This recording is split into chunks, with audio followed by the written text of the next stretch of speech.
Good morning. Good morning, love. How you doing?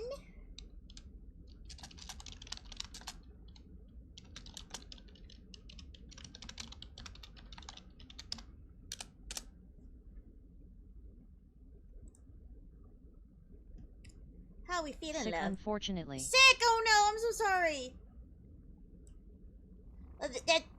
That's not good. That's not good. That's not good. I'm sorry.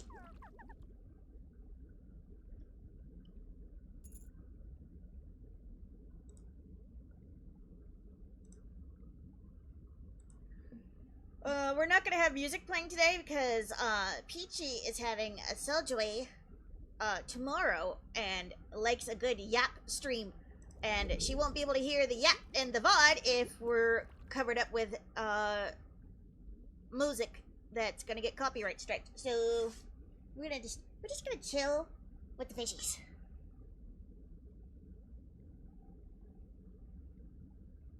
I hope that's okay.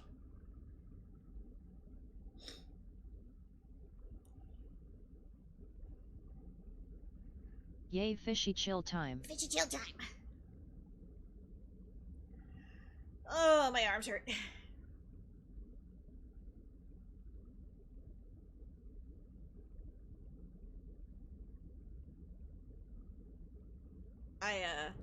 All the love to Peachy.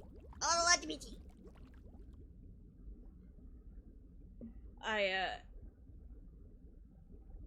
How are you? I'm tired. My arms hurt. That's to be expected. When do they not hurt? I am just amazed that I managed to get up for work on time. Are you feeling better? Yeah, as far as the poison juice goes, feeling much better, thank you. I just feel so stupid. I was like, why does it taste so bad? It's because it's the wrong juice swing. You got the wrong juice, and you got a juice that you're allergic to. I was telling PJ, I felt I was doping. But, to be fair, okay, so what happened was that, Poison juice. Poison juice. I order my groceries online, right? Because that's where all my because I don't like leaving the house after a certain hour because I'm sleepy as hell and I just don't want to deal with being out there in the wild while I'm sleepy. And I also am a terrible shopper in that when I go and shop, I see things that I just want to hoard and I'll never get a chance to eat it. So, it saves me money in the long run if I just stick to a list that I already have in my app, right? So the problem was that there's a BOGO deal that they got going like every day, and they have like a different list of items that you get buy one get one free. The last time when I got myself some juice, it was the raspberry lemonade, buy one get one free, and it came up in my suggested for you a buy one get one free, and it looked like the same color juice, but I didn't read it. It was the same maker and everything, but I didn't read it. I just, there's my juice. So I got my juice. And I sit down here and I'm drinking it. I'm like, why does my juice taste so bad? I didn't bother getting up because laziness. But also, I was not feeling good the longer it went on. And But when I was like, my head hurts, guys, and I don't feel so good. Because, the juice was not good for Wing. Not good at all. So. Thankfully, no worse side effects, but that put a damper on the weekend.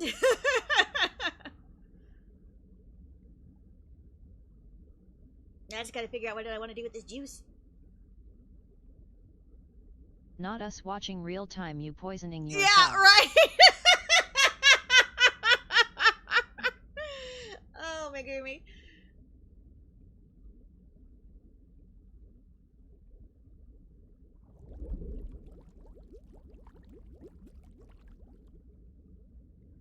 So yeah, there was that. All is well now. But yeah, I stayed in bed the majority of the day yesterday. And I got up around noon and stuff to shower and get ready for my shift and that sort of thing, and then went back to bed. I'm glad you're feeling better and that you're okay. Thank you. I'm sorry that you're sick, though. Is it still your throat?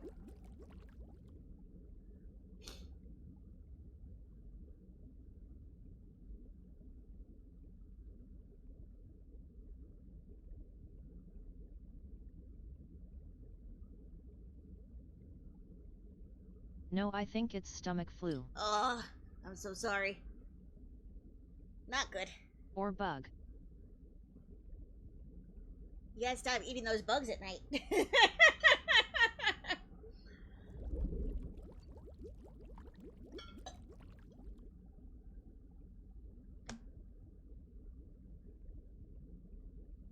They are so tasty. Yeah, I was dreaming of Khan pretty much the entire day yesterday, and I was getting kind of pissed off because, like, you ever be deep asleep for so long that when you wake up because of whatever interruption, you are convinced that you are still in the thing, or like the thing that you were just experiencing did happen, and yet you want to go back to sleep to like remember the rest of it, even though there's no way in hell that it happened that way. And you're like, but what if it did? I want to see the rest. And so you ignore your alarm. You go, do you snooze for a little bit because you just want to see how the rest goes. That was me yesterday. So it's amazing that I got to work on time. Yeah, I hate that because I remember my dreams too well, so sometimes the dream could like overwrite the actual memory if I give it too much thought, and it's like, oh fuck, but what did happen? Oh no, I don't remember what actually happened, which is not good because con memories are very precious. And then when your brain overwrites it with a stupid ass dream, yet it's still not stupid enough to know which was fact and which was reality. It's like, very precious. Very precious.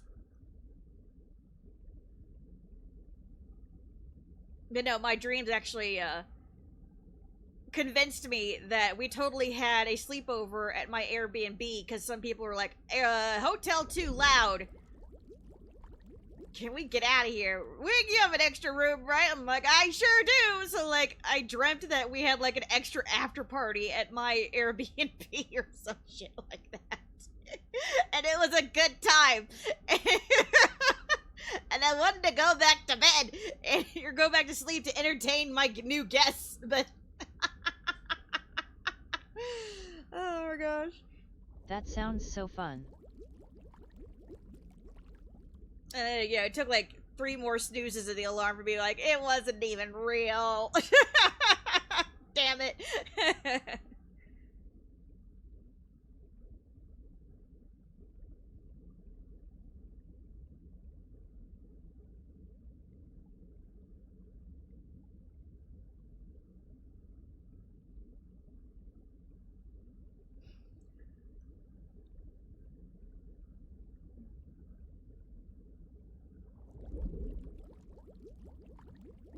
Ugh, BRB work is calling. Yeah, take your time, take your time. Thank you for the work lurk. Okay, so where was I?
I'm at home.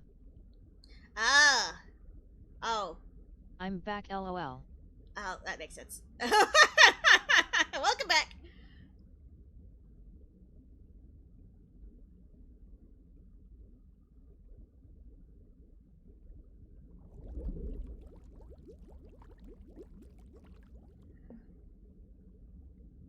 Yeah, first thing I did when I got home was check my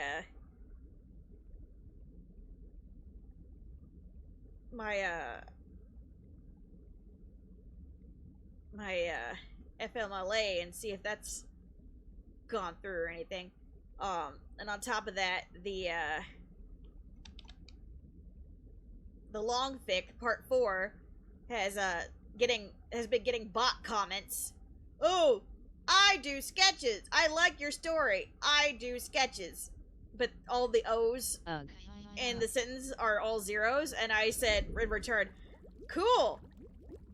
I hope you're not a bot. And I put all the O's as zeros as well, just to be an ass, because I know it's a bot, but like, you know, as long as it's not advertising anything, I kind of play around with it just to keep my comment numbers up, because I am shameless. And then the bot reply didn't even bother using the same Smarts. they didn't even bother using the same username. They shortened the username, so before it was like Brianna, now it's like Brienne, and it said finish, check, go to Gmail, blah blah blah. Like, it gave me the Gmail address, but put like Gmail spelled .com or whatever, and I'm like, all right, time to report you. And it didn't even spell artist correctly. It said at the very last line, am Arcadolable. So it's like ARCSIST. LOL.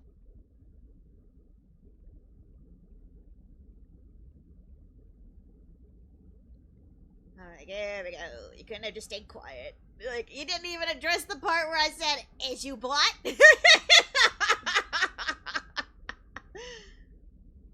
You had your chance, bot.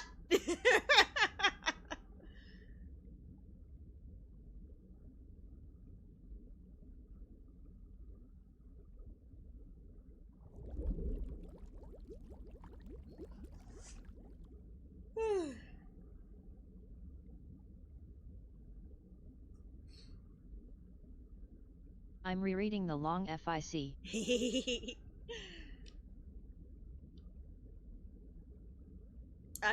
I was listening to the Niku and Riku Power Hour last night. You know, since it's such a long video, it was great for my shift. And it cracked me up when when Niku mentioned that in the Japanese version of Kingdom Hearts 2, Sora writes journal entry, or he writes in the journal entries on top of the pictures, like he has like little commentary. And I've heard about this like a long time ago, which is why I had Sora start doing his own journaling in the long fic, because I thought that was so damn cute. But one detail I kind of forgot was that in his entries, he keeps pointing out, he keeps feeling the need to point out Goofy as a turtle. Like, there is one caption where he literally just points at Goofy and says turtle. Which is hilarious to me, because, like, by sheer coincidence, when I'm cosplaying Sora, I give out little tiny plastic turtles. And ducks. And now I could just be like, it's a Goofy reference. Turtle Goofy reference. OMG. And so now it feels even more in character for Sora to give out turtles, just because he keeps feeling the need to point out, Goofy's a turtle. Turtle.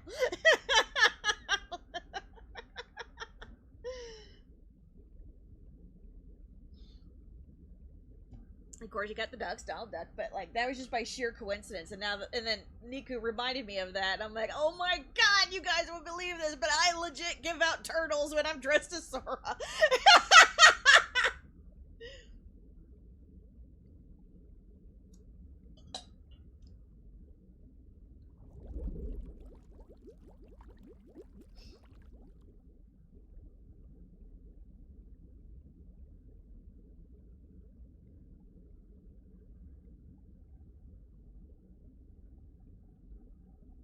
I can't wait for my letter from OOPSI. Yee! So excited.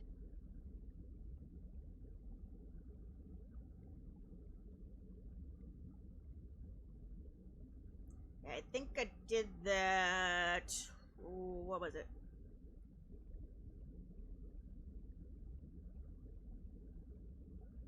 I have a receipt here. When did I ship those out? On the 10th.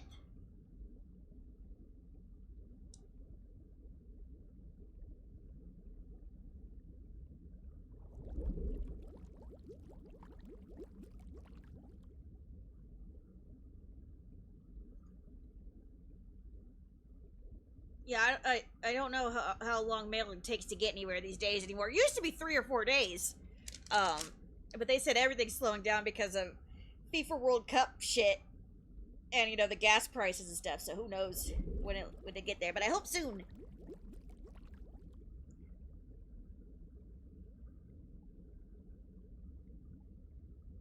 E2.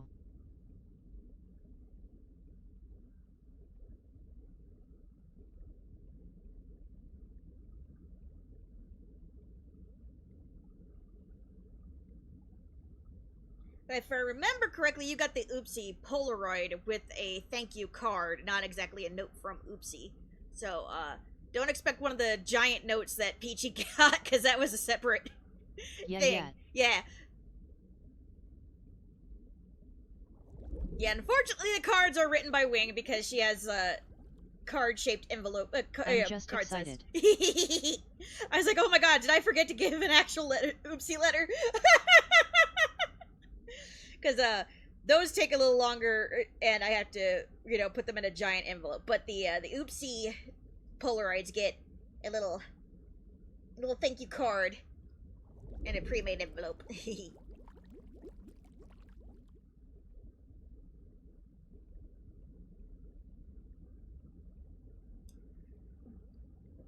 No, it's just a gift from OOPSI, and I'm excited. LOL. I'm excited. I'm happy that you're excited.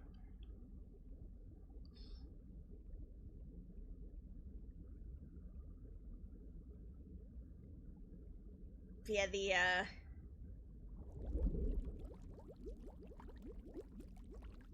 I went down a little mini rabbit hole, because at one point they mentioned, you know, how Luxord's name is actually pronounced, which ain't supposed to be Luxord. You know they had to change it. They had to change it because they didn't want to be associated with the freaking hotel casino, because Disney. Fine. That makes sense. But I went down like a little rabbit hole after that. Because I was like,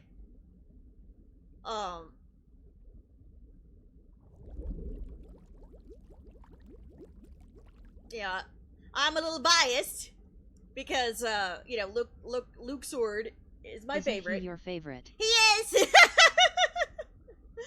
And he's also, and I was also saying that, let's be honest, he is not the manipulator of time or whatever title they gave him. He's a fucking gambler character. We all know it. Just because your games have time limits on them doesn't mean you're a time manipulator, okay? To me, that just screams Disney once again saying, you can't call him a gambler class. You gotta call him something else.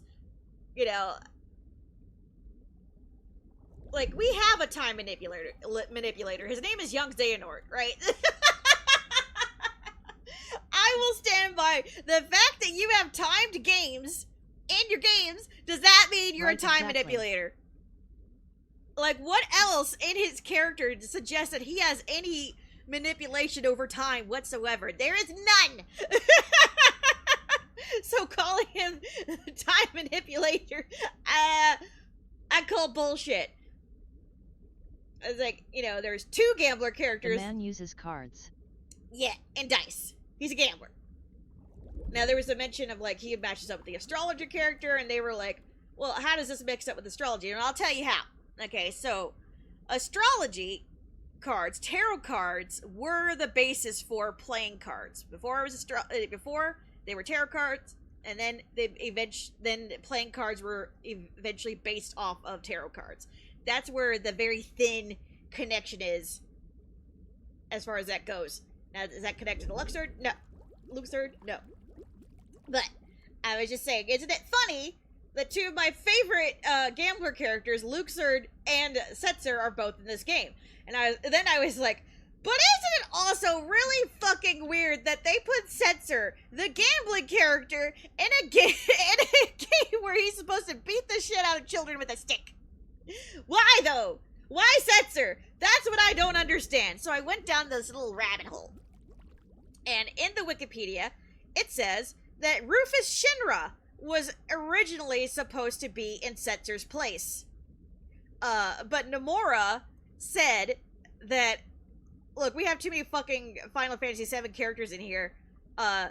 Use Setzer. And the one who even made the scenario didn't even know much about Setzer, and he's like, oh, okay. He just didn't question it. Fair enough. I did not know that Nomura designed Setzer in Final Fantasy VI. Like, I know he was a big he was a character designer and everything, but, like, the art style is not Nomura's. It's another, very classic Final Fantasy artist, right? So I never made that connection that Nomura designed Setzer at all. Now, just because you design the characters and the character beats in a story does not mean you had to draw the character, right? So, like, it's very, it's clear that somebody else drew the characters as we know them, and Nomura came up with everything else about the character. That makes sense. But yeah, I was just like, Nomura also made a Setzer? Because, like, I was always wondering, why is Setzer in the damn struggle tournament? Like, to me, if I were going to use Setzer, again, with him being the gambler character and the thrill seeker, wouldn't it have been hilarious if Setzer was like somebody who was in the back alleys of Twilight Town who tried to convince Roxas to gamble away his earnings to, like, make money faster instead of doing a bajillion jobs in order to get the tickets for the train and the pretzels and the watermelon, right? To me, that would have, been more appropriate for Setzer. Like, oh, I see you're trying to earn money. You know what? How about you play a few games with me, right? Because, like, Setzer is the thrill seeker, also gambler. Mostly a thrill seeker. And then, like, and that would teach Roxas, no, gambling bad. Hard work good. Plus, how funny would it have been if Ansem the Wise intentionally made it so Setzer always won against Roxas so that Roxas could not earn the money to get on the train? Like, he put that temptation there for Roxas so that he would lose his cash and not make the train instead of Riku stealing it. Like, to me, that would have been fucking hilarious. And something Ansem would totally do. Like, that would be a totally funny alternate scenario.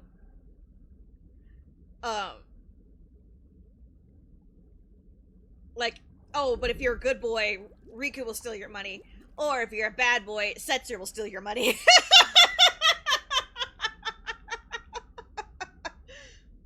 Like, how funny would that have been? And then that Disney could be like, see, gambling bad, kids.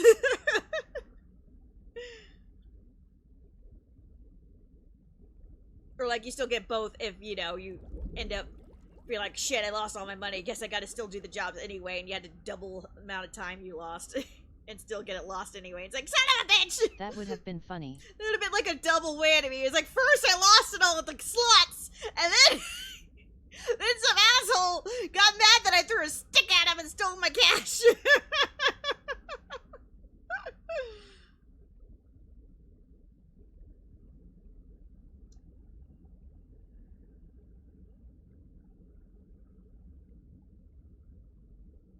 Yeah, so that was the mini rabbit hole I fell down this morning.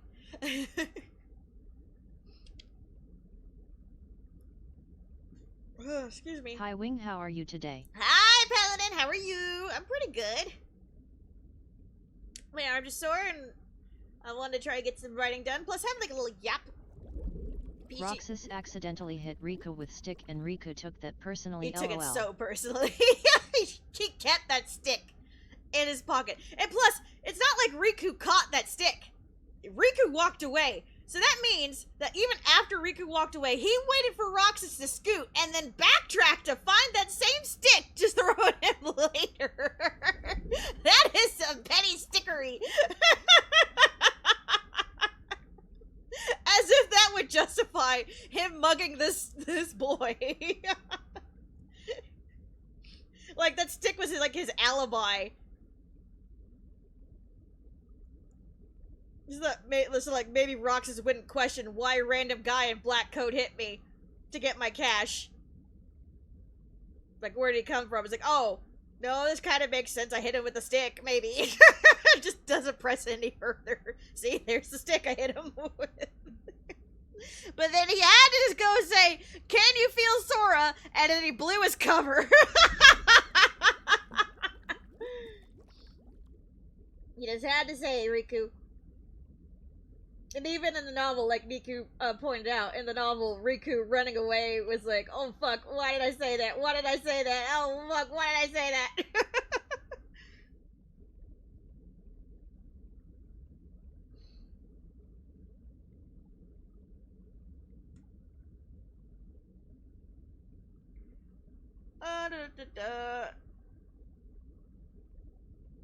Okay, so...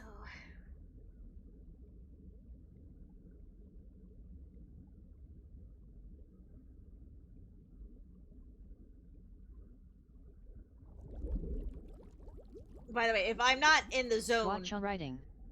I was gonna say, if I'm not in the zone, please feel free to cash in chapter reads or whatever, because we could totally do that. Right now, we are on chapter 67 of the long fic.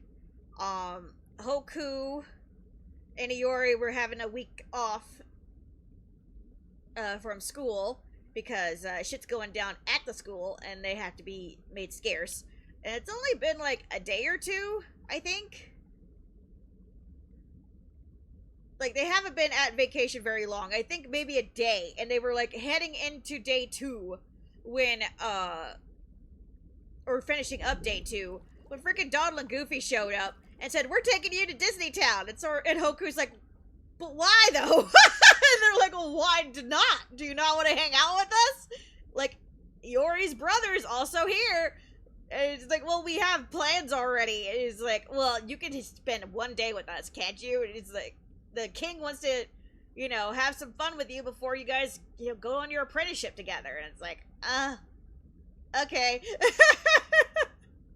And Hoku's like doing his best to be polite, while also not being like, "You guys are muscling in on my time with my hot teacher." Like, like, not that they're gonna get up to anything saucy or anything like that, but he was still like enjoying his time off,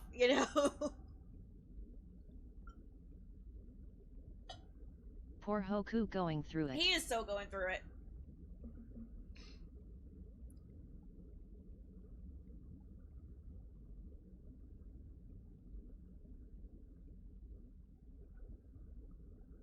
This is partially because I have not written a lot of Donald and Goofy content in like a hot minute. Maybe Donald, but not a lot of Goofy now that I'm thinking about it.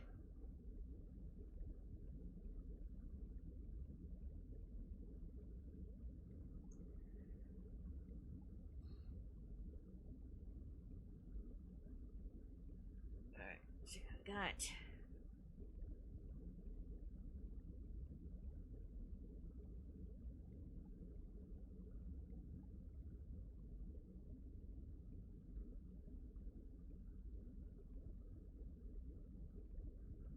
I have tons of notes that are like jumbled up because I forgot the previous chapter and had to hurry up and like take some chunks and then put them up ahead, and so now it's like it's a little bit of a mess.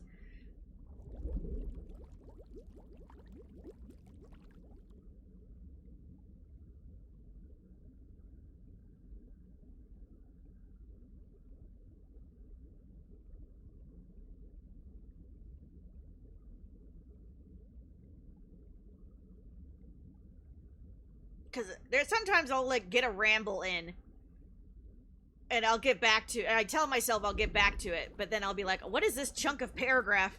And then I'm like, "God, Wayne, where were you going with this?"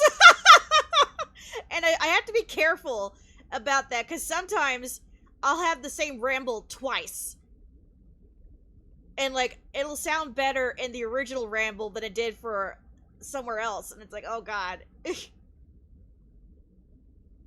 Or I'll forget that I put it somewhere else, and then I'm like, what? And then I'll look at it back later. It's like, oh my god, why did I go on this ramble again?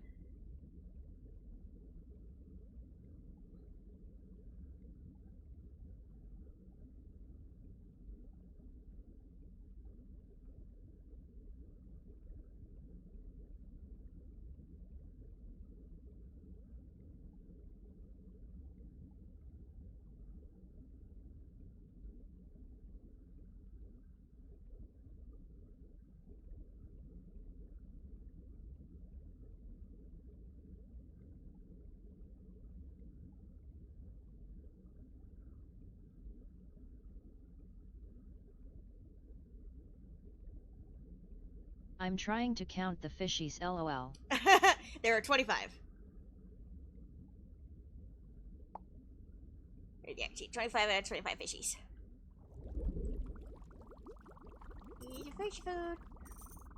Ooh.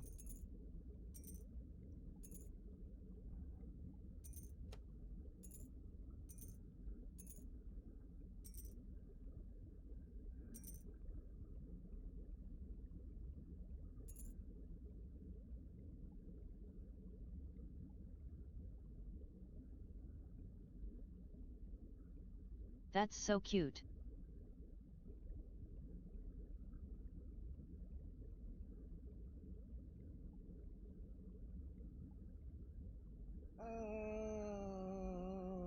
Maybe have a good drink before this. It was a bad idea.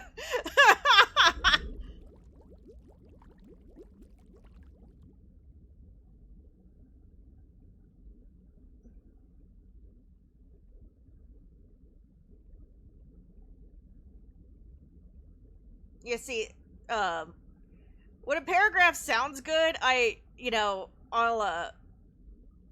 put it in here at the bottom for the notes, right?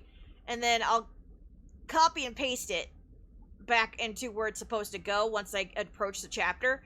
But the problem is, I get too attached to these paragraphs, and I feel bad about deleting them. So like they'll just gather and gather and gather at the bottom here because I don't like deleting things.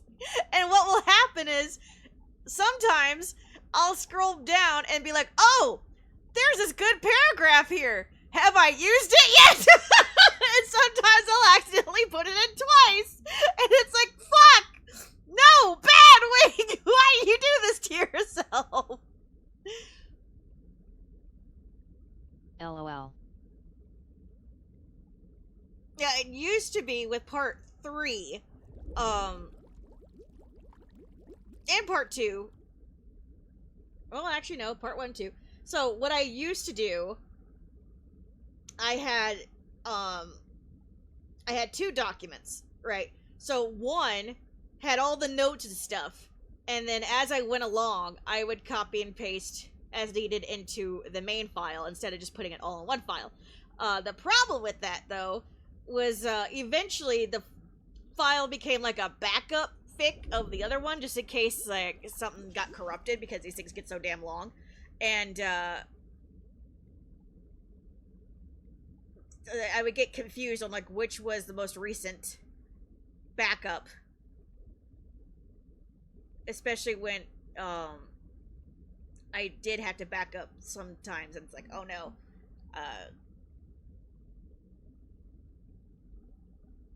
Maybe I should start doing that again.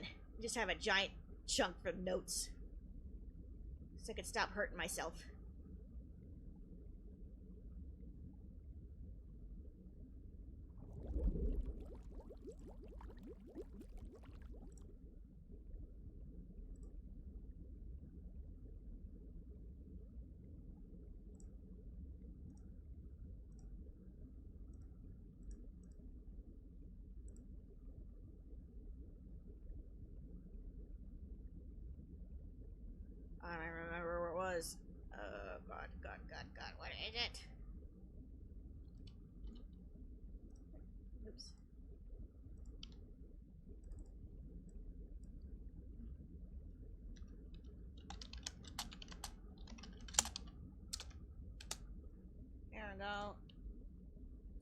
Now we're just gonna do all this.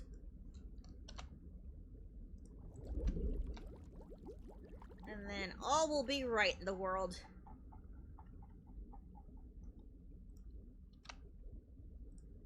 And then that way, well, I'm scrolling down, you guys won't get spoilers. There we go.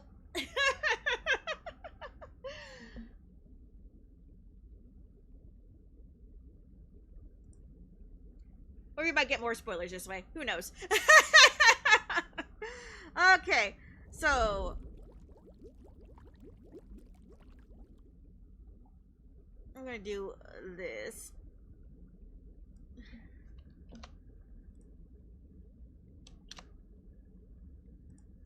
I know I definitely want that in here, and then we got these. Okay, so basically, from what I could tell over here, I was like, Hoku is getting moody. Let's see here.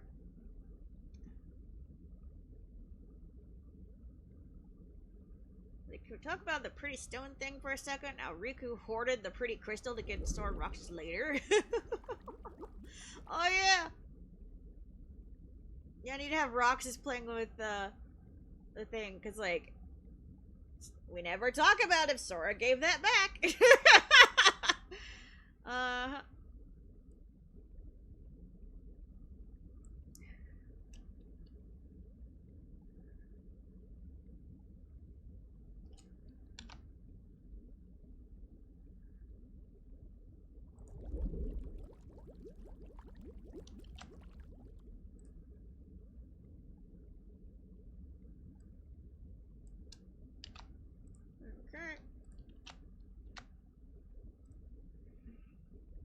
Okay.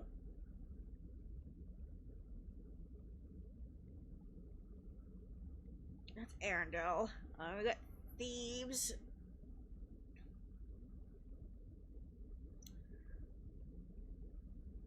So we got 7 Sora Darknesses. They're just wandering around. We already tackled the one with Pinocchio. And I'm over here making, like, notes for why it makes sense as far as, like, the 7, sins might go. Because, like, Sora's Darkness I wouldn't really consider, like, big sins. But, like, to Sora, who is hard on himself, they could be interpreted as sins, like, as far as a Sora thinking goes. So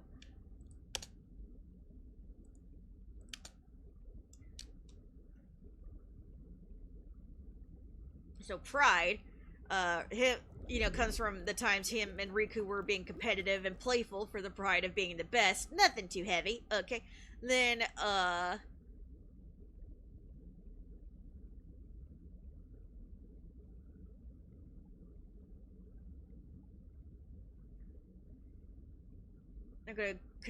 they're gonna encounter Sora's lust, air quotes, at the onsen.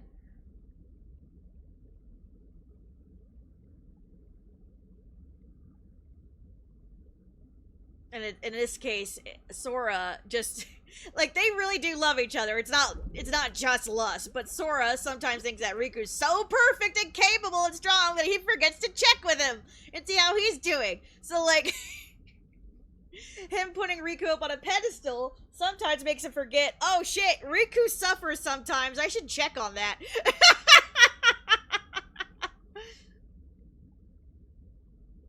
But, like, they're in a good place now, but before, he did have a little bit of a hard time reading Riku before they meshed up again, and so that residual darkness is where that comes from. Okay, Sloth.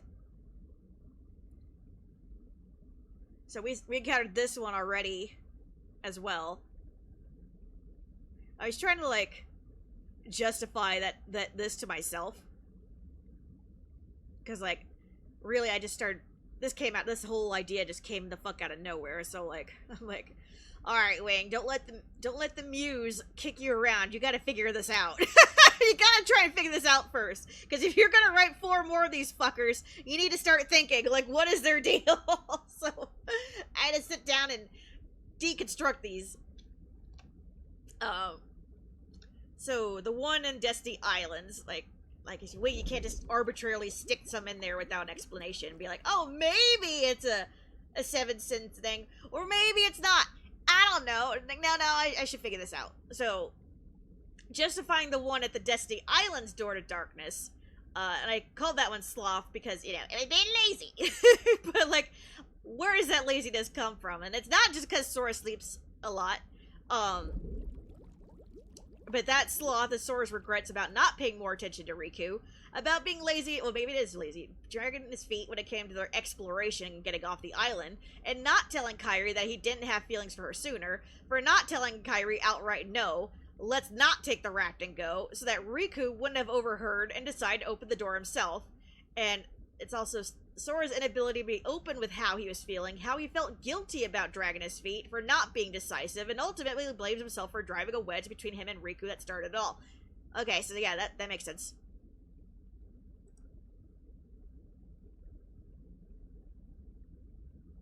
So yeah, sloth in this case is not just being lazy and sleeping on the beach. To Sora, the sloth is him not his inaction. As in, you know, our friendship can withstand anything, or, you know, it'll work itself out, and then it did not work itself out.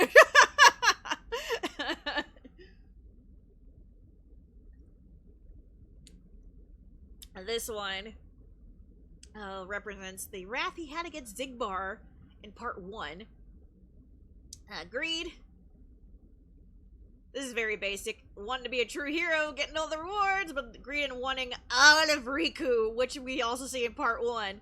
So that's, in the grand scheme of things, these are probably all very small darknesses, and maybe you could argue are not really that big of a darkness to worry about, but to Sora clearly was. Gluttony. This one I had a hard time figuring out. It wasn't intentional gluttony, being in bed for part 1, but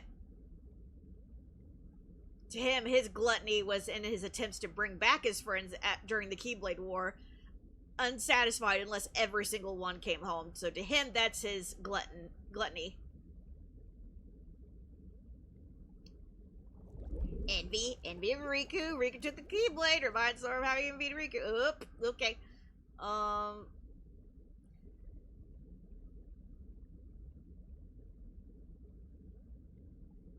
Okay, there is so much in here. There is so much to unpack. Yeah, the one I gotta worry about right now is...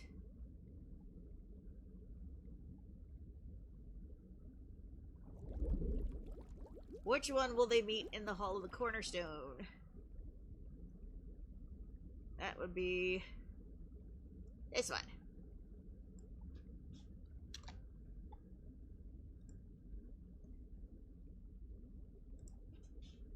There we go.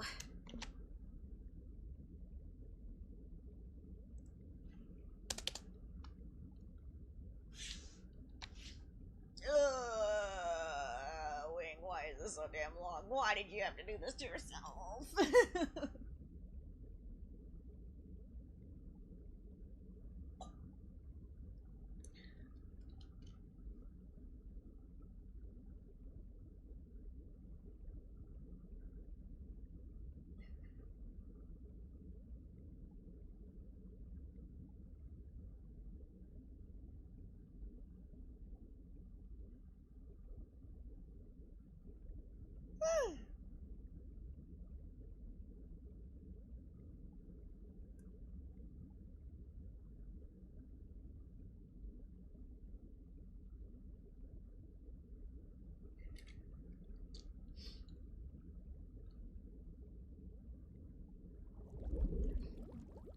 Check my messages real quick.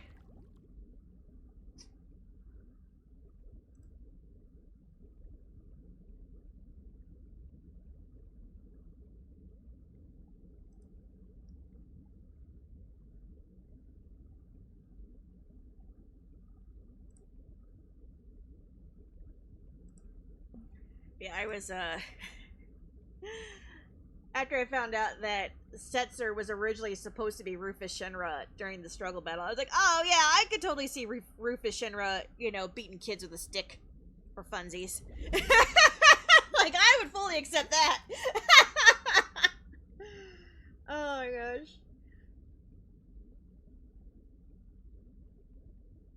Alright, so Hoku was saying that he wants more happy memories. The butterfly to show more happy memories, because he's like, why the fuck are all these memories so damn sad? Of course he says that, and then he starts feeling bad again. More happy. But yeah, as it turns out, life is misery with only little bits of happiness sprinkled in between, but it's little bits of happy that makes everything worthwhile. If everything's happy all the time, nothing's worthwhile, right? So that's the whole thing, right? And Hoku's just like, God, but surely there must have been more than.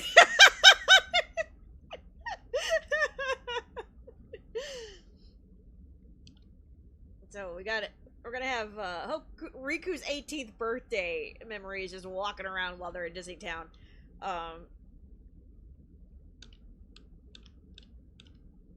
In the typical, oh no, Iori gets knocked into Hoku while they're playing fruit ball. Oh no!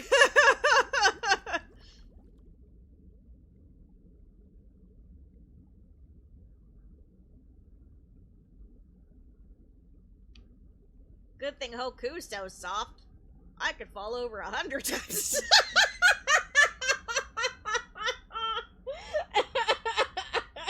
I'm terrible. I'm rereading and I'm at baby Hoku time. Aww. Little guy, little squishy. Shopping with grandma. Shopping with grandma. I love that chapter.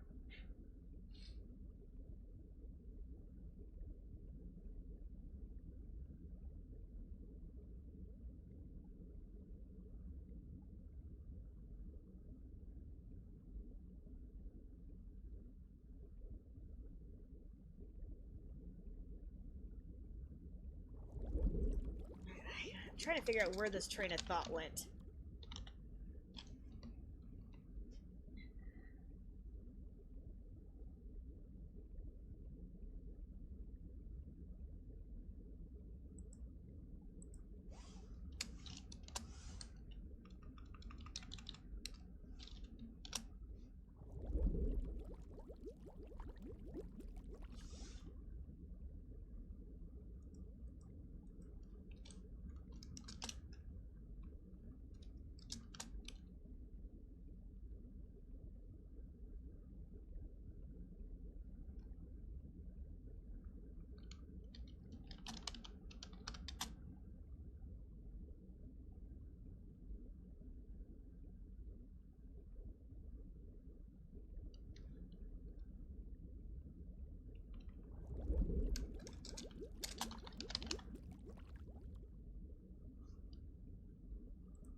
Okay, Wing, what did you do here?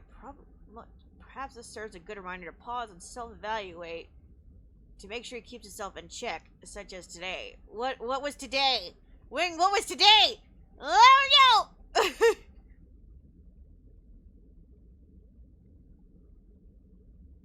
When was this supposed to happen?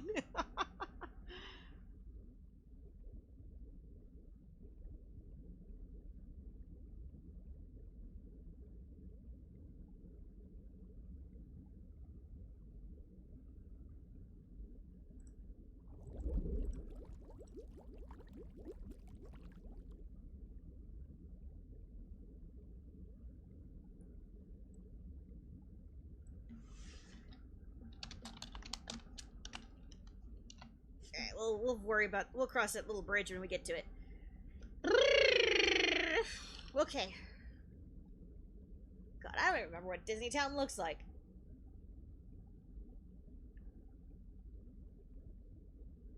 It's. I'm trying to think of it, but all I think of is like it feels like Dr. Seuss-ish to me, and I know that's not right.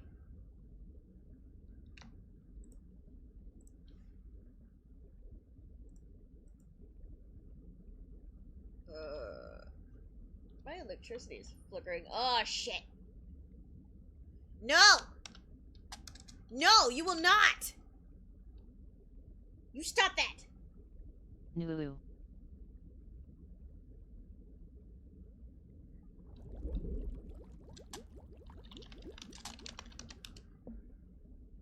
I just thought I was blinking too much. That's my power.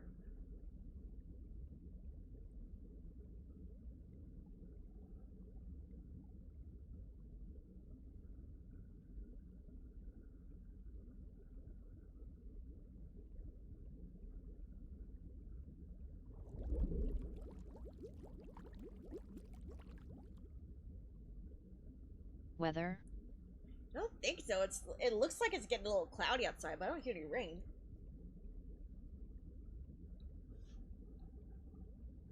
Rain might be coming.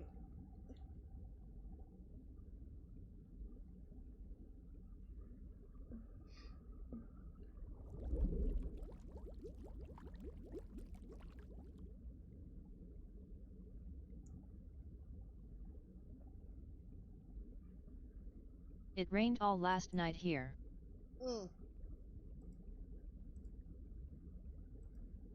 There's a wiki here. Oh. Shit. Hi. Hello, Noxley Finnegan. How you doing? Welcome in.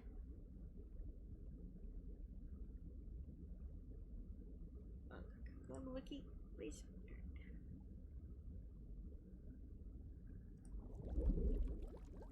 Alright, here's the plaza. Pretty good. And you? I'm pretty good, can't complain, except that I can't remember what the heck I was doing with this fic, so I'm trying to gather inspiration. We got pictures.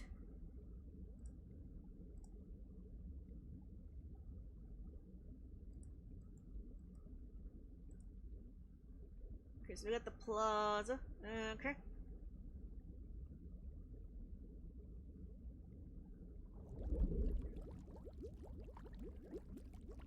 What are you up to today?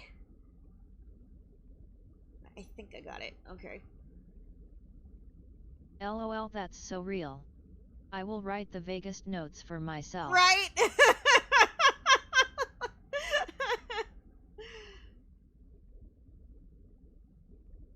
I was just saying a second ago that my problem is that I hate deleting things because like my notes will be like paragraphs that sometimes I think work better than what the final product was, or I just feel bad about deleting things in general. So I just like let them pile up at the end of the document. But that's been a problem because like I'll forget that I inserted that part already, and then I'll scroll down like, okay, what's next on my list? And I'll be like, oh, have I covered this topic yet? And then I'll be like, oh no, I'll accidentally write about the same thing twice. It's like, frack. So I have made. Speaking of rain in chat, I just got power and internet back after 16-ish hours after a storm. Oh, sheesh. Well, I'm glad you got your power and stuff back. That's no fun. Oh shit. OMG.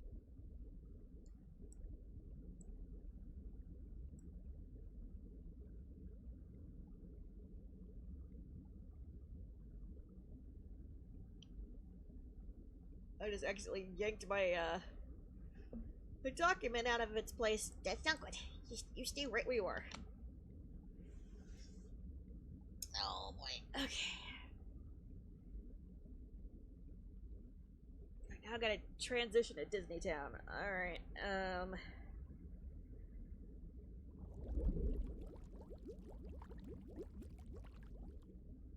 let's just hop. What fandom are you writing for? Kingdom Hearts!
cool. I'm not very familiar with it, I'm afraid. It's a... Are you familiar with Final Fantasy? Or Disney at the very least? It's like Final Fantasy and Disney had a baby. And his name is Sora. A bit. Okay, so, AHH gotcha. So, in short, you got, a boy with a magical weapon called a Keyblade who gets,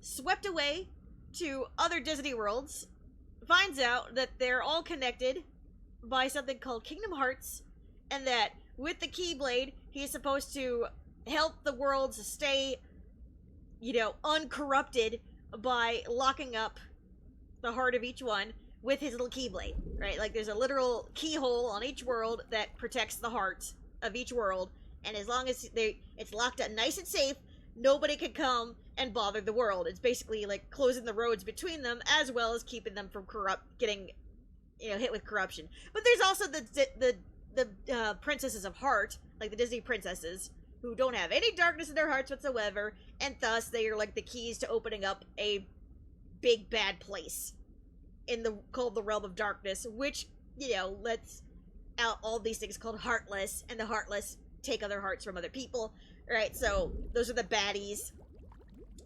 Keyblade is a weapon, attacks the baddies, and frees hearts of people who got hurt, and so on and so forth, while also, you know, the whole deal is protecting all the Disney worlds. And that has progressed through what game are we on? 13 games now? 12 games? I don't know. We find out that it's much more complex than that. Like, there's not just one Keyblade, there's a whole bunch of them. At one point, there was a whole damn army, and at one point, all the worlds were connected as one, but for some big reason, there was a war concerning these Keyblades, and it got them all torn apart. And then also there's this one guy who just really, really hates darkness so much that he has come up with a time-traveling mass manipulation scheme in order to, like, manipulate things just right so that in the future he can take out the big bad darknesses once and for all and bring balance to the universe or something like that. We don't even really know. He's kind of a doofus. Or he pretends to be a doofus. We're not really sure. And that's, yeah. It's one of those plots you need at least 15 hours. Taking notes, MHM gotcha LOL. But, the story, part of the story we're focused on is... Every KH fan trying to summarize KH makes laugh because we all start with because it's like, yeah, where do you start? Where do you start, right? But, the part that we focus on in this fanfic is is Sora, the main kid, and Riku, his bestie. In this fic, him and his bestie are husbands. Okay, we've already established like 3 parts where they're high school sweethearts and all and then they get married, blah blah blah. Now they've had a kid of their own, blah blah blah blah. And this part we're at in part 4. Something really bad happened where Sora, the hero, basically did a giant old self-sacrifice in order to beat the big bads once and for all, right? And, as a failsafe, his husband, basically transformed into a giant creature that could protect his heart, and they escaped to the realm of dreams, where they found out that, Mr. Oh, I'm gonna try and destroy the darknesses with time manipulation, blah, blah, blah, blahs, has, like, hidden a whole bunch of the hearts of the kid army that he fucked over hundreds of years ago. So they're, like, slowly hopping through the realm of dreams and sleep to, like, get them back. Basically acting like a giant flying party bus. To get them back, while everybody in the realm of light, the real air quote world, thinks that they're dead, except for their one son, who's like, they ain't dead, guys, and I can prove it. Sure. But we gotta get on with life, kiddo. He's like, no, they're not dead! So, we're in part 4, and the kiddo is doing everything in his power Flying to get them back to life. Is great. Yeah, basically. That's the best way I can put it.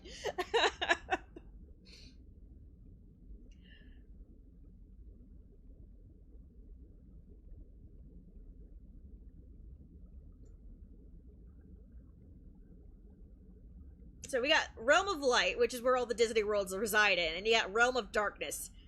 Basically hell. And then they introduced in one of the games the Realm of Sleep, where if a world gets swallowed up by darkness, sometimes, just sometimes, it can go to sleep and remain in a stasis mode until it gets rescued. Right? At one point, the Grand Master Yen Sid from Fantasia in the Sorcerer's Apprentice decided, you know what would be a great test for Sora and Riku before they become Keyblade Masters? Why don't I send them to free these sleeping worlds? Okay, cool, but yet somebody hijacked the test while they were doing this dream diving shit? Google, I'm not talking to you. And, that's how they found out that there's these things called Dream Eaters. They come in 2 forms. The cute ones that eat nightmares, and then the dark equivalents, which are the nightmares. So, like, and we find out later that the Keyblade wielders of old are these cute little Dream Eaters. It turns out their boss, like, developed a Dream Eater that can swallow up the heart of a Keyblade wielder if it died, and just held it in its own sort of stasis and made it evolve into a cute little doggy or cat or whatever it became, and to hop around in the realm of sleep until it woke up, right? Then fast forward to the Mark of Mastery exam, Riku, the hubby, found out that somebody was fucking with Sora, the main character, during his Mark of Mastery, and turned himself into one of those Dream Eaters to protect Sora, right? And so now they're connected. Literally, if one dies, it's implied that the other one will also die, given what we know about these cute little squishy creatures. So when Sora did the big sacrifice in my story, Riku, the hubby, did what the Dream Eaters supposedly do, took his heart for himself, put it to seal it nice and safe inside himself, but as a result, turned into a gigantic freaking creature, and then they escaped to the realm of light, into the realm of sleep. And that's where they've been finding these other Dream Eaters, and again, formed a party bus. But it's a giant flying dragon phoenix creature with a rainbow tail. Because happy Pride, y'all. But wait, how do we get them back? They don't have bodies or whatever. Or how do we even contact them? We don't know! But their son, Hoku, is trying to figure it out. While basically working alone. Because everybody else is like, look, we've kind of accepted that your dads may or may not possibly be dead. Never mind the fact that hundreds of kids keep dropping out of the sky, but while being delivered by a magical dragon phoenix thing. You know, that's still not enough evidence. What are you talking about? Sure, it keeps dropping kids out of the sky for no damn reason that we can discern. But that doesn't mean they're alive! Goku's like, are you fucking serious? I mean, it's a bit more complicated than that, but yeah, that's basically where we're at. These guys are, like, the real world guys are so fucking busy with life and everything that they just don't have the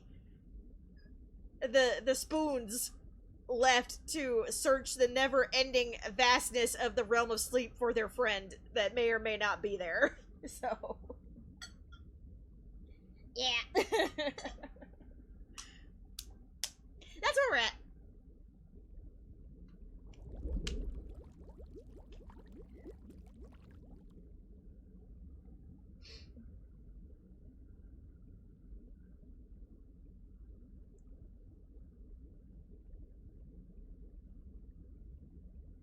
But to narrow it down to this chapter, so, their son is also a Keyblade wielder. Now that's how you do a power hour, lol. JK. So there is a Keyblade school that everybody's worked hard to do, to put together and everything. It's one of those things that's taken up a lot of people's spoons. Um, and Hoku, their son, who is non-binary but uses he/him pronouns and also calls himself a dragon because why the fuck not? He found himself in a pickle at school when a bunch of people just started coming out for his blood out of nowhere, saying that they want him out of the picture because the teacher that they all have a crush on is giving him too much attention and they want him the fuck out of the way. He's like, wait a minute, my asexual ass has no dog in this fight. What do you got? What? Now, he does have a crush on his teacher, but, like, he has fully accepted and, made peace with the fact that I'm just a kid. Like, he's 17. But, like, again, he's fully made peace with the fact that he does not have a dog in that fight. Like, and he hasn't pushed it. So, like, why are all these people coming for his salad? Oh, as it turns out, there is a dark being that is on the school grounds that has imitated said teacher and is going around spreading darkness in the hearts of all these jealous AF classmates, and they're taking it all out on Hoku. So, while they're doing an investigation, Hoku and his teacher have been sent on a 1-week leave, a private 1-week leave. And, Hoku is from a place called Destiny Islands, same place as his dad's. It's practically a tropical paradise. And so he's like, hey, Teach, you want to come to my tropical paradise of a home for a week? Sure! He's like, yeah, they have a hot springs resort. Well, the hot spring resort's only available for 4 days. So, like, what do I do with the rest of the week? Well, you can stay at my place, I guess. I don't give a shit. So, that's what they've been doing. Hanging out. And then Donald and Goofy, the ones who work for fucking Mickey Mouse, the king, show up out of nowhere, and they're like, yeah, we're gonna rain on your 1-week vacation, and we're gonna take you to Disney Town to hang out. And also, by the way, you're gonna be King Mickey's apprentice, remember? So, like, you guys should, like, learn about each other and stuff. And Hoku's like, but I want to spend time with the hot teacher. Damn it. So that's where we're at now. We're going to Disney. We're going to Disney World. Except it's Disney Town. Not nearly as fun as Disney World, but probably a lot cheaper. So, yeah, that's where we're at. So, Donald and Goofy are like the companions to the main character for pretty much every game up until this point, until recently. They're always with Sora, right? So with Sora out of the picture, they're probably like, oh my god, we probably should pay more attention to Sora's kid. That probably has something to do with it.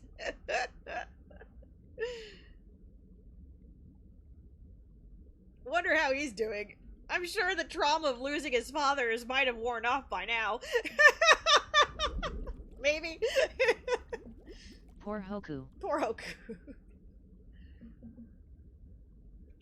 Alright, so we got Fruitball Stadium, we got the race cars, we got the town square, there's a stage, and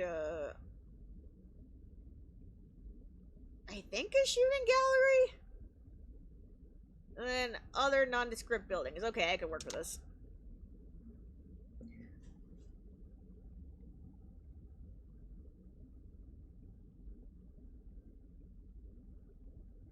Okay, breakfast. Breakfast food, breakfast, Lunizia Blair.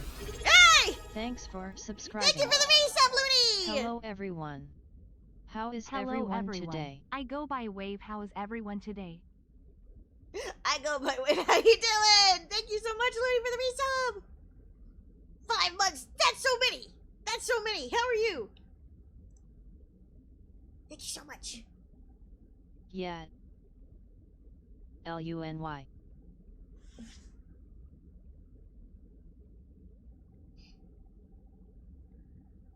I was just giving a very, very bad recap of how this fic is going. what we're currently focused on. Disney Vacation. Good.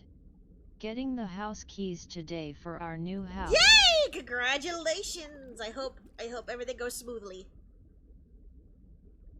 OMG, that's so exciting. It's very exciting. Love.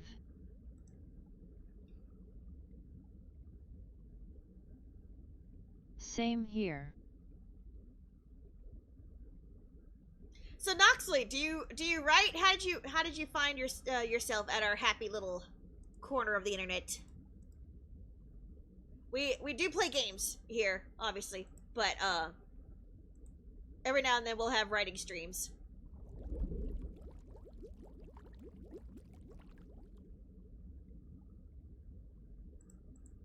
And we'll geek out about the most random shit, mostly Kingdom Hearts.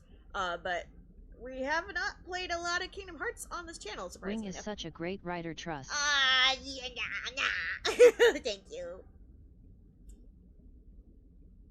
Fish. Fish.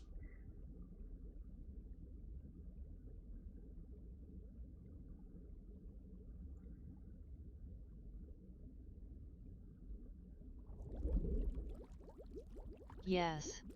It's a good story. Thank you, Lily.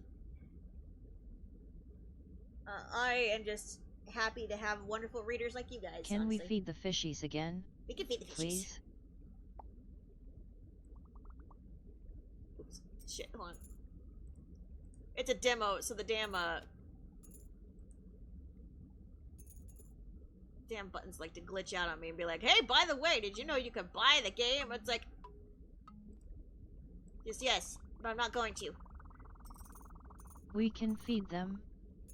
Stop it!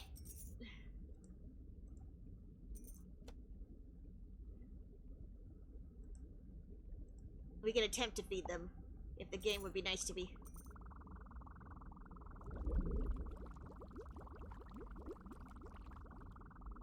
Here we go. Steam Movie wants to feed the fishies. Who wants to feed the fishies? And we can pet the fishies.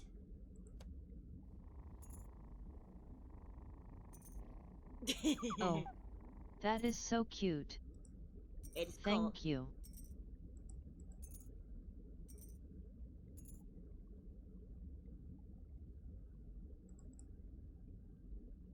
It's called Desk Tank on Steam. Look at the little buggers.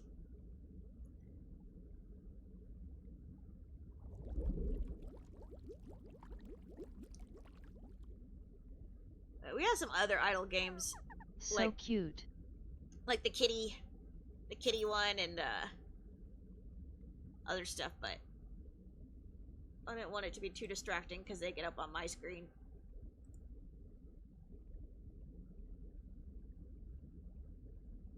Plus, I haven't figured out a new layout for it yet because before we had chat above Oopsie's head, right, and then the kitties would hang out here on the bottom, but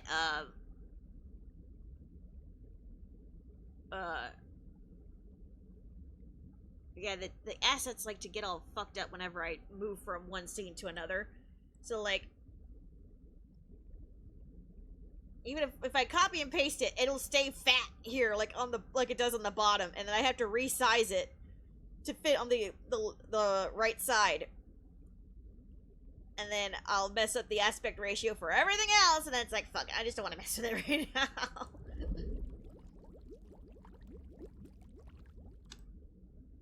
OMG, I forgot Oopsie had cheebs. How was it? The cheese were pretty good. I'll give it a 7 out of Boy. 10. Oopsie's not sure he gets it, but it's pretty good.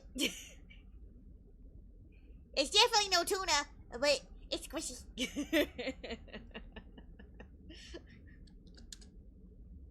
That's all Oopsie has to say LOL. is it's squishy. He can chew it. That makes it means it has points.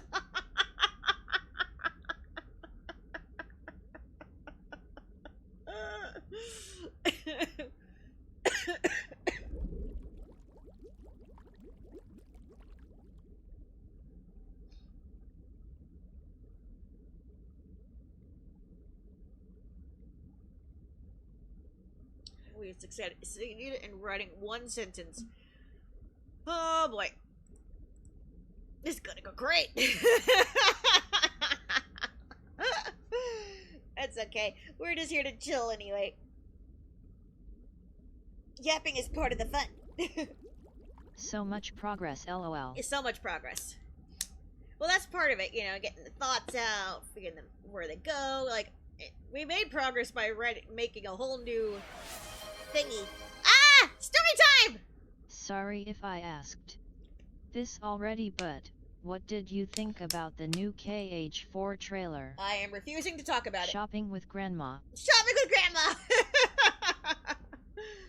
Fantastic. Yeah, I don't have the brain space to talk about it. So forgive me if I don't. I'm sorry. Maybe sometime in the future. Okay. I'll talk about it, but like.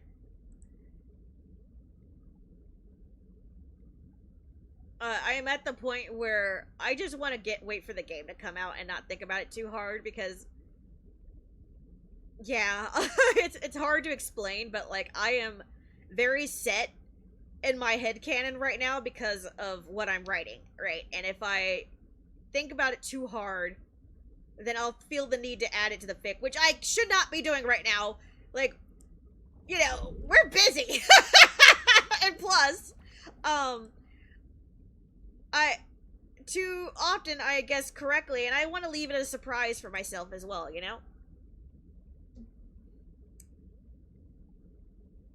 Like, I worry about figuring out too much too fast. And plus, like, there's clearly some instances where I'll have to do some homework anyway with the two extra characters we know about, and I was already getting frustrated. I was like, oh my god, we already know that these characters are dead! I get that. Kind of feel the same way. But I love trying to figure things out too much. I know, like, I even told Peach, I was like, I do not want to think about it anymore! And then I'll see one tiny, like, thing on Twitter where it's like, oh, look at this little detail. I'm like, hey, you know what? Maybe. No! No! Wait, no! No! Stop! No! Cease, desist! Like, I've had to stop myself multiple times. Like, wait! We have made our boundary very clear with ourselves. We are not gonna stop! Cease, desist, halt!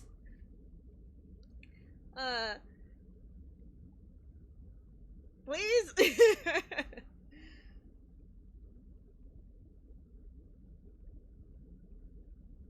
Shopping with Grandma. Here we go.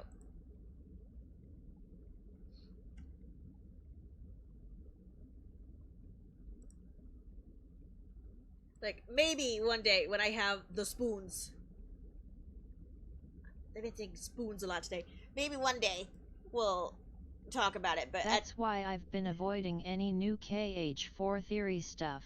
Right. Like, I'll watch them at some point, but not now. Right. Plus, I have, you know, I have the fic that has my KH4 theory stuff. Like, you know, it's not gonna obviously cover these different characters and stuff that they're talking about. Like, and why would it?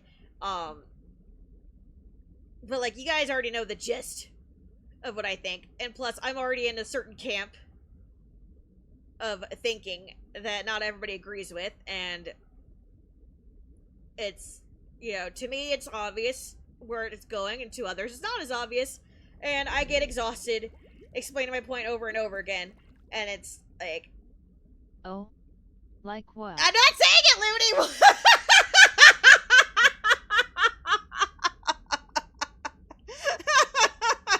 I am not going to, you're not tricking me, Looney! You're not gonna trick me! I'm not going down this!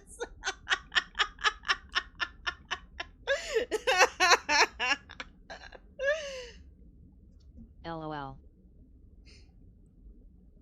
You got, okay, so I'll just put it simply, you got some people who are in the camp that this is the afterlife, and that they're all dead. I am in the camp that this Quadranon's a fucking video game.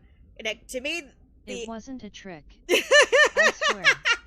I'm just too curious at times. Like, and so to me, all the evidence points to video game, but everybody's just like so in love with, no, it's the real world, and this is death, and blah blah blah, like the world of death, because blah blah blah. OMG, not to add, but yes.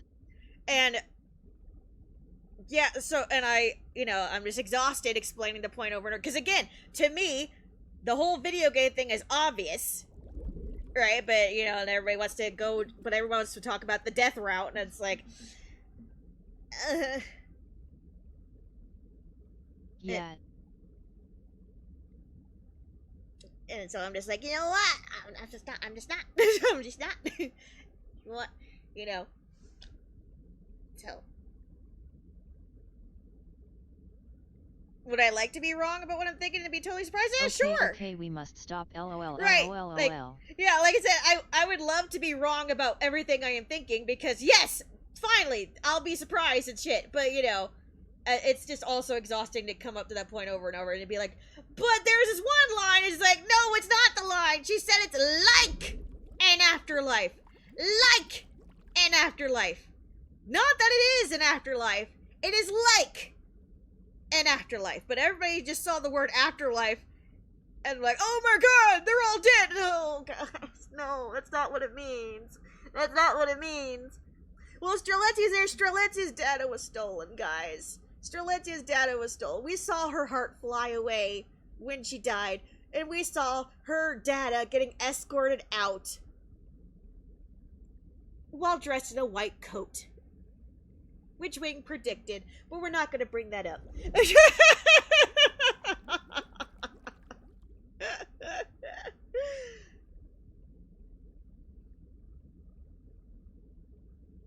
The Master of Masters said he's going in a fictional world.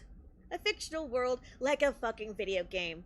A fictional world like the book. I told Love my own KH4 theory that not everyone agrees with, but it's something I've said it before.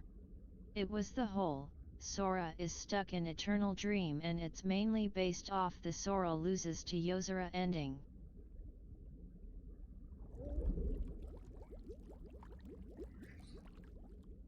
Yeah, I'm not gonna go into it.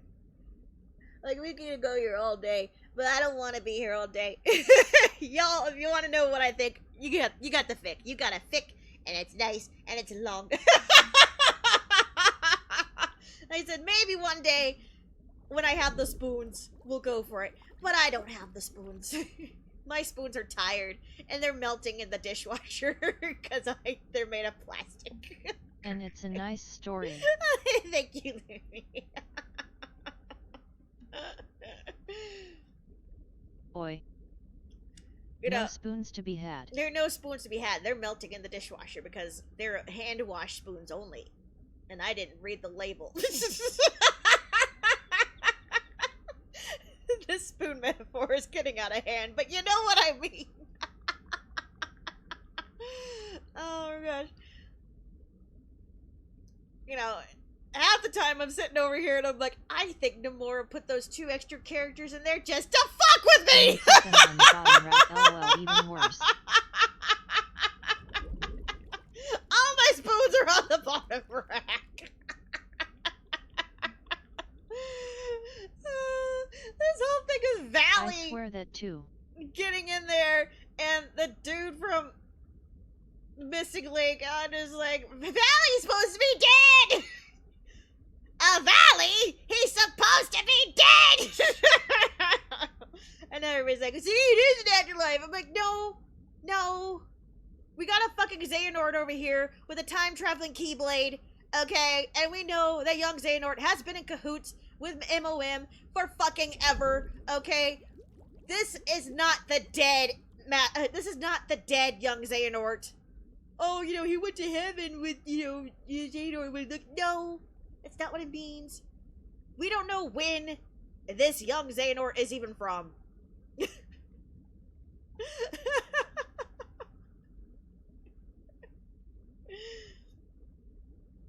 This could probably be some poor young Xehanort who got roped in very early into the game, both figuratively and literally, and has been yoinking time-traveling peeps ever since. Okay, so it's like... Nomura, why are you trolling Ku to the beat of Why the FCK you lying? Why you always trolling? Plus, we also know that Mickey is going to Scala Odd Column. For all we know, what's his face? Mr. Purple Coat, whose name I can never remember, because I don't really fucking care, could still be in Scala, and Mickey might be the one to go to him. We don't even know he's a Quadratum. You know? Who knows?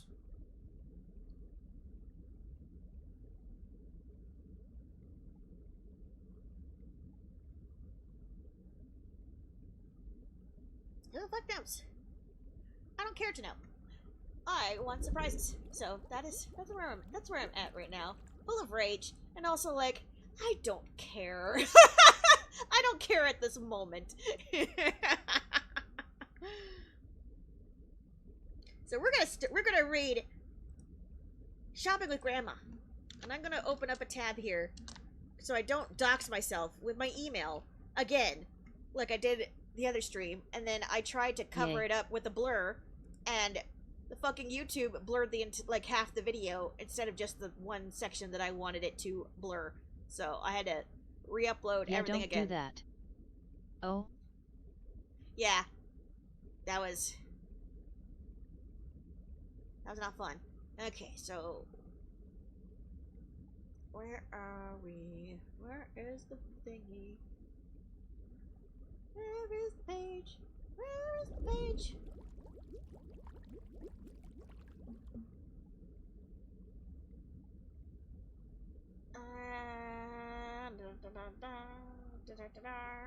Why do I have two things called video? Where's the one I read with?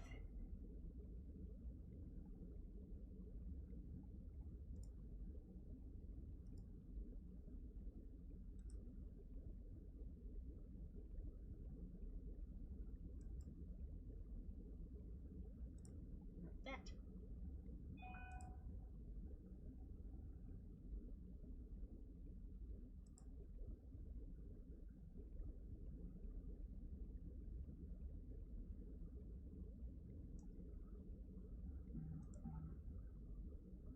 Not exactly the one I was going for, but close enough.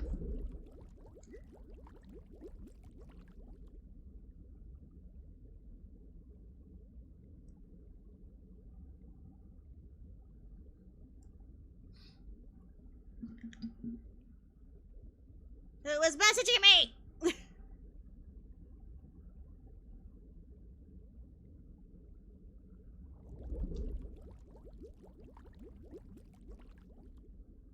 Sorry, 1 second.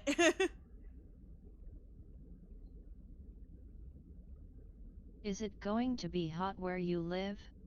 Today for where I live it'll be like mid-80s. It's probably gonna be hot. I'm not too worried about it. It's hot in the factory I work, and that's all I really fucking it is like 95 degrees in the factory that I work in. And whether or not it cools off, it's still fucking hot. So it's like, I have conceded to my fate that I will be hot anywhere I go, except in my damn apartment. So, I keep it 66 in here, and I revel in the cold. Alright, so, shopping with Grandma. Riku and Hoku go on a shopping trip with Riku's mom. Thank you for cashing in your Sora Smiles. It was Sora's turn to go on a mission, but he was a lot slower getting out the door this time around. Oh, excuse me. I got an air bubble. Excuse me? Alright. He's getting so big, Sora whined. I'm afraid I'll miss something. Just hurry back, Riku reasoned with a chuckle. Don't worry, soon we'll be able to take him with us and you won't have to worry anymore. That's true. Okay, one last kiss for Daddy. Mwah! He kissed Hoku one more time on his chubby cheeks and then kissed Riku about 5 more times. 2 days. 2 days. Riku smiled and gave him one last good kiss. One more kiss for good measure. Call me. Yep. Be careful. Yep. Sora giggled and nuzzled his nose against the others. Dink. Dink. Riku snickered and gave him one last kiss on the tip of his nose. Now get going, he laughed, forcefully turning him around and giving him a swat on the butt. Eve! I'm going! As soon as Sora's ship was out of sight, Riku hurried to get Hoku ready. They were going to spend the day with Riku's mom today. Are you excited to see Grandma? Riku cooed as he put on Hoku's little socks. Hoku blew bubbles and kicked his feet to make it difficult for Riku. Riku's mom wanted to start gardening again now that she was home more often and wanted Riku to come with her to the garden nursery. Watch her make me do all the heavy lifting, he chuckled, but don't let her fool you. Grandma is very strong, so you make sure to be a good boy. What? Hoku cooed. Yes, you, he snickered. Don't think you get any special treatment just because you're cute. Hoku lifted his foot to his mouth and pulled off his sock. Riku sighed and Hoku burst into a fit of giggles. Okay, just for that, you're wearing shoes, young man. Once Hoku was loaded into the buggy with a fully equipped diaper bag, the two were off to the warp sphere to Grandma's, where they ended up just a little down the street, so they had to walk a little ways. Hoku waved his chubby little limbs at the birds as they flew by, and squealed with delight at all the new sights and sounds he was hearing, such as passing cars, bicycles, and lawnmowers. Nearby, Riku could see a bunch of kids getting together with their own little boats, presumably on their way to the play island. Heh, we'll have to take you there someday. When they had arrived at Riku's family home, he wasn't surprised to see the garden looking a little torn up. The old flowers moved to the backyard in favor of making room for new ones. His mother came out and greeted Riku with a short hug before picking up Hoku and fawning all over him. There's our little man. Did you miss Grandma? She cooed. Hoku squealed happily and tried reaching for her earring, but she was quick to dodge. Silly boy. You ready to go? Riku asked. Yes, just let me grab the cart. She disappeared back into the garage and pulled out a large flatbed cart, and it was then that Riku knew. They were getting mulched today. Here, let me push the cart and you can push Hoku, Riku offered politely, but he knew this was just his mother's plan all along. His dad hated helping with the gardening because the nursery was a few hills away, which meant pushing the cart took twice as much work. Now, with a baby to push, his mom doesn't have to help. Together, the two made the walk, catching up as they went. Neither were very big talkers, but it was a lot easier to find things to talk about with the baby. But once they were at the store, things got boring again. Just as he predicted, he was stuck with the cart while his mom asked around for advice. It was just like when he was a kid, only this time, his own kid was along for the ride. While she debated mulch with the store manager, Riku rocked Hoku. He wasn't fussy, but Riku could tell he was getting bored. Me too, buddy. As he did so, he felt eyes on him again. He was used to getting stared at, but he underestimated how many more stares cuddling a cute baby would get him. He could see why Sora felt anxious, as if they were all judging his performance. But how could he be doing anything wrong? He's just playing with his baby. He decided to ignore them and show Hoku the different flowers on display. What do you think of these? These are daisies. Just like the ones at home, remember? Hoku cooed and grabbed one of the buds to try to eat it. No, Riku quickly pried out of his fingers. I'm pretty sure daisies aren't edible.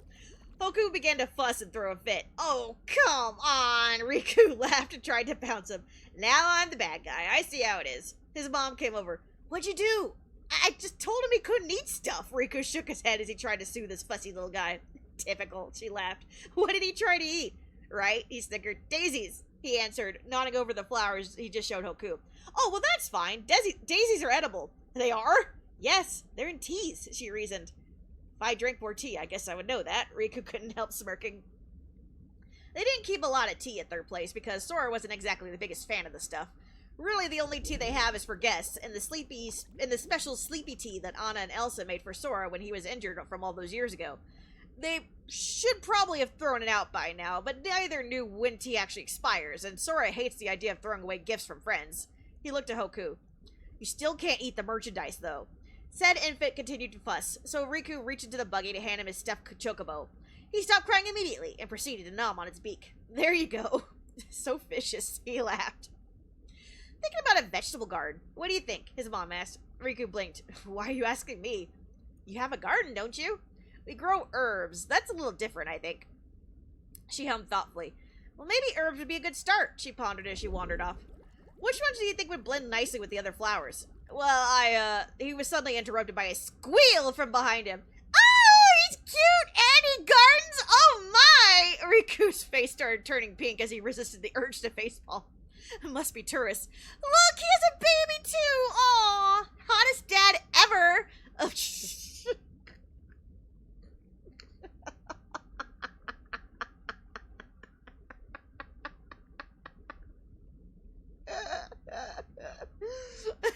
Some people have no fucking shame. LOL help.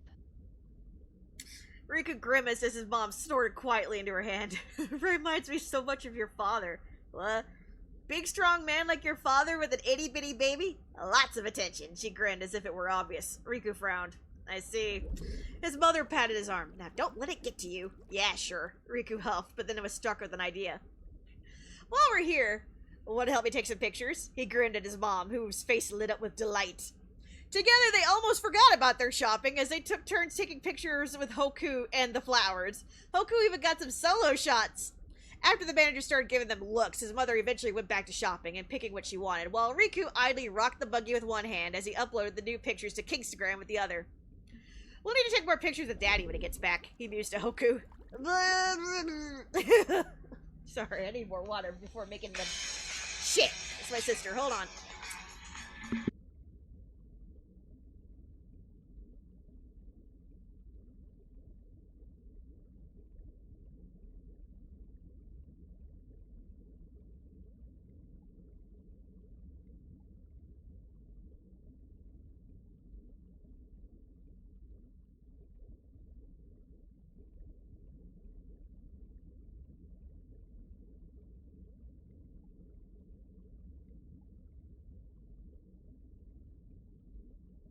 Alright, I'm back. Sorry about that.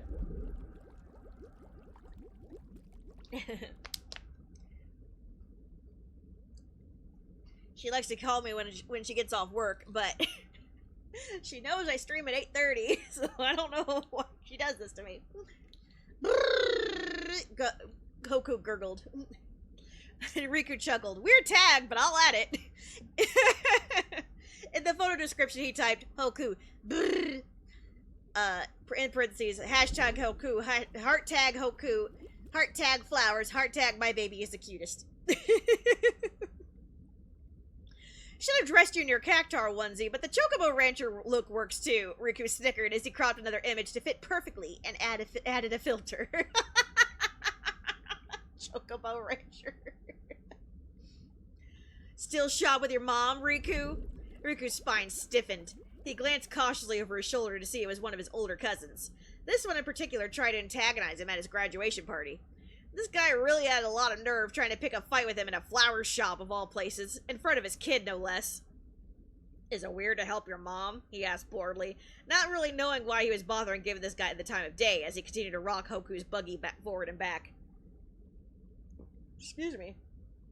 What's weird is you disappearing for a few years and now you have a husband and a new kid, he scoffed, annoyed that Riku still hasn't completely turned to look at him. I didn't disappear, he argued flatly. I've been here the whole time.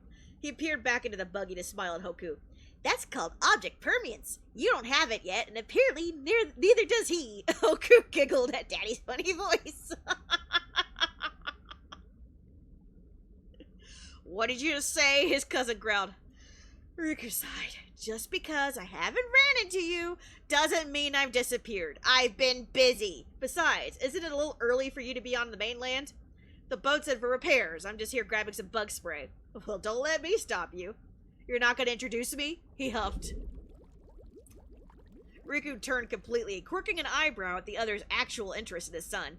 He was hesitant at first, but he did stand aside so his cousin could take a look. This is my son, Hoku. The man smirked as he looked into the buggy. So he is yours, then. Who's messaging me? No, Verizon, I don't want to buy a new phone. Leave me alone. I rhymed. I'm a poet and I don't know it.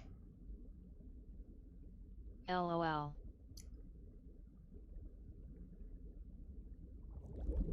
Looked at the buggy. So he is yours, then. Of course he is, Riku frowned. At least he did one thing right. He's a good-looking boy. Thanks, Riku responded flatly. Riku's mom returned with a couple of potted plants. Ready? I have a whole list picked out. Sure thing. Riku took the flowers from her and helped her lower them into the flatbed cart while she took the reins of Hoku's buggy. She regarded her nephew with a sweet smile. I saw your wife by the daisies. She was looking for you. Thank you, ma'am. He bowed his head politely and ran off. The smile fell from her face as soon as he was gone, making Riku smirk just a little. Greasy son of a bitch.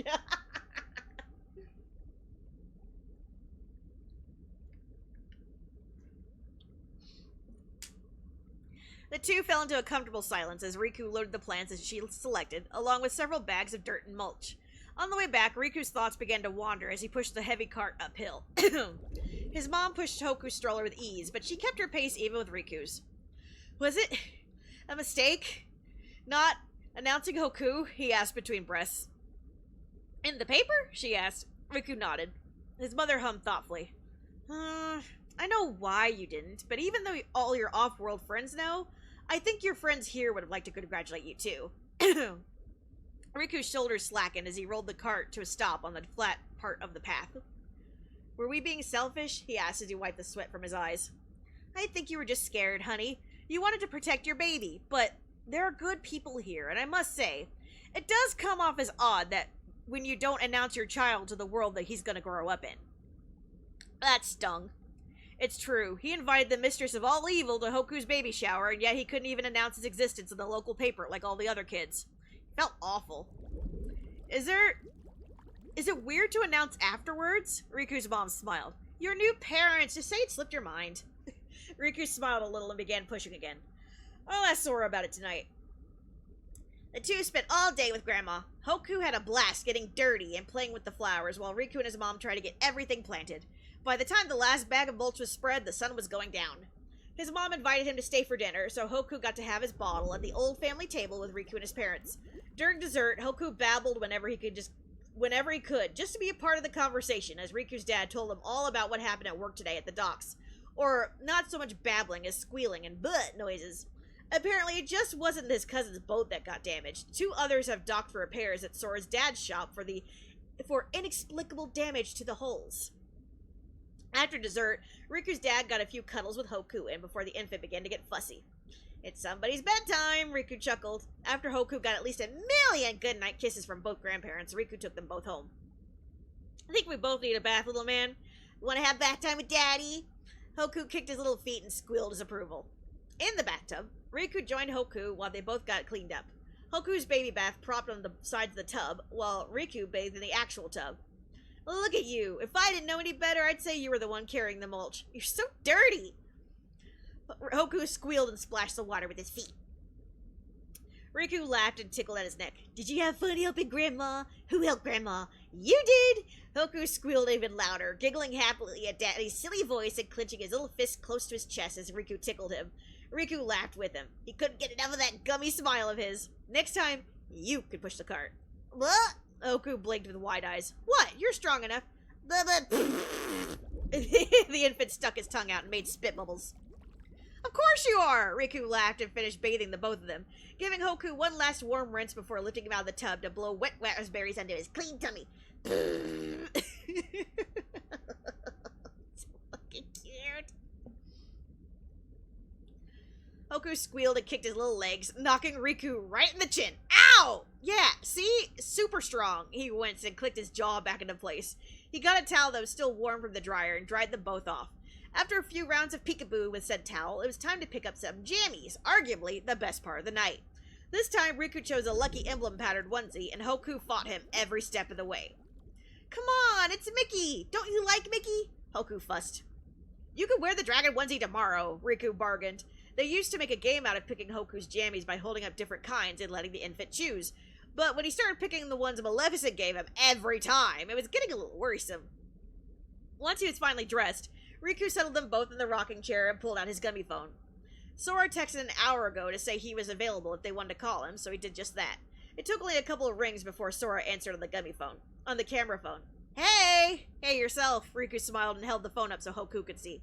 Hi, Hoku! Daddy misses you! Were you a good boy today? Sora cooed. Bah! Hoku babbled before blowing a bubble and shying his face away from the bright screen to bury himself into Riku's peck instead. He just had a bath, Riku explained. Oh, Sora nodded in understanding. He should go down quick then. We could only hope, Riku chuckled. How was the mission? Sora's eyes went downcast. Riku could tell that Sora had definitely had a rough day. His hair was disheveled, and he had trace remains of a blue bruise on his left cheek. The main mission was fine. We took out this weird Wolfman Heartless thing, but I didn't get an audience with the leaders like I'd hoped. They said we'll have to schedule for another time. Well, that's fine then. It's not a no, Riku gently reassured him. Yeah, I guess. Riku tilted his head with a small smile. He could tell Sora was still feeling really down. Just means I might get to be there with you next time, he added. This is true! Sora brightened and grinned happily, cheering up almost instantly. I would feel a lot more confident if you were with me. I know. It's intimidating. Riku smiled sympathetically. Yeah, Sora smiled softly back, the two locking fond gazes for a moment. So, did you guys have fun? I saw the Kingstagram post. He's so cute. The two of you are so photogenic together. He gushed. Riku chuckled. Yeah, I guess we had fun for the most part, but that does remind me. I wanted to ask you something about Hoku's announcement. He told Sora how he was having second thoughts about not announcing him in the local paper and what his mother had said. I know I was the one who said it wasn't necessary, but I'm starting to see things a little differently. Sora smiled. Well, I see. Better late than never. We'll have to draft up one and send it in. What do we say, though? Hoku, born to Sora and Riku, July 31st, 9 pounds, 20 inches. That's all. Sora simply shrugged. Riku grinned. Vague enough to work. I like it. Sora snickered. You're getting sneakier and sneakier, Riku praised. Just finally learning how to use words to my advantage. Sora shrugged again, but his cheeks reddened with appreciation all the same. Sippy sippy. Heh. So what's on the agenda tomorrow? Checking on everything and then making our way back. Hopefully we'll get that meeting scheduled before we leave. Well, you be safe. Want to say goodnight to Hoku? Said infant was already asleep and practically snoring into Riku's chest. Good night, Hoku. Daddy loves you, Sora whispered. Hoku scrunched his fists up and wrinkled his nose, earning a smile from Riku before he returned his attention to Sora. I'm gonna go ahead and put him down. Hang tight. He set the phone down for a moment so he could carefully lay Hoku down in his crib. The little guy was down for the count and didn't even stir.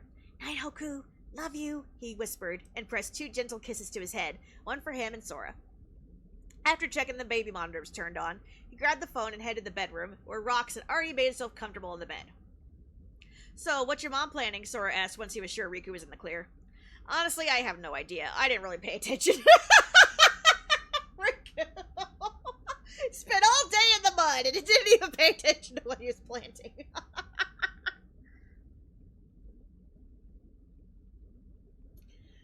Too busy spreading the mulch and watching Hoku play in the dirt, Riku answered honestly as he got into bed. Sora laughed. Valid. Is it though, Sora? Is it? BRB. Okay. The two talked for several more minutes as they both settled in for the night. Riku got comfortable and watched Sora change into his pajamas with one hand while he held the phone with the other, a slightly impressive feat. Both of them were quickly getting sleepy and soon had their heads propped up on their pillows. Ready to say goodnight? Riku asked. Yeah, you? Sora asked quietly with a hint of a stifled yawn in his voice. Riku hummed. Sora smiled. Love you, they both said it at the same time and chuckled at themselves.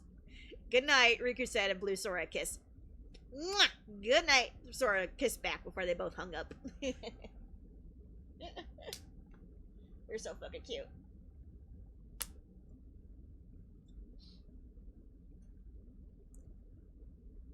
I'm gonna make sure I... Thank you. Of course. So cute. Thank you for cashing in your Sora smiles.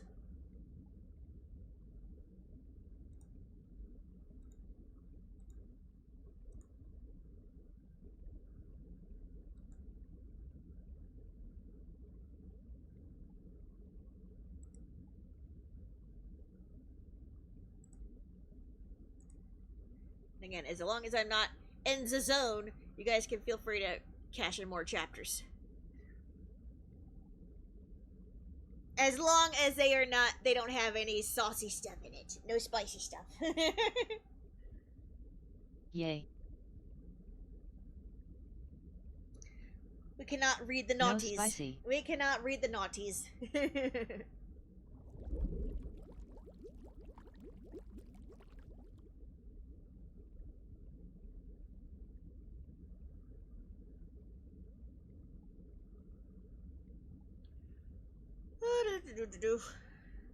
Okay.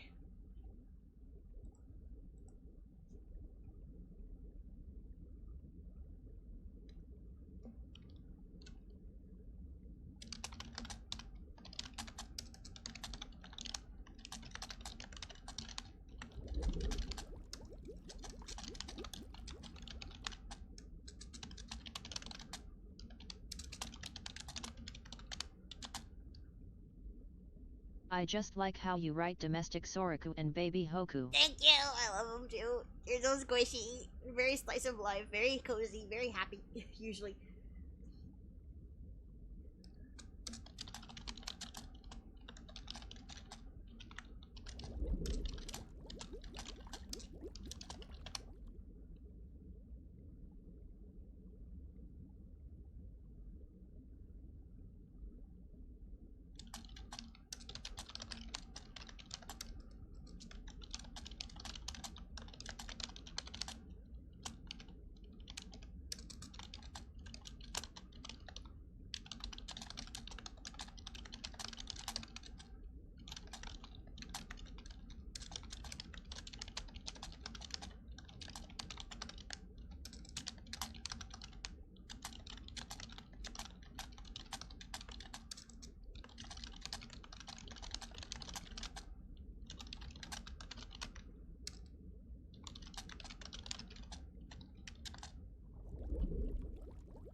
This is such a chill stream. Thank you, Wings So Cozy. Thank you. I'm so glad you're enjoying it.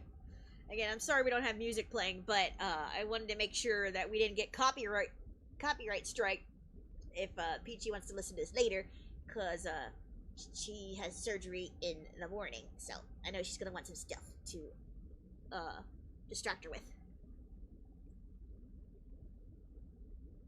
Speaking of which, she's probably getting ready for that. I don't see her. Oh, yep, there she is. I saw my Peachy lurking hard as Peachy could lurk.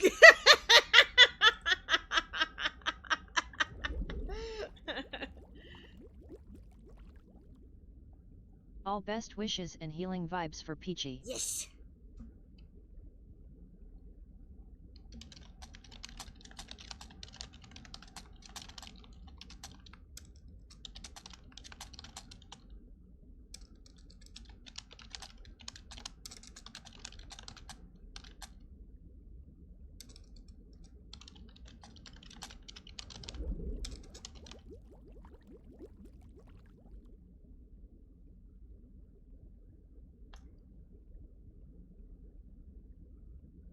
Oh, excuse me.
Now I need to count.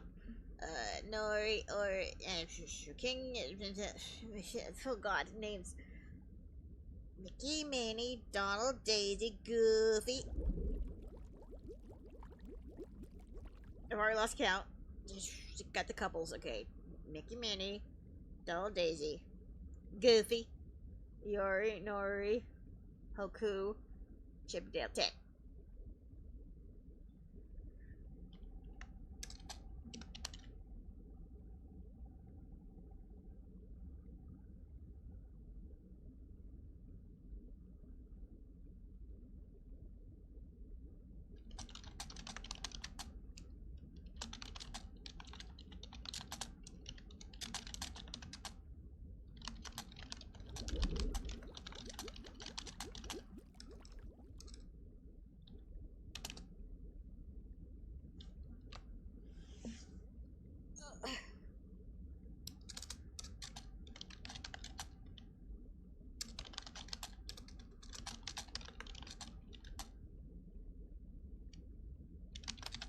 Alrighty, I'm back.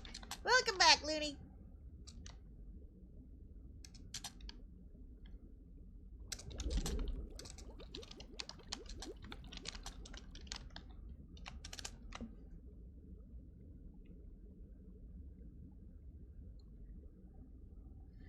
Not Wing over here wishing they'd just gone to town and get a corn dog. Why did I do this to myself? Morning meetings suck. Blat. Yeah, they do. I hope it was a productive meeting and not a meeting about when they set up the next meeting. Or what they discussed at the next meeting.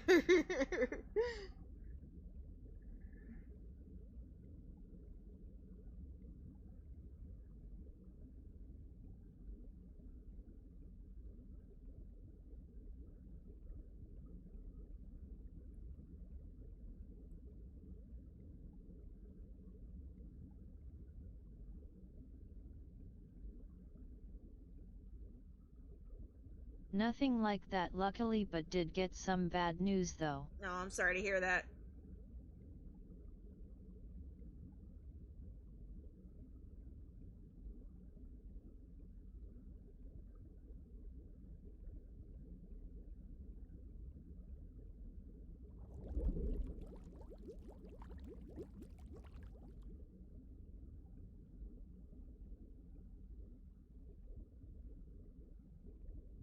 A coworker I know is in the hospital, I guess. Aw, I'm so sorry. Send the good healing vibes their way.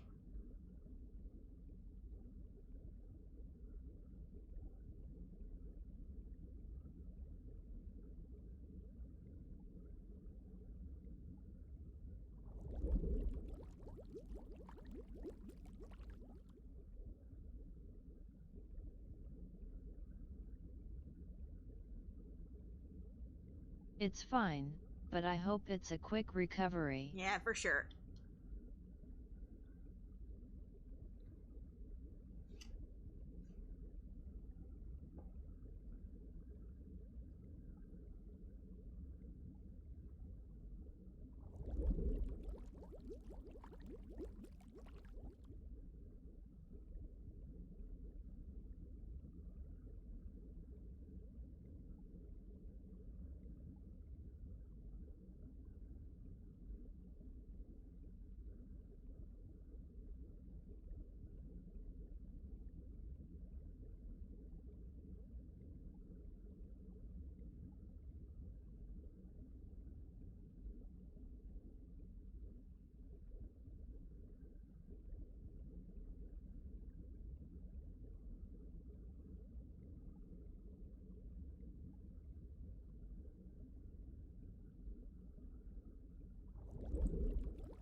Disney Town. What would you like to try? Well, I had really broom just chocolate chip pancakes on the plate.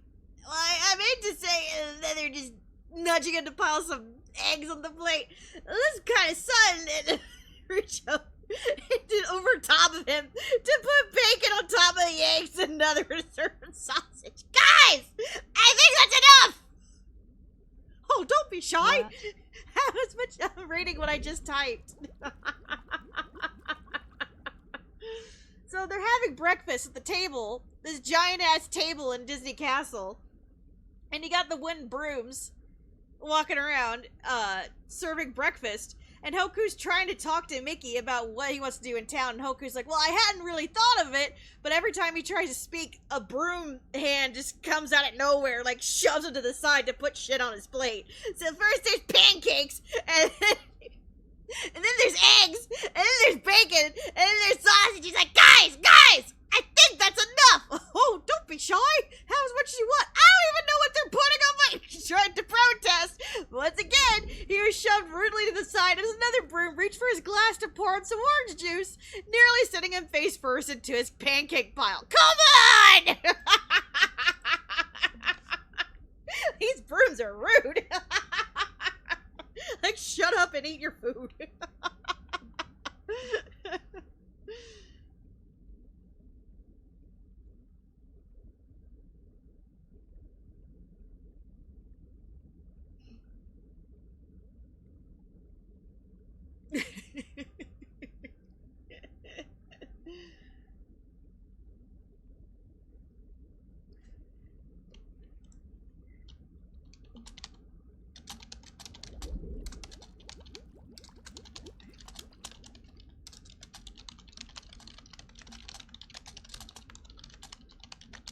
Brooms be like that.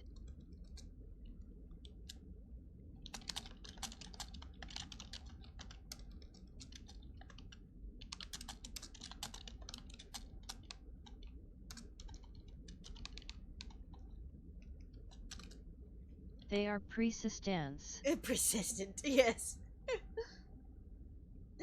Donald snickering. I'll be good and clean your plate. Persistence. Persistent.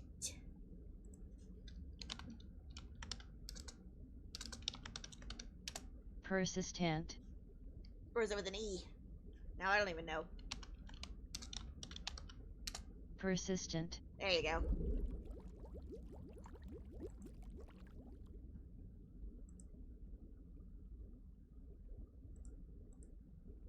Stubborn.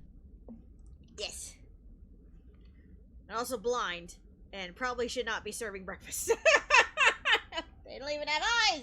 Thanks, Wing. They don't have eyes! What are they doing? How do they do anything? Just vibes, I guess? What if their eyes are invisible?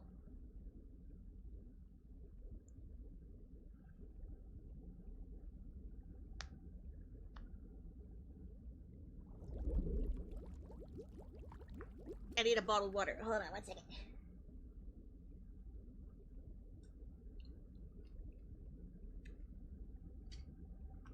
LOL true.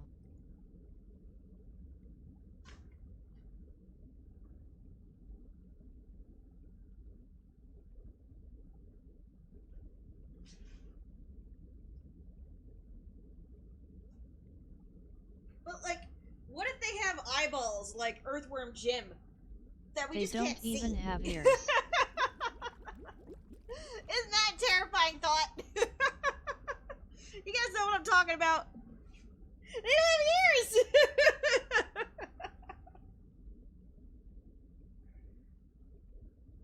OMG.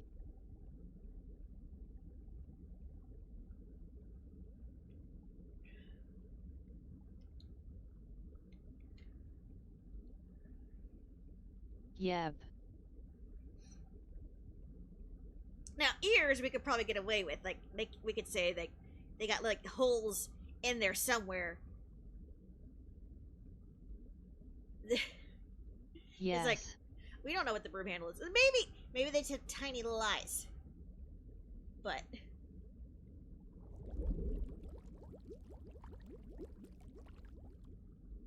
still.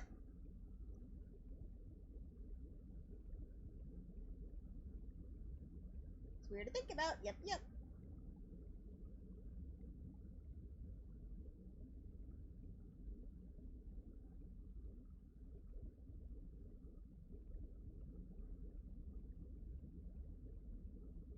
Reminds me of a... like an owl?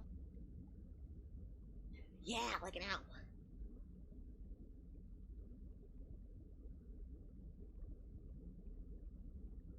Makes me think of a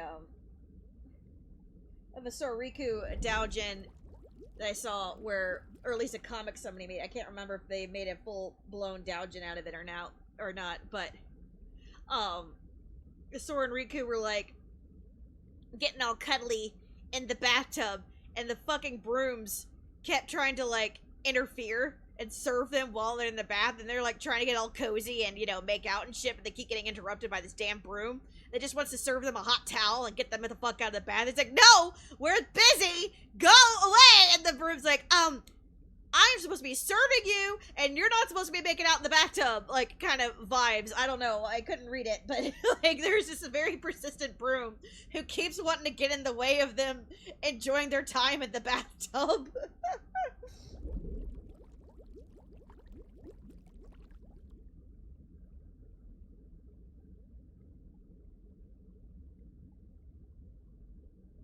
Oh no. So funny.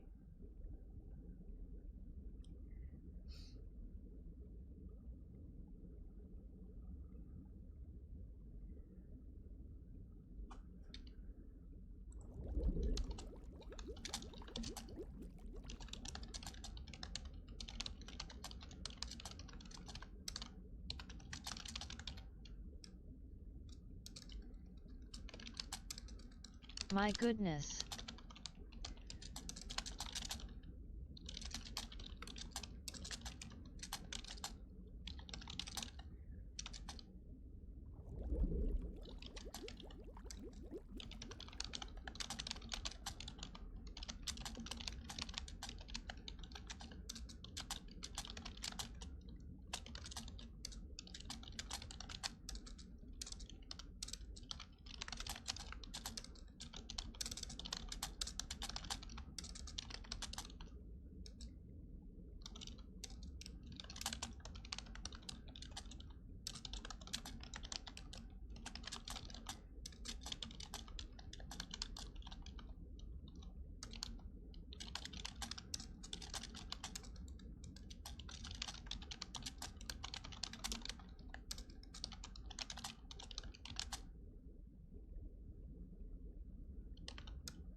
Sorry, I don't know what to talk about.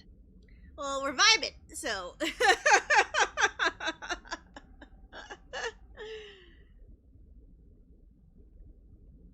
You don't have to talk if you don't want to.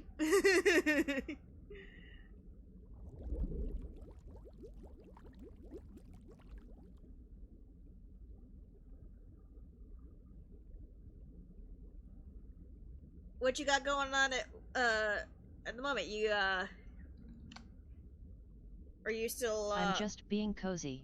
You guys you still watching the pipes or whatever? I know poor Love is sick. Love, are you working on anything?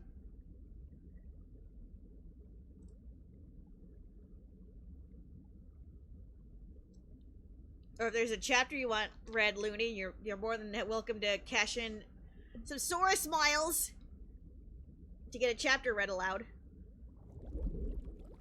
Yeah. I just feel chatty kinda. Let's see here.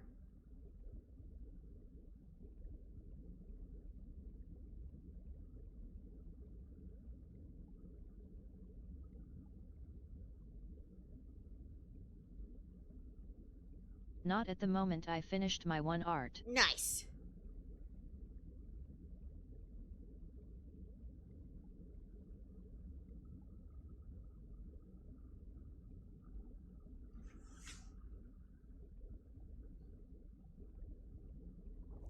Met, just sitting at work and waiting for work to end. That's fair enough, fair enough.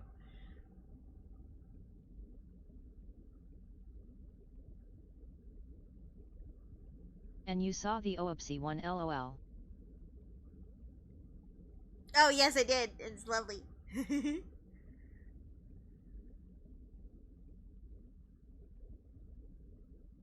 Yeah, I was gonna have an oopsie chapter. I did hear about an interesting take, but I don't think you're up for it. Probably not.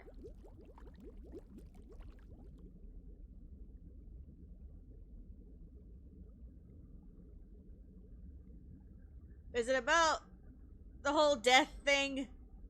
Or is it about, oh, Sora lost his memories? Or is it one of those where everybody thinks Yozora is a Keyblade hunter and they're going after Sora because they think Sora is the one that brought the darkness or whatever? Is it one of those?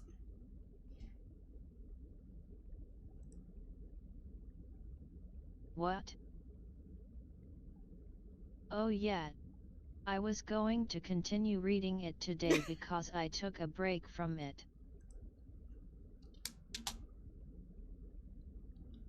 Yeah, that's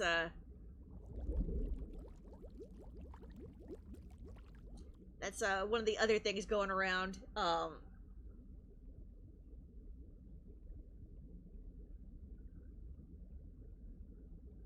Yeah, once again, going back to what I think is obvious that other people don't think is obvious, but it's like when they say, oh, you know, this place had no concept of light or darkness until we brought it with us. To me, that obviously states, At well... _iridescence, just someone, mainly one person, I think, not liking the new art style that's for KH4. And it's a beta, it's a freaking alpha, it's not even a beta yet, so it's like, you know, it's gonna look different. They're still tweaking it, but like, some people are, think that, So they're making YouTube videos about it. yeah. It's still in development too.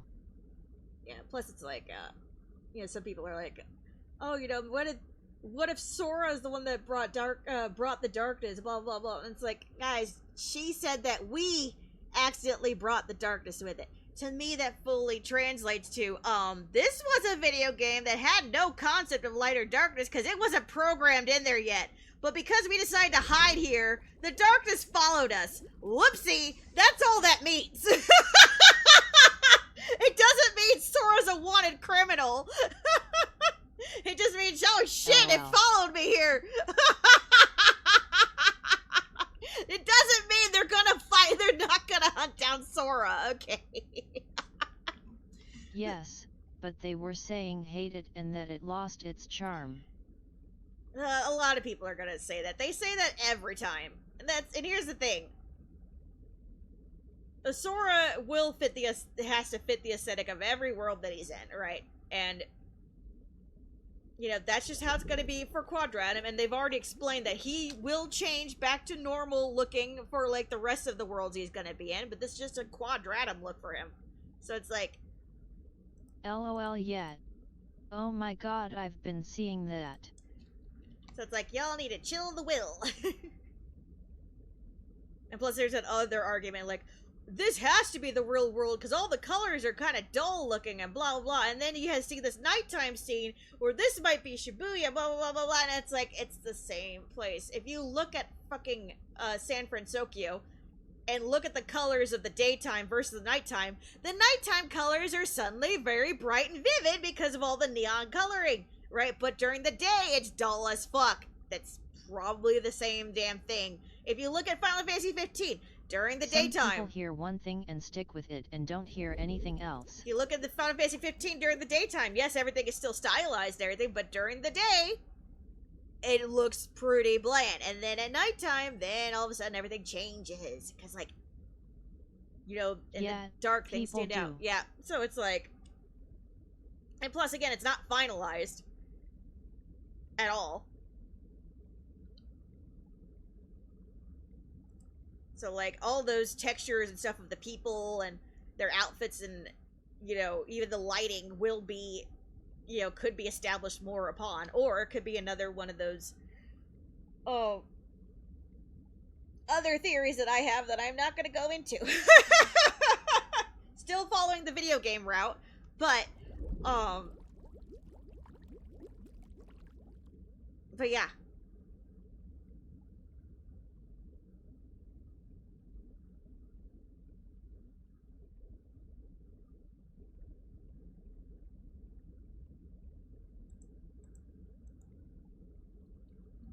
Oh, look at the goober smiling.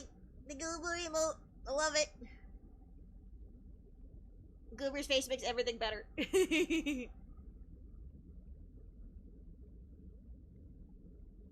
Goober's so cute. So cute. I swear the Big Hero 6 world was like a beta run for KH4. But that's just me being silly about it. Well, they do development on these games all at the same time, so it's like, or like the development time overlaps, right? So...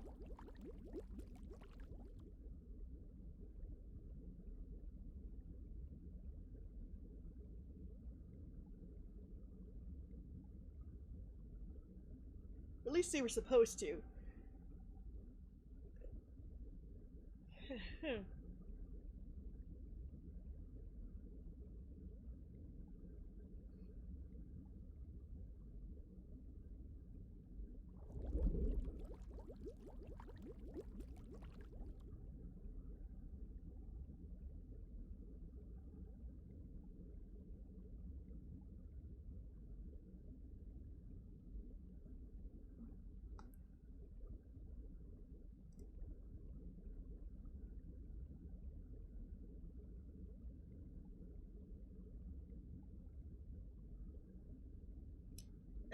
I like looking at the little details that people have spotted, like how we noticed like different accessory changes in the first trailer that they pointed out. Like Sora gets different shoes, get different wristwatches. Like I remember freaking out when I was like, Sora has a watch, guys, he has a watch.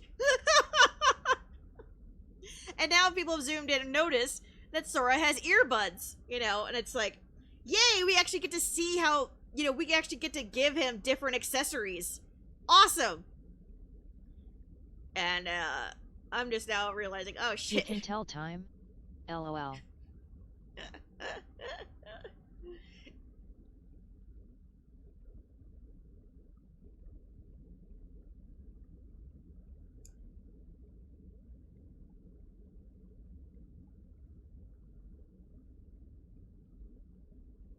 And here I am giving Hoku earbuds for his battles, So I'm just like, you're giving Sora earbuds, you say?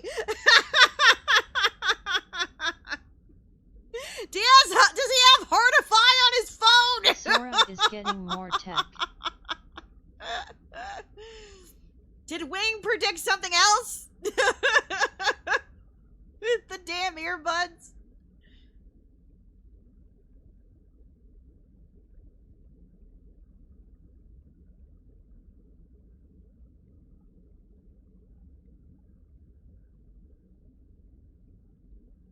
LOL.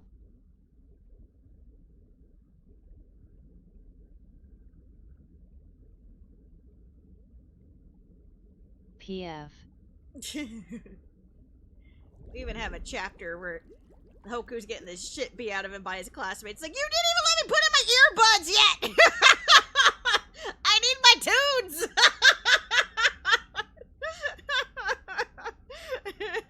They're like, shut up! LOL.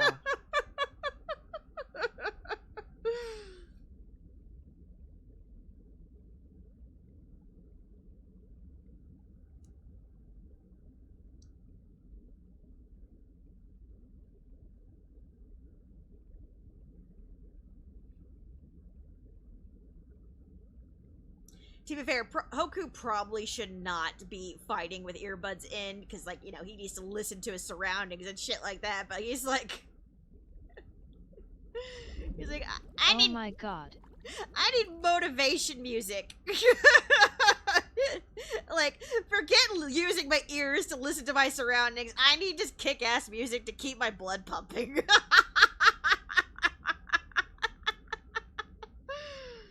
He's such a dork.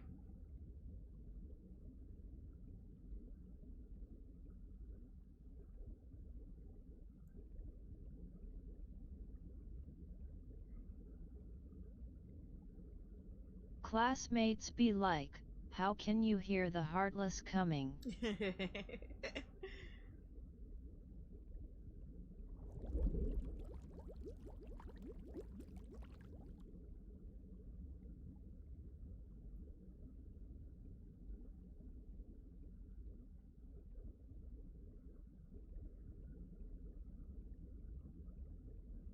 To be honest, it probably comes in more handy versus a human opponent versus a heartless opponent, because, like, if your human opponents are trying to psych you out and you can't hear them, it probably works out better that way, right? But heartless being the sneaky little motherfuckers.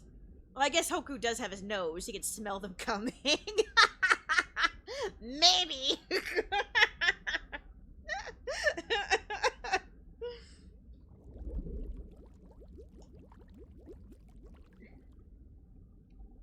Hoku over here being like, my dad fought using a blindfold, like, in his teens, so why can't I fight while being deaf? Like, except not really.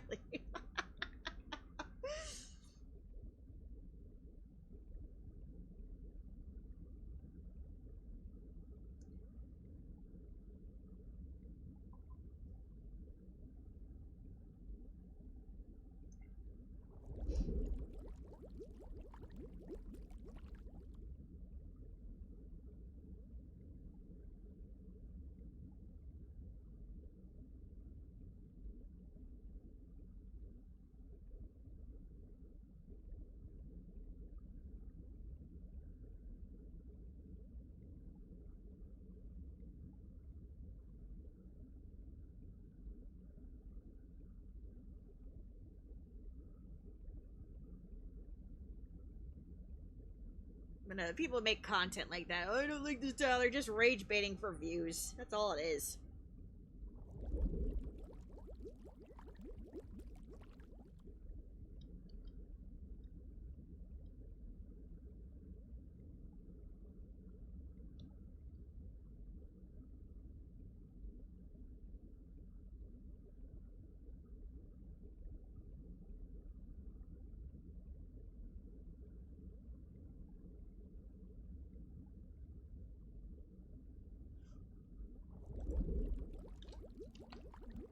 Love wants me to pick a chapter.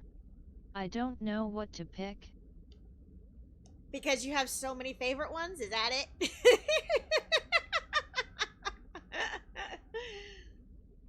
LOL.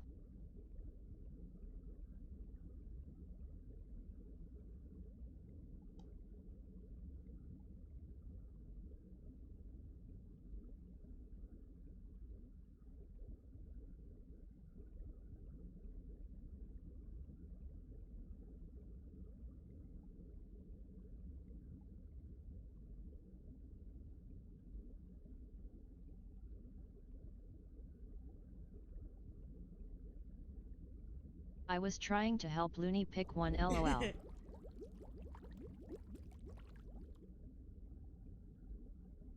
Well, it depends on the vibe you want. You know, if you want high school vibes, part 2 is the way to go, and you can narrow it down from there. If you want domestic vibes, part 3 is the way to go. If you want adventure, but also angst, part 1 is the way to go. And if you want part 4, oh my god, I miss my dads, where the fuck are my dads? Part 4 is the way to go. And also teenage angst. Yeah, part 4.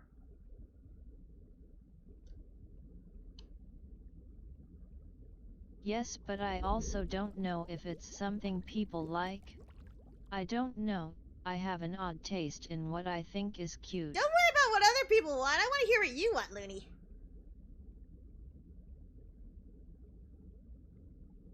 I mean, we're all here liking the same fic, so... You pick what you want, lol. Yeah, I want to hear what you like.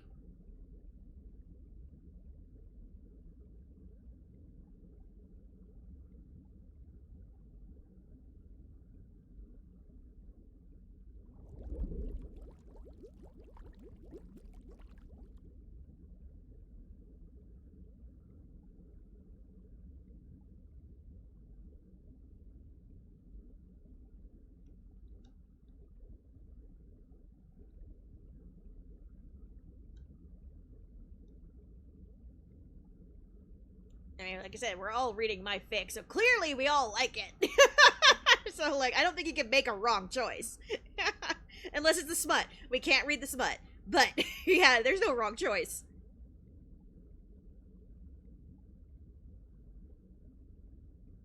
Unless it's like Clearly. LOL. Unless it's like the first 3 or 4 chapters where there's a lot of screaming, because, like, I'm not gonna scream, so... Kyra's just gonna be going like,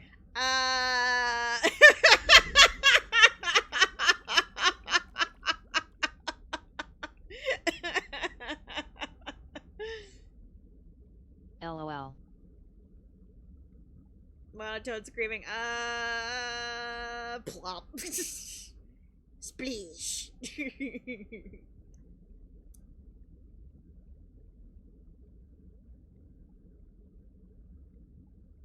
Cannonball.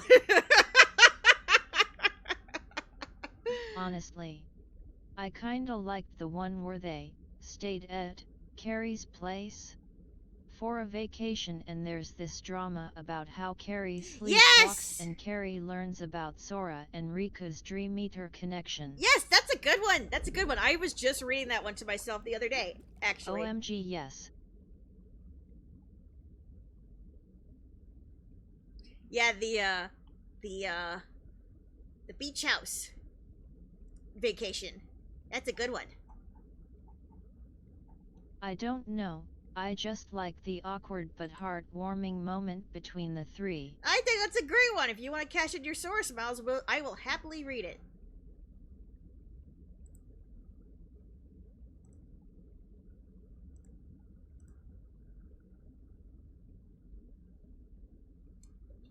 The mug stalker.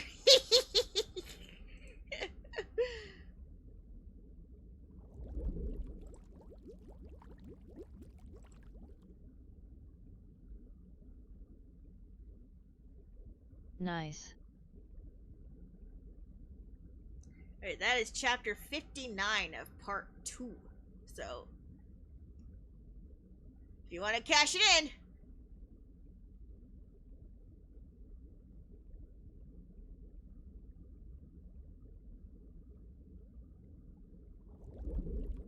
Okay. Once I figure it out.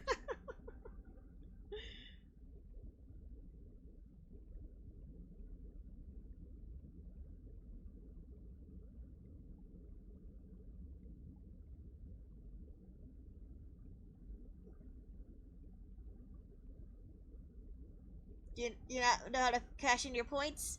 You click on the little Sora smiles that's next to your bits.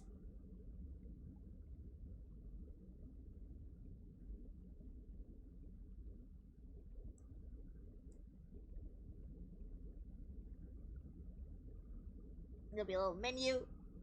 Cheer 100. Ah! Looney, that's not what I meant! Did I do it right? No, Looney! Thank you for the bits, but no, sweetheart. It's next to your bits. The Sora smiles. It's like, it's points a little further down. Press the Sora, LOL. You press the Sora, not the bits. Oh. You know, just for that, I'm giving you a free reading. But for future reference, you click on the Sora face. And at the very, very bottom, there's 3,000, 3,000 Sora smiles for read me a story. We got a whole menu. We got 4,000 points to sing a song. Highlight my message. Hydrate. Sub emote, etc, etc, etc. Let Oopsie play. Voice impression. Modify a single emote. Mickey Mouse voice. Selwind. Thanks Thank for you for the following. follow! A Tarot new card friend. reading. And read me a story. Yeah, just for that, you're getting one for free. Thank you, thank you, Looney.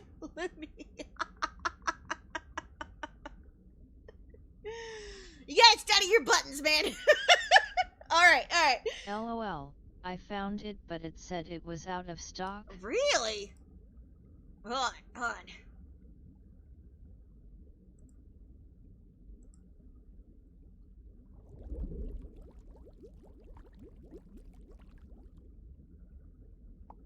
I thought it was just for me.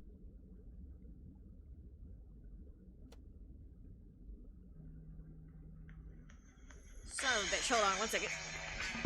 It being out of stock?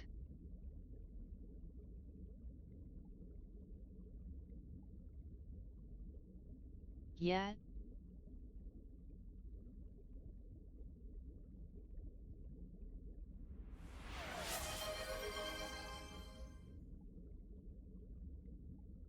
BRB. Maybe I don't have enough point?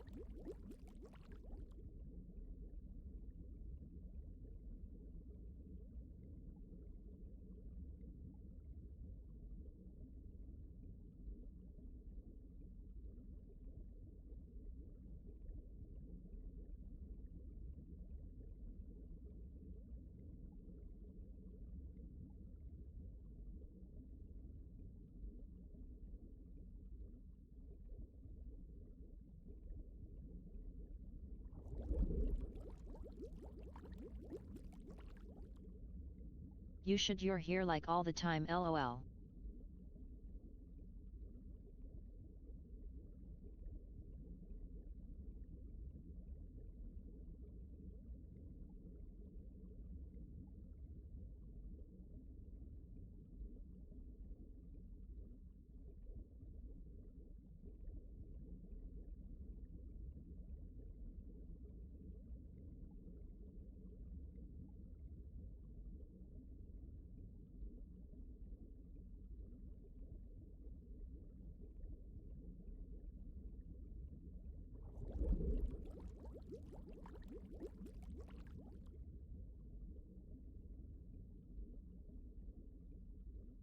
Yeah, I just don't know. Tech and I don't get along much.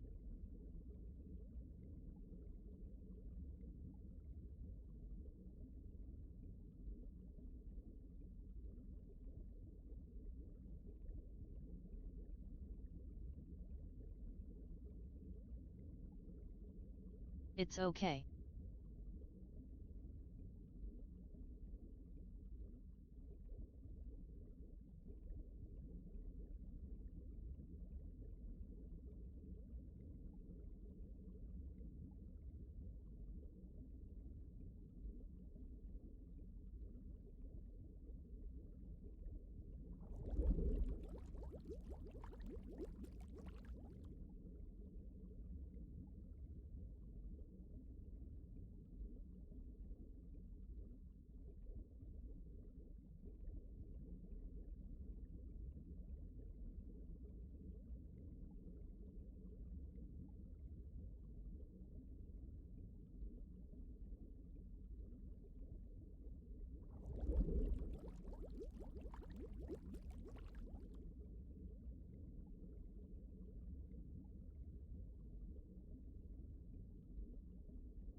Doctor calling BRB.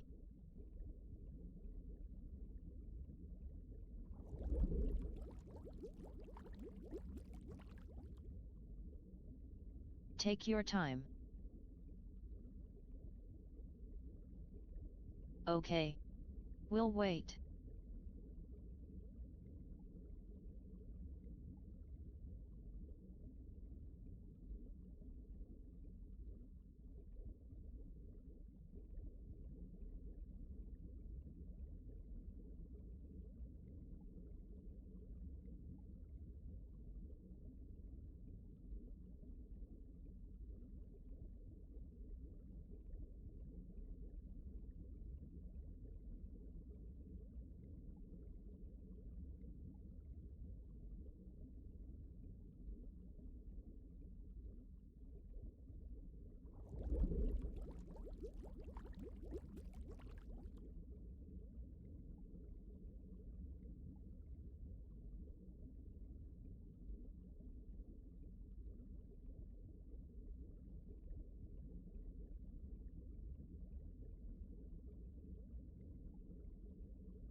LOL the dog emote.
Peachy.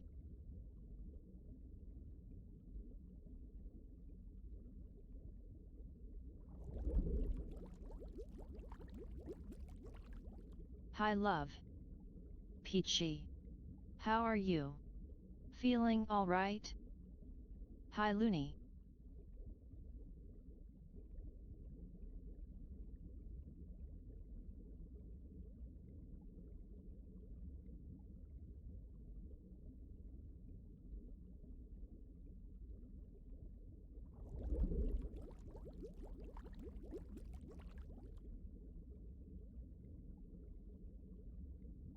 I'm doing pretty good, thank you.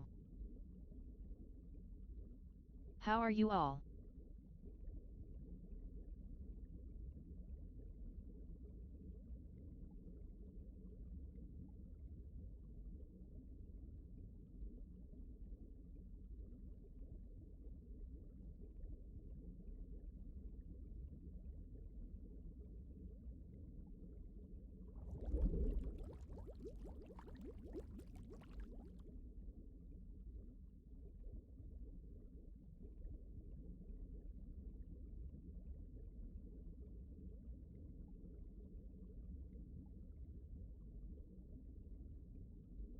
That's good to hear. Going good. Going to be getting the keys to the new house today. Glad you are doing good, Peachy.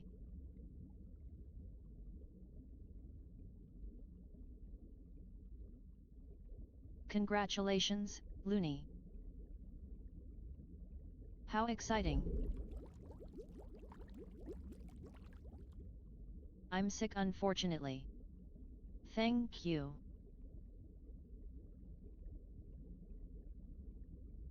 Love.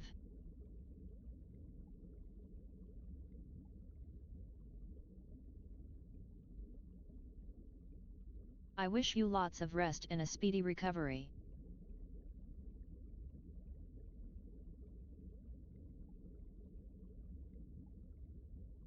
At love_iridescence sorry love. Hope you get better soon.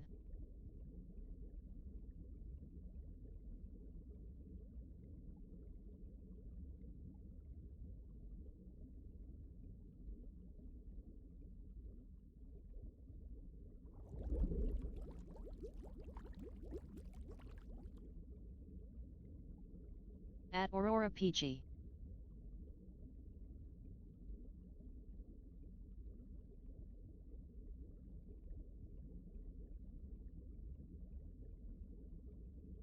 At Lunizia Blair.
Sorry about that, guys. Oh my gosh.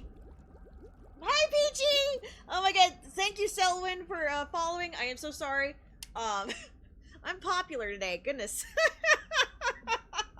I am so sorry. Oh. And thank you for the big oopsie! And once again, Looney, thank you for the bets. We were about to read the Destiny Trio Vacation Part 3. I do not know why the thingamabob has limited story time. I'm trying to figure out how to undo that. Welcome back. Thank you, thank you. So yeah, that was the doctor calling. You ever heard that that saying, that person's so stupid they even they would fail a blood test? Wing failed a blood test. Real flow. OMG. Hi, Infrafun, how you doing? So, yeah, I was, at my last checkup, I was getting, like, What do you mean? well, the blood test failed. Exactly what it sounds like. So, I went in to get my blood test done, and, you know, get a physical and all that fun shit, and effing, Never heard of that saying. you never heard that saying? In for fun too.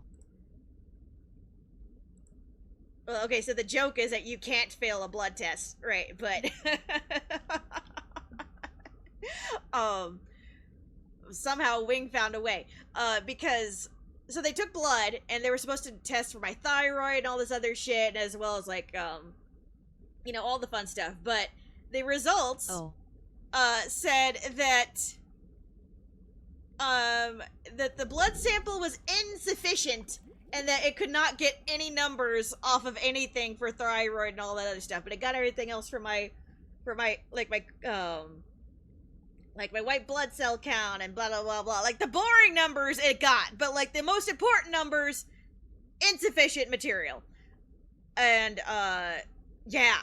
And he's like, yeah, so due to that, I'm not so confident that your pap smear is also gonna get any results either. Wing's blood is very sufficient. Yeah. So, I might have to get my labs done all over again. And I'm like, are they gonna charge me for, failed tests? And he's like, that is a good question. And I'm like, you know, just in case, how about we do these again in August at the next appointment in case the budget needs to bounce back. You have to do it again? Yes, I have to do it again. And, yeah. Ew. Not fun, because, the first, no. procedure did not go very well. Let's just say that the equipment was too big for Wing, and even the smallest size was too big for Wing. So he had to order smaller sizes. Ugh. And I'm like, just in case the budget needs some time to recover, let's do this in August.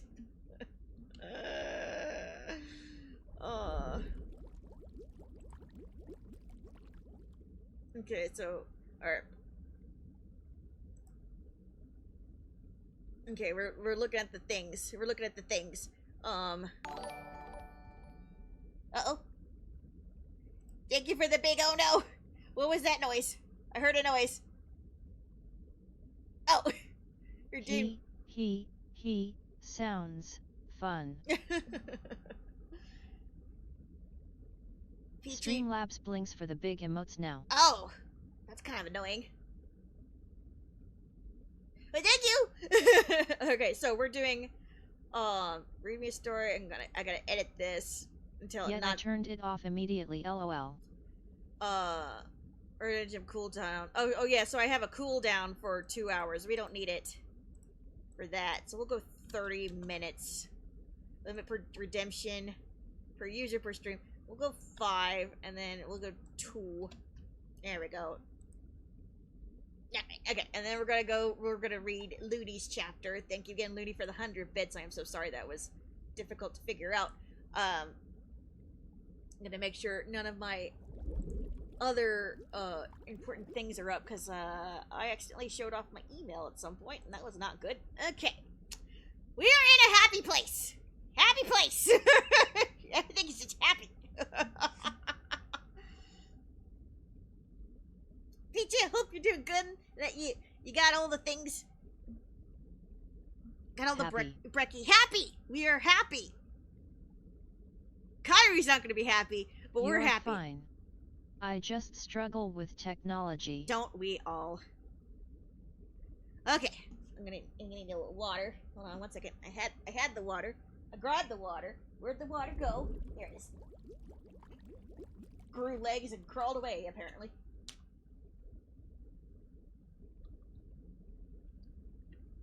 Okie dokie. Okay, Chapter 59 of Part 2, Destiny Trio Vacation, Part 3. The Destiny Trio share a heart to heart to heart. You get it? You get it? A heart to heart to heart to heart.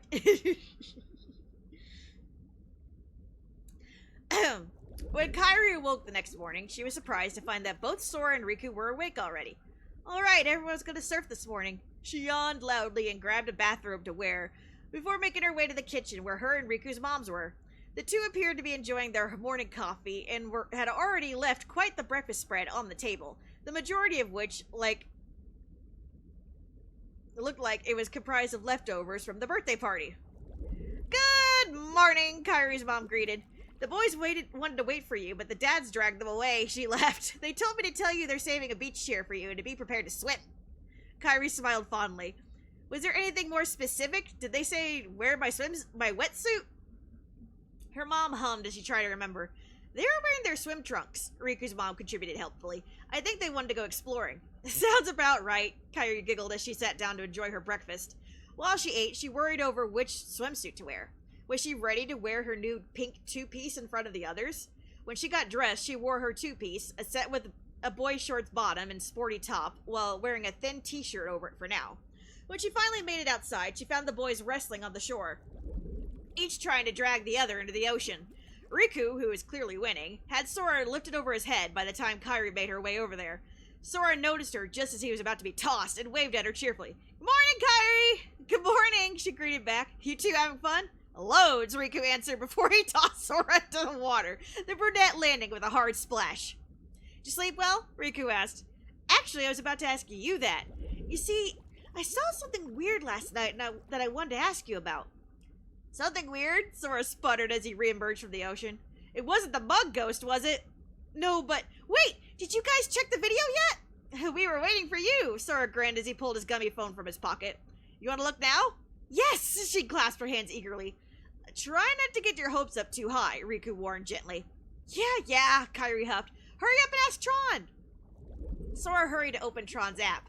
He hoped that Tron already went through the footage so that they didn't have to sit through too much video. He was excited to get the day started. Good morning, everybody, the program greeted. The trio bade him good morning back, but the program could tell that the three were antsy, so he decided to skip to the chase. My sensors did detect activity in the kitchen at 2:27 a.m., and I recorded 15 minutes of footage. However, I must warn you, I don't think it's going to be what you expected. Well, let's see, Kairi demanded eagerly from over Sora's shoulder. Tron gave pause for 1 second before pulling up the footage from the kitchen.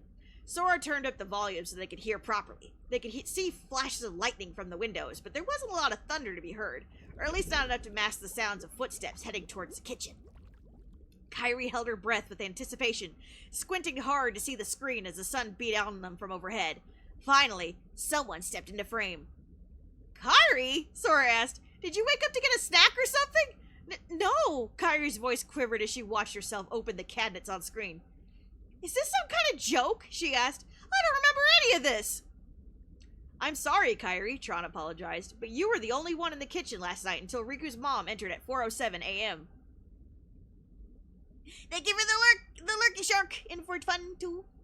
Lurky shark, do do do do do. Lurky shark, do do do do. Lurky shark.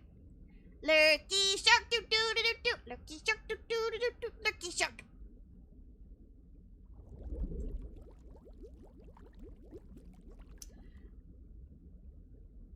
Huh.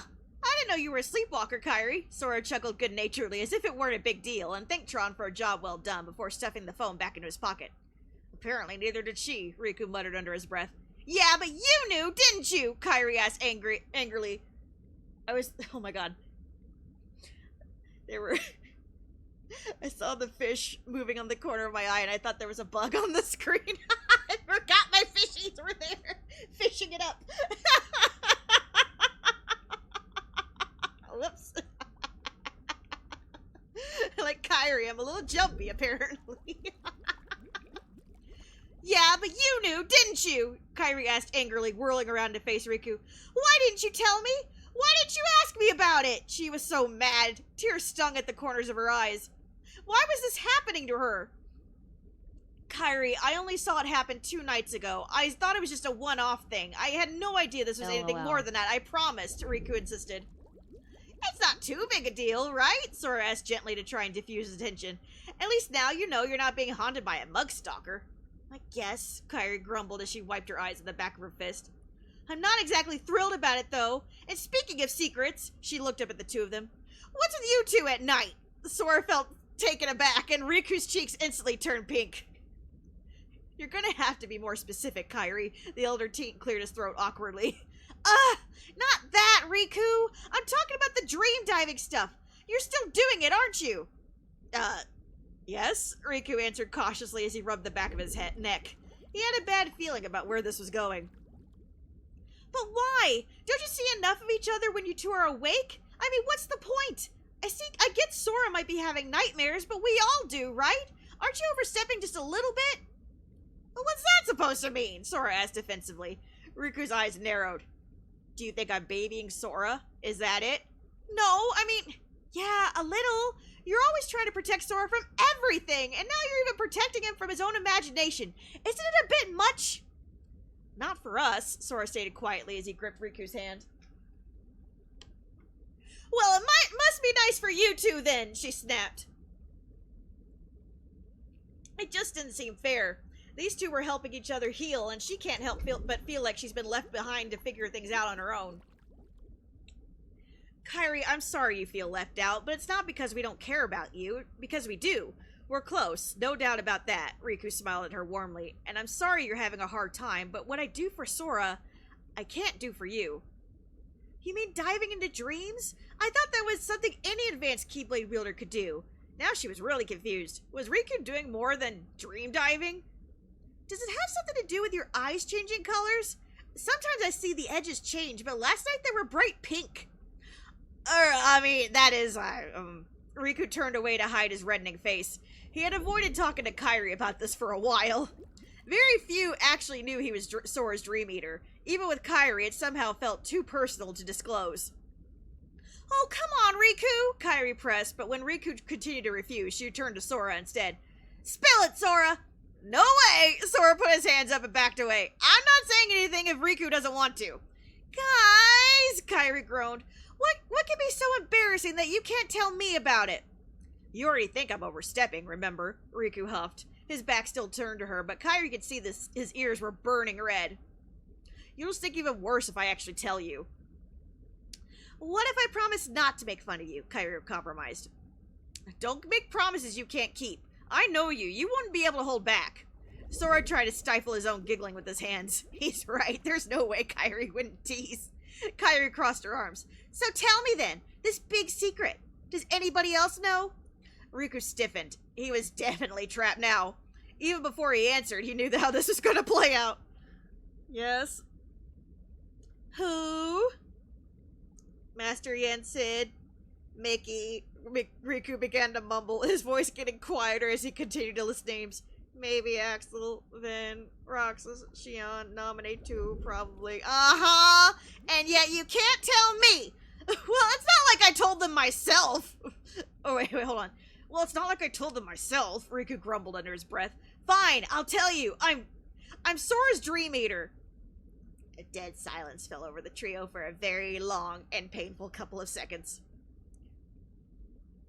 Come again? Kyrie blinked. You mean, like one of those bouncy meow-wow creatures from yesterday? You're one of them? Riku could only growl in response. Here it comes. So, you're like Sora's pet or something? His dream pet? Suddenly burst into laughter, unable to hold it back any longer, as tears of mirth leaked from his eyes. Kyrie!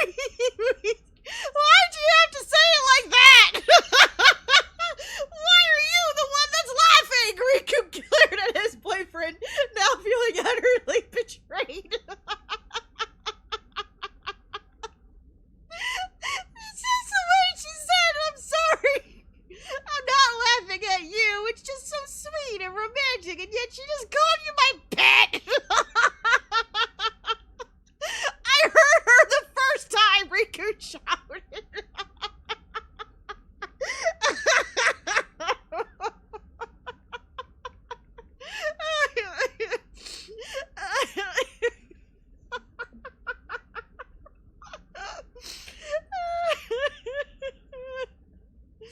Oh my god. Kairi stared at them both, now completely dumbfounded. What is it then? Help me understand. Riku finally told her everything about their special connection and how it all happened during the Mark of Mastery exam. He told her about Dream Eaters and what they do and how he works alongside them to take out Sora's nightmares. And you still do this? Even now? Are the nightmares really that bad? From what she understands, Sora has other Dream Eaters, right? So why does he still need Riku to help? Not so bad, at least not all the time. Sometimes I just get hungry, Riku explained without even thinking. When he realized what he just blurted out, he immediately regretted it. Wait, you actually eat those nightmare things? Kairi asked, horrified as she imagined Riku eating a nightmare version of that cute little meow wow.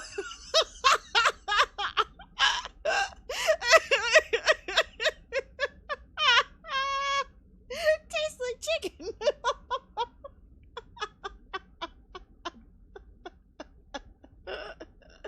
LOL. It's not like that, Riku insisted, already knowing where her mind was going. No actual eating goes on. Not unless I feed him treats, Sora giggled. That's enough out of you, Riku glared. So, you really have a rivalry with Meow Wow, don't you? Kairi teased. Is it because he's a cuter Dream Eater than you? No, it's because he hates when he thinks the others are getting more attention than he is, Sora explained candidly. That's not true. Cat I told the other you. White meat. Cat the other white meat. He is white. And blue.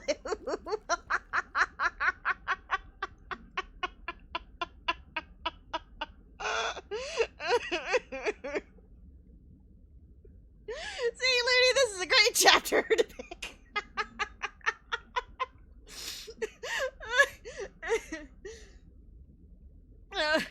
That's not true. I told you. I'm not jealous of that little blue pillow of yours. Riku's iris borders were starting to turn really pink now. His name is Bumpus, Sora scolded, and you need to cool it. Or what? Riku tested, now getting all up in Sora's personal space. What are you going to do about it? How about you deal with your own nightmares then? Maybe Kairi has a point after all. Guys, don't fight. Kairi pleaded as she looked worryingly between them. That's good to hear. Sorry, I'm laughing so hard. I need more water. Ah!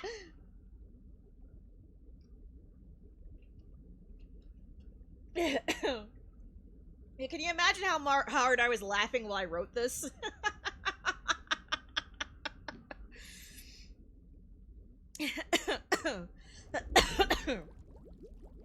Guys, don't fight, Kairi pleaded as she looked worryingly between them. Riku genuinely looked really mad, but Sora didn't seem fazed in the slightest. It made Kairi recall the massive size of some of those other Dream Eaters from yesterday.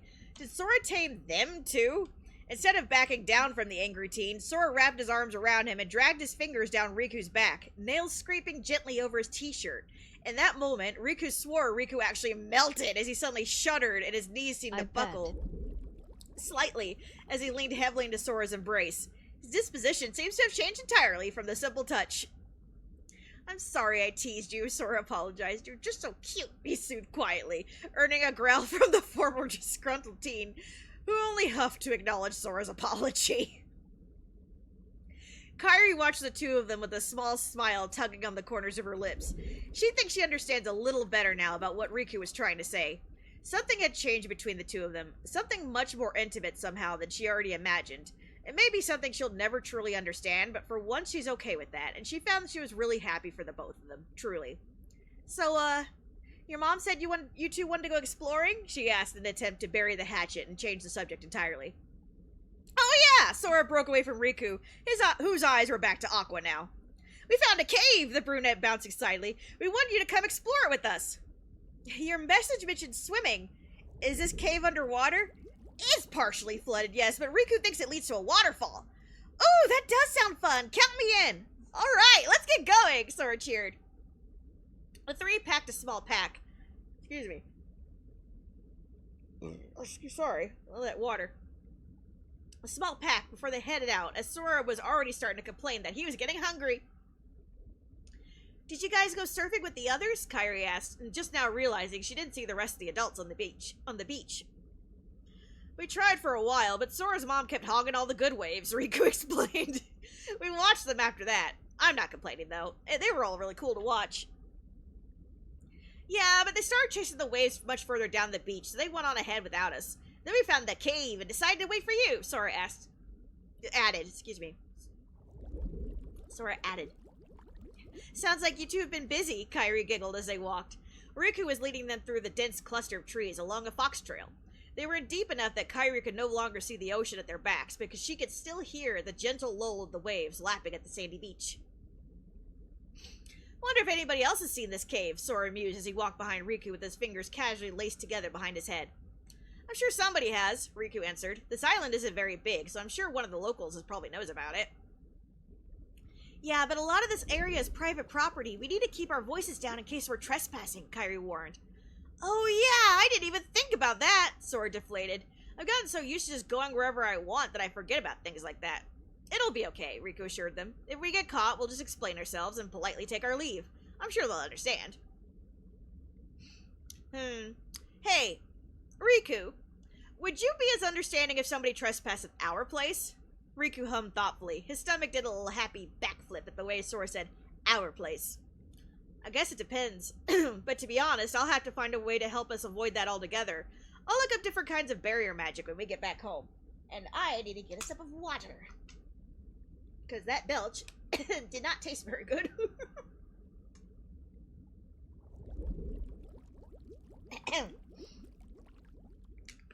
Heartburn is real, kids.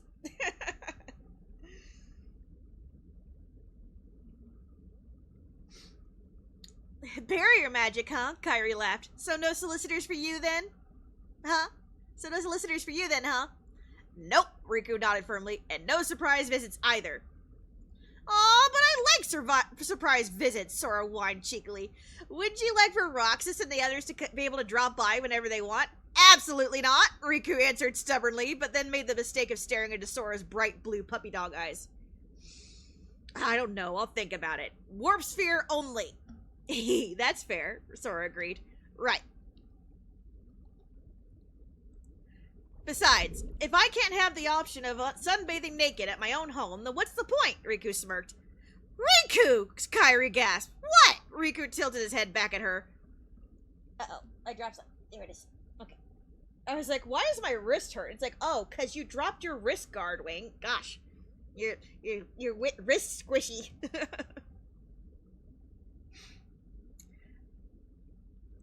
If I can't sunbathe naked in my home, what's my... Okay. Riku! Kairi gasped. What? Riku tilted his head back at her. Oh, like you've never thought about it on a really hot day. Sora, meanwhile, was enjoying the idea way too much, as if Riku just provided him a revelation. Holy cow, you're right! We could actually get away without wearing any clothes! He exclaimed gleefully in a way that worried Kairi a little. What, are you a closeted nudist, Sora? She asked. I don't know, I've never tried it, Sora answered playfully. It's true. How would you know if you never tried it?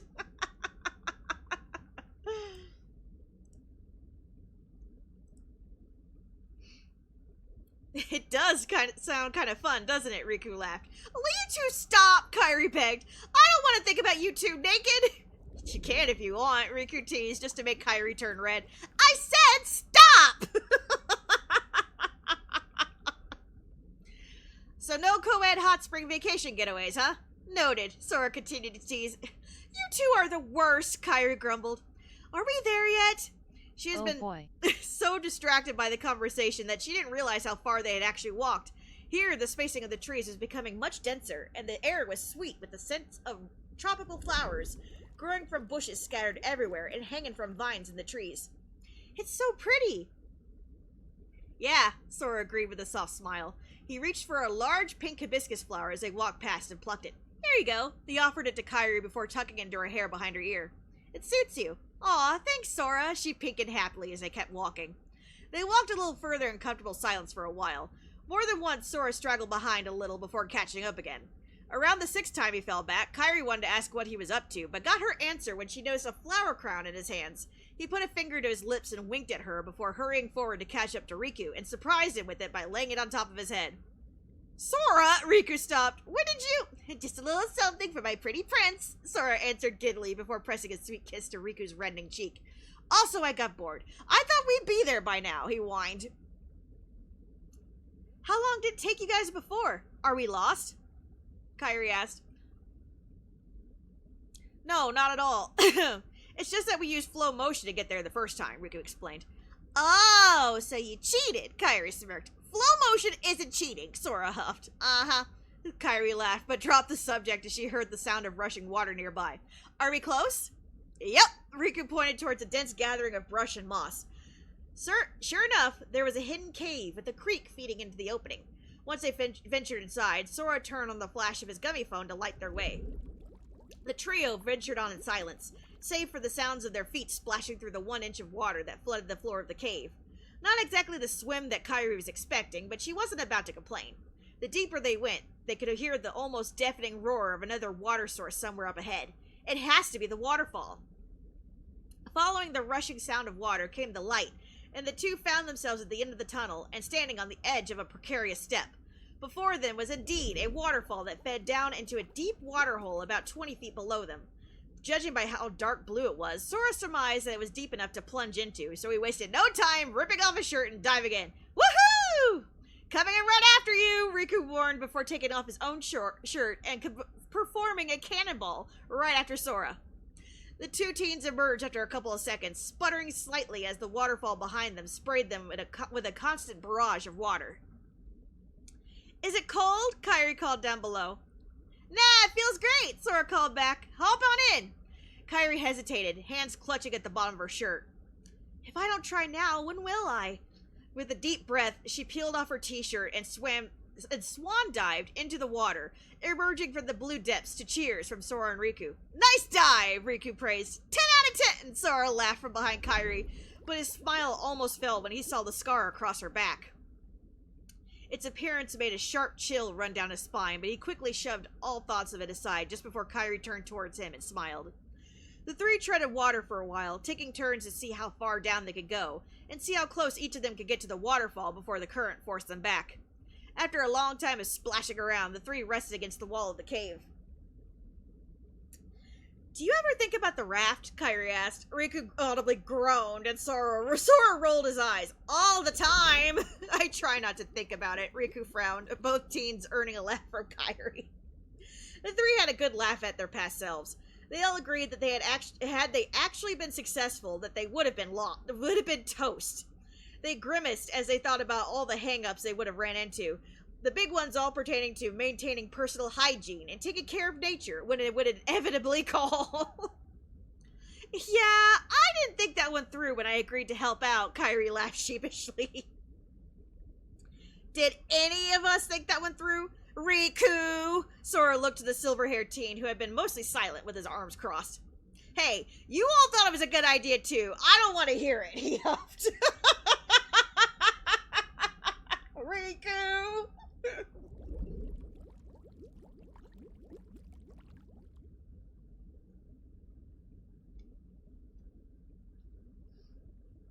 The three laughed together and sat in comfortable silence for a little longer as they watched the waterfall.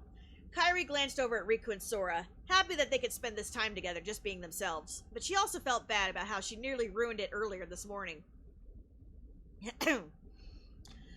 I'm sorry I was so upset earlier. It's just that I feel so confused and hurt, and I just don't know what to do or how to handle it, she tried to apologize as she stared at her hands beneath the water. Kairi, Sora and I love you and will always be here to support you, but we're not exactly experts on this sort of subject, Riku said gently. I wish I had the answers, but Sora and I, we're coping in our own way. What works for us may not work for you. Again, it's not that we don't want to help, but we're not equipped for that kind of job. In other words, patients probably shouldn't be treating other patients. You follow me? Yeah, I get what you're saying, but then what should I do? Who should I talk to? I think Master Yin Sin would be the good person to start with. He might be able to direct you from there. Just be sure to tell him everything that's been going on. Be open and honest, just like you were with us today. I think I'll do that. Thanks, Riku. Sora's stomach growled loudly, enough to be heard even over the waterfall. Can we go back now? He whined. It took them a minute, but the three heirs stepped out of the deep hole and made their way out of the cave tunnel and headed back towards the beach, thankfully without running into anybody along the way. When they arrived back at the beach, it seemed as though none of their parents were around. They had the beach to themselves. Hey, you two. What do you say to a quick spar? Riku grinned. Sora's face lit up at the challenge. Ooh, let's! Me too? Kairi asked. Of course, you're a Keyblade wielder. Let's do this, the silver-haired teen smiled. If you want to, that is. Yes! The redhead clenched her fist with determination and summoned Destiny's Embrace. Ha-ha! Sora excitedly summoned Kingdom Key, and Riku summoned Braveheart.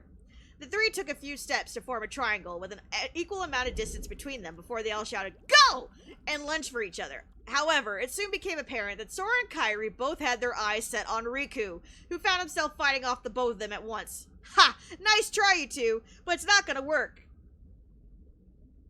Look at you talk, Mr. Hotshot, Sora called out to him while he took a lunge at Riku. You're both gonna be in for a rude awakening when I'm done with you, Kairi jeered.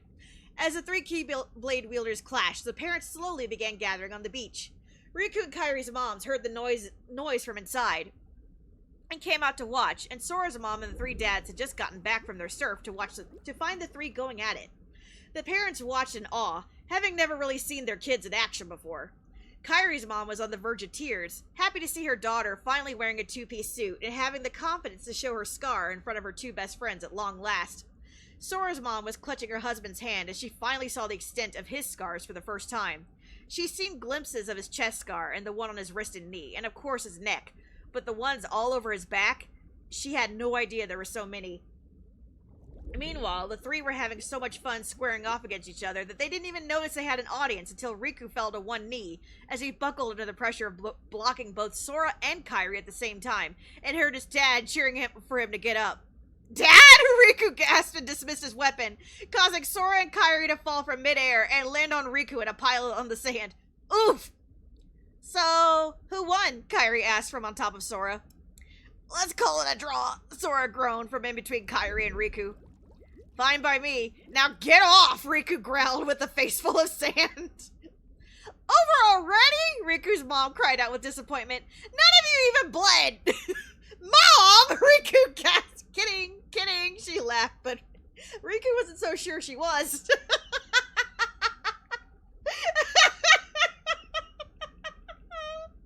of you even bled.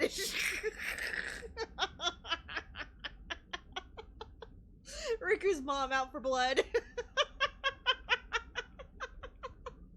Somehow that tracks.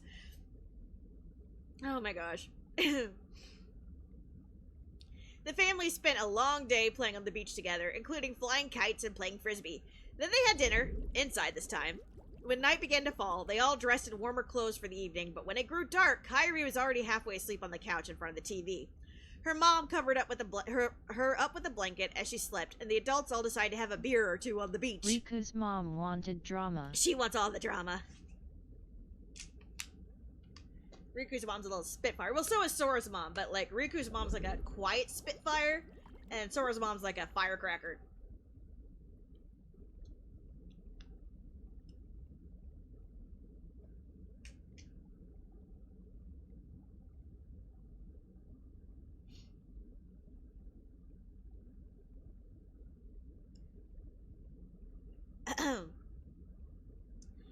Decided to have a beer or two on the beach, which left Sora and Riku up to their own devices. Without even saying anything, they both knew exactly what they wanted to do. Stargaze! Together, the two walked along the beach hand in hand as the moon lit their way, kicking at the surf as they went until the house and the fire the adults set up was just the barest flicker of light in the distance. I can see that. You know, I don't think I've ever asked you, Sora mumbled as he stared up at the sky. Riku glanced over at the teen on his right, while gently rubbing his thumb against the back of his hand, the hand clutched in his. It's just on nights like this, I think about, you know, that night we made our promise, And I realized I never asked you where your charm came from, Sora asked bashfully, though he isn't sure why he's embarrassed. Riku stopped walking and stared up at the sky too, towards the moon. And my father gave it to me. I've had it since I was a baby. He said it would keep me safe when he wasn't home. But I don't know where he got it from. I never asked. He hummed and looked back to Sora. Why are you asking now? Sora had been watching Riku's face the whole time as he recounted where the charm came from, and now that Riku was staring back at him, he began to feel a little sheepish and began to stare at his feet instead. Not that he could see them in the near pitch blackness. I don't know. I remember you mentioned you had it since you were little, and I guess I just realized I took something precious from you. I guess. I don't know. He trailed off. Hey.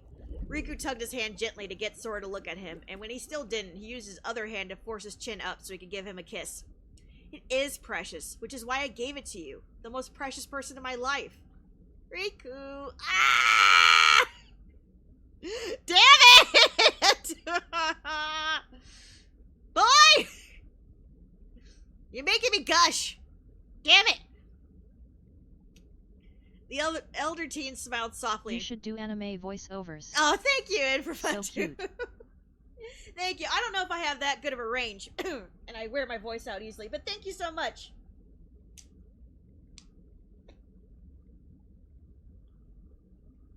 I think my Midwestern accent slips through a little too much. If I have one, I'm not even sure. I don't even know what it is anymore. So cute. The elder teen smiled softly and kissed him again, longer this time, until both slipped their arms around each other and stood with their foreheads pressed together, breathless and happy. You're my precious person too, Sora breathed. I love you so much. I know. I love you too. And also I do this thing where I just like recoil from how cute it fucking is. Like, I can maybe get through the line, and then I'm like, ah! Or I'll take a break in the cute lines and be like, ah! So that's probably why I can't be a voice actor. I need to take 5 so I can scream! And then be like, Wing fucked her voice up, we're gonna have to do this tomorrow. Oh my gosh.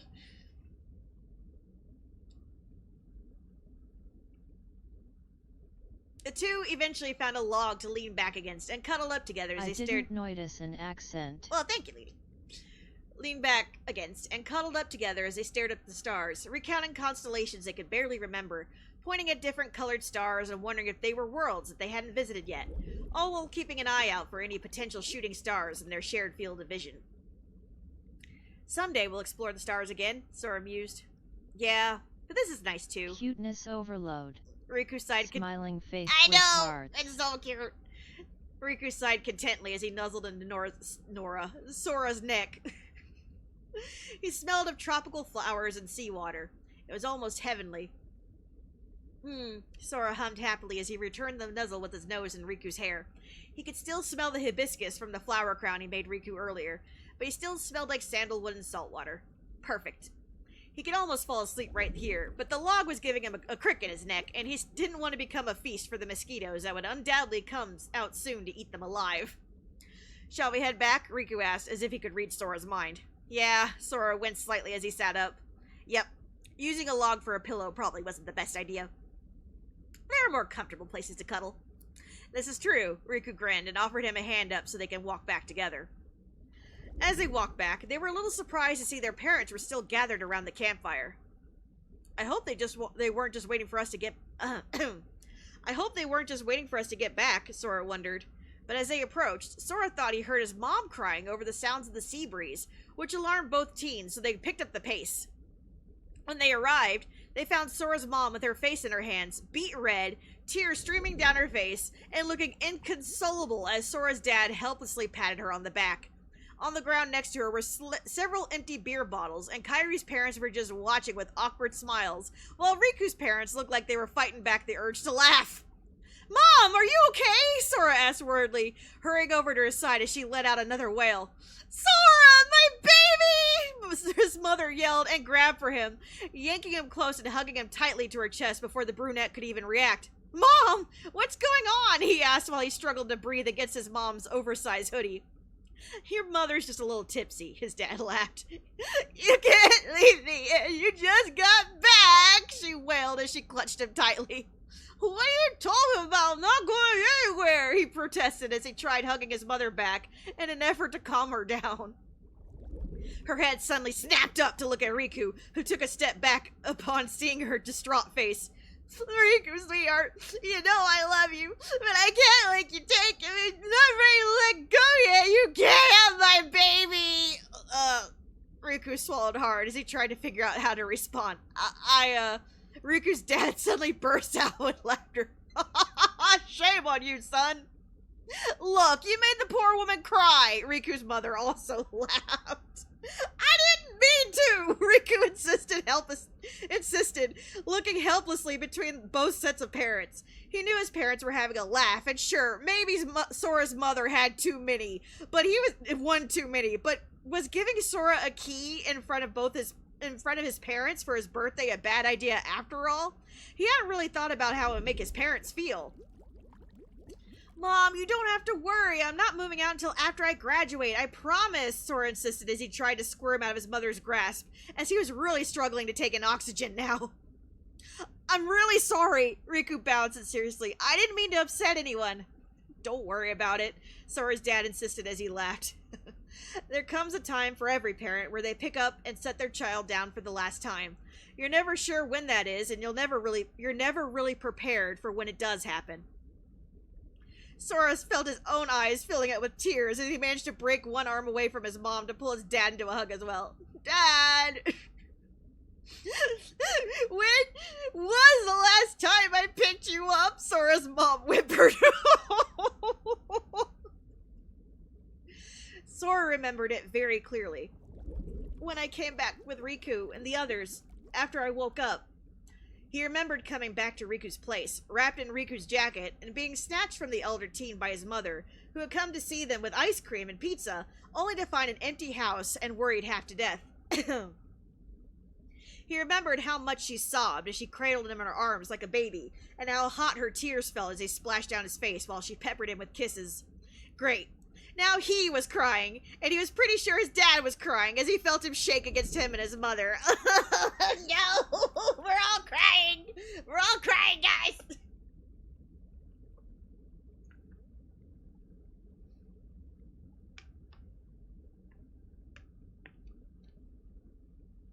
Not Sora's dad dropping a giant reality bomb.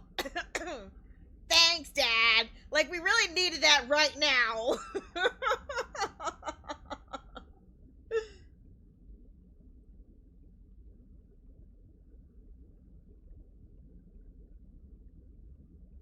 Sorry, I got a cat hair on my nose.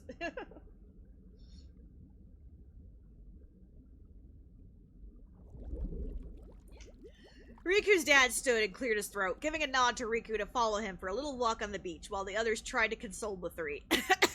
Now Sora's crying, and Dad's crying, and Mom's crying. Riku guessed he could tell that he was feeling incredibly guilty. The two walked in silence while Riku's dad sipped at his beer.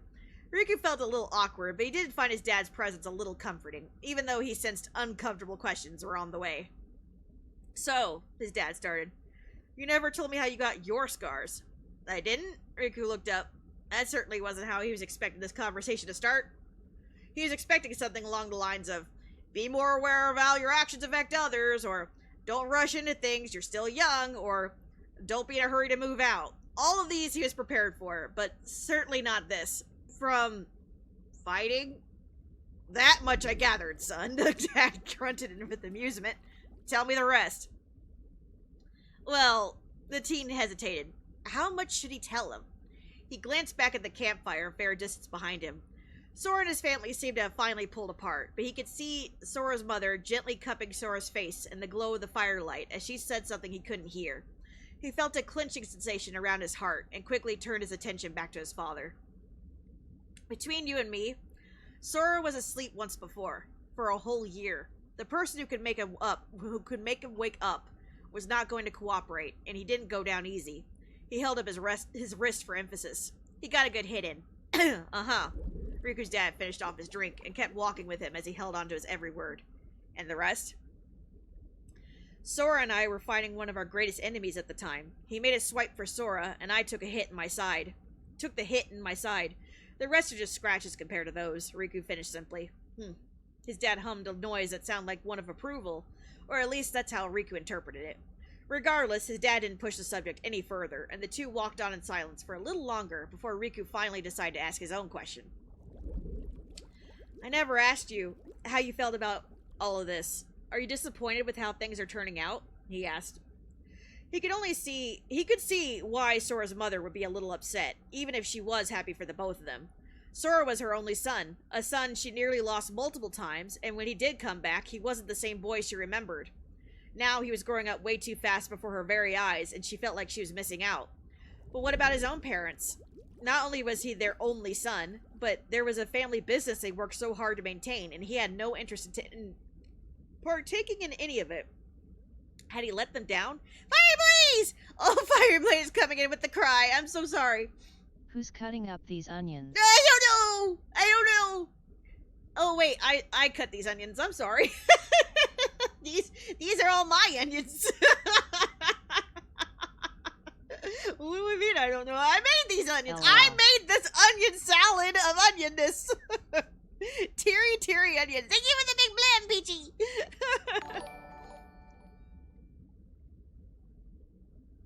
Yeah, I gotta turn that off.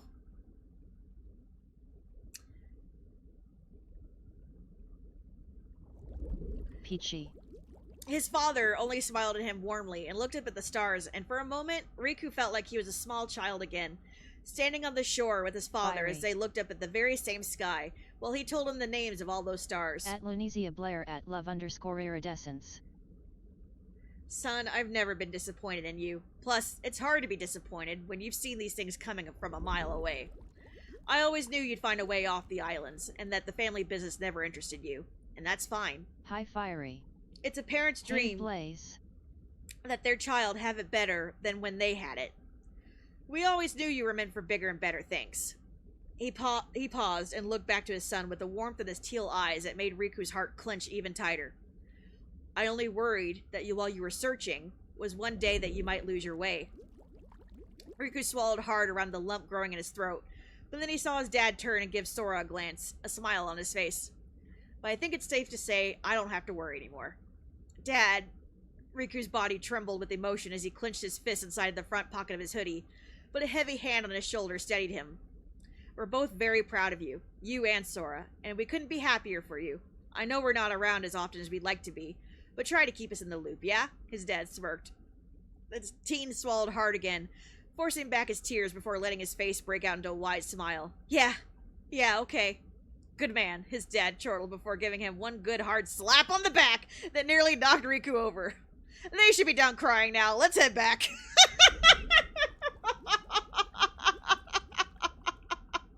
Alright, that's enough of that. Slap. Let's go.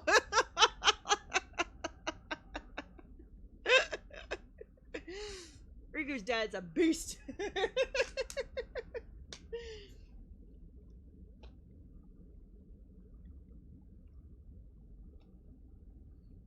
Thank you for your request, Looney.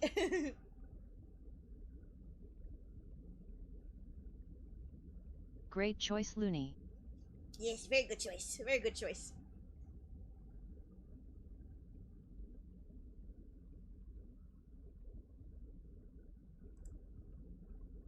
Thanks, love.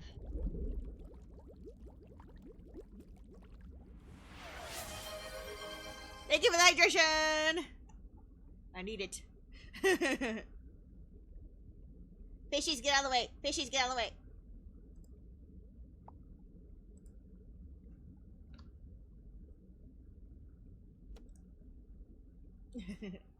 The fishies are... I love the fishies. Yeah, you're welcome. How are we all doing, by the way? I got distracted with the phone call and the reading.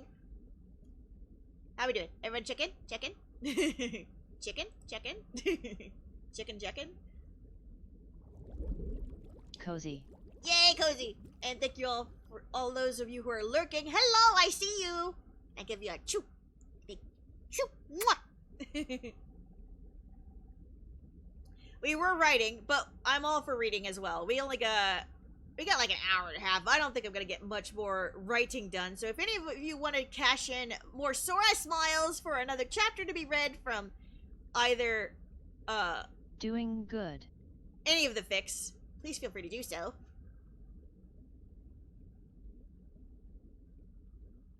Good, good, good. Glad to hear it.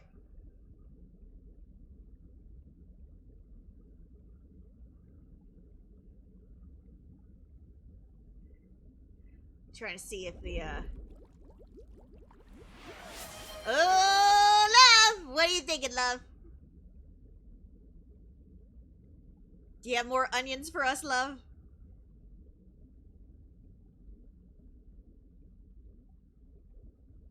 Oh, story time. Story time, story time!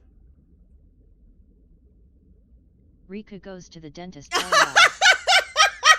Classic! Sure.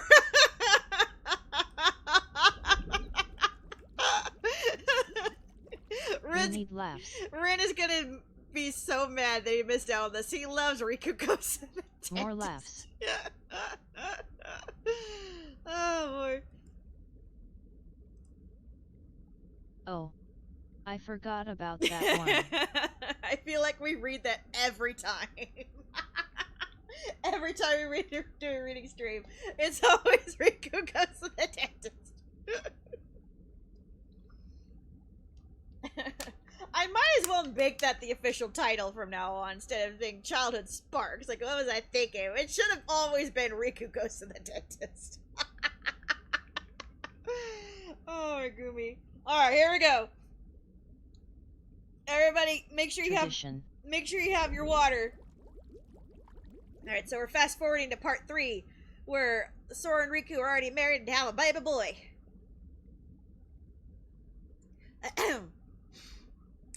Roxas was left babysitting Hoku, while Sora took Riku to the dentist to get his wisdom teeth removed. At first, Riku was vehemently against it, not wanting Roxas to be the one of all people to be home to greet him when he comes back drugged and out of his mind. When he comes back drugged out of his mind. Oh. You know what, this is probably very good timing, honestly. This is probably a great chapter to read, given the situation. But Kairi was busy, and both their parents were at work. Besides, Roxas had a gift he wanted to give Hoku anyway. A while ago, Vanny came to visit, which gave Roxas a little free time to grab lunch, but then left in a hurry, saying Naminé called him or something. It was a little weird, but Roxas wasn't complaining because now he's fully armed with a sandwich from the local deli. Besides, what's the harm in letting Vanny have a little alone time with Hoku? Bugga? Hoku asked as he banged away the keys of his new baby piano that Roxas had gifted him while dressed in his dragon onesie from Maleficent. It was a cute little wooden piano that had colorful keys that struck on little chimes, so it was more like a piano-shaped xylophone than anything else. But when he saw it in the toy store in Twilight Town, Roxas, no, bad computer, bad, no, it's like, do you want to restart your computer? No!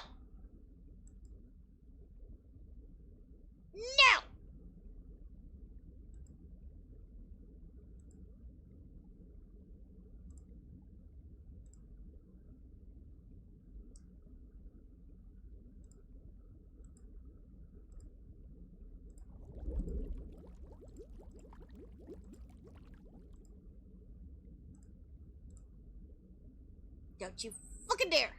No! Bad computer. Hi. Sorry, my computer was like, oh, do you want to do an update? Oh, no.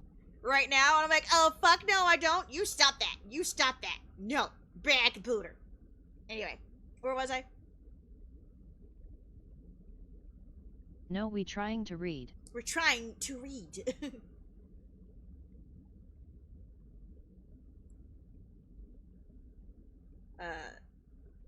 He had to get it for Hoku. Roxas snickered at the name he taught Hoku for Vanny. Apparently, Vanny hasn't managed to get him to call him anything else yet. Maybe that's why he stopped by. He had to go home, he answered for the little one. Nee. Mimi? He babbled as he awkwardly slapped his little hands against the giant rainbow-colored keys, delighting in all the little ding-ding-ding-dings he was making. That's right, he went home to Namine, Roxas chuckled. You're so smart, he praised with a little boop on the tip of Hoku's nose that made the infant giggle. You know, if you like the piano enough, Uncle Roxas can teach you when you're older, he offered as he sat behind Hoku and draped his arms beside him so he could play with him on the little piano. Hoku blew between his lips to make a raspberry while he played alongside Roxas. And I just spat all over my keyboard. What? It might be fun, the blonde laughed. Then in the future, you can write songs for me to play so I don't have to work so hard. Hoku raised both hands and slapped at the keys. Ding. Da ding. But when he paused with a face that Roxas... Then he paused with a face that Roxas swore looked like a pout. That was good, Hoku. Hoku shook his head so hard that Roxas thought he was going to fall backward, so he scooched closer to act as a support so the little one could stay upright. Hoku then shoved Roxas's hands away from his new toy, making the blonde laugh again. Okay, you got it. Play a song for me then, he snickered. Hoku raised his arms again, in the air again, but it seems this time he was trying a different note to begin this 3-note sequence he was doing. Dong. Da-ding. Hoku suddenly howled with frustration that surprised Roxas. He was having a fun time a second ago. What is it? Don't like that note? He asked again. Hoku shook his head and tried again. Again, different note to begin with. Ding, da ding. Then he went back to the other note. Dong, da ding. Roxas smiled helplessly as he watched the little guy stare at the keys as if in deep thought. A perfectionist already, huh? Hoku babbled. Oh, is that so? Roxas asked, though of course he had no idea what Hoku was trying to say this time. Baby noises, oh my god. Crack me up. Oh my gosh. Hoku is no oopsie, but he's still fucking hilarious. He raised his chubby little arms again, this time with determination, and slapped his little hands against the keys once more. Dong, da ding, da ding, da ding. Roxas tilted his head as he listened. To anybody else watching, Hoku might have just looked like he was slapping the keys randomly, but Roxas could tell there was definitely an intentional tune going on here. In fact, he thought it sounded very familiar. But the little toy piano only has 8 keys, so who could say, really? Da-da-da-da-da-da-da-da! Hoku babbled loudly. Huh? Roxas looked up towards the window. Sure enough, he could hear Sora outside trying to get Riku up the stairs. You're right, your daddies are home. Da-da-da-da-da! The little one squealed happily. After what sounded like a few minutes of struggling, Sora finally called out, "We're home!" before kicking his shoes off at the entryway and dragging Riku to the living room. Whose house is this? Riku garbled around a mouthful of gauze as Sora deposited him on the couch. Roxas snorted to his hand and scrounged up every bit of willpower he had to not grab his phone and record Riku. How'd it go? He snickered. It's ours, Riku, Sora answered with exasperation while he tugged Riku's boots off. They had to give a little extra because the third one didn't want to come out without a fight, so he's really enjoying himself right now. Well, not, Riku growled as he blotted his own mouth with a handkerchief. Handkerchief. I see, Roxas laughed. Riku narrowed his eyes at him. How did you get out of the box? The box? Roxas blinked. Roxas blinked. He then frowned with annoyance as he gathered what Riku meant. Oh yeah, he's out of it. As was Roxas's desire to behave, so he whipped out his phone. Smile for the camera, Riku! Riku sputtered as if he was going to say something, but ended up drooling a lot of blood on himself instead, which Sora hurried to mop up with one of Hoku's burp rags that were lying around. Okay, just sit back and relax, big guy. If you try and talk too much, you'll mess up your stitches. And Roxas, please don't tease him. You started it, Roxas huffed. Ding, ding, da ding. Huh? Sora looked down to see Hoku batting at his little piano. Oh, look, Riku, he's playing! He's not very good, is he? Riku mumbled, earning a thwap on the arm from Sora. Ow! He whined dramatically. Oh, stop, I barely touched you, Sora laughed.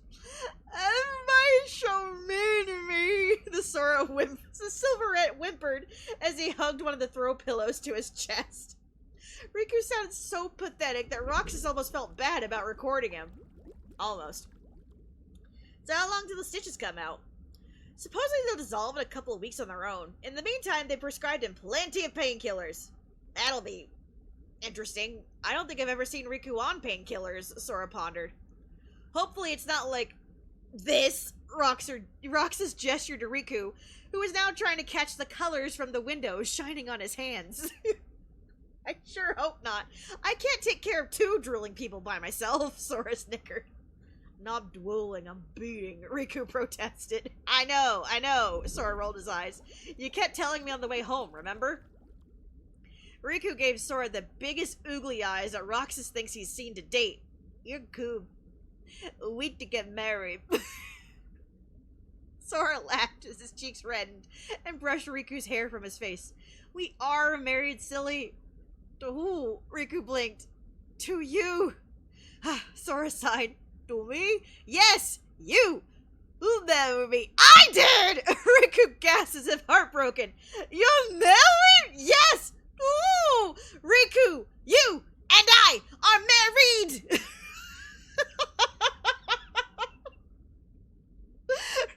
Roxas recorded this exchange while he struggled to keep his laughter contained so as to preserve this moment for all time.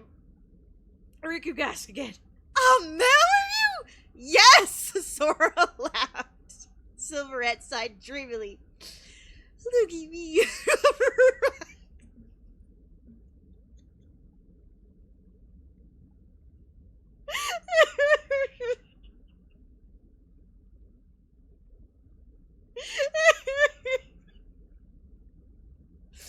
Roxas facepalmed and slowly slid his hand down his face as he groaned. Sora, on the other hand, was trying to hide the blush on his cheeks with his own hands. Jeez, even when he's drugged out of his mind, he has Sora under his spell. Hoku slammed the keys on his piano again, as if he was trying to show off what he could do. Ding, ding, ding, ding, ding! Wow, look at you go, Hoku! Sora praised. You should have seen him earlier, Roxas chuckled as he put his phone away. I think you might actually have an ear for it. Ooh, do you want Uncle Roxas to teach you piano, Hoku? Sora asked playfully. Rah-rah! So Hoku answered. By the way, I never asked, but how did you end up getting into music, Roxas? Sora asked. Actually, I kind of wondered myself. I actually wanted to ask you if you had any musical experience that maybe I picked up on, Roxas asked. Sora shook his head. No, it's definitely all you. I mean, sure, I sang with Ariel and I performed in high school, but before that, I've never really been musical. Sora hummed and thought. Wait, no, I take that back. I did take piano lessons when I was little. Wait, you did? I didn't know that. Me neither, Riku exclaimed.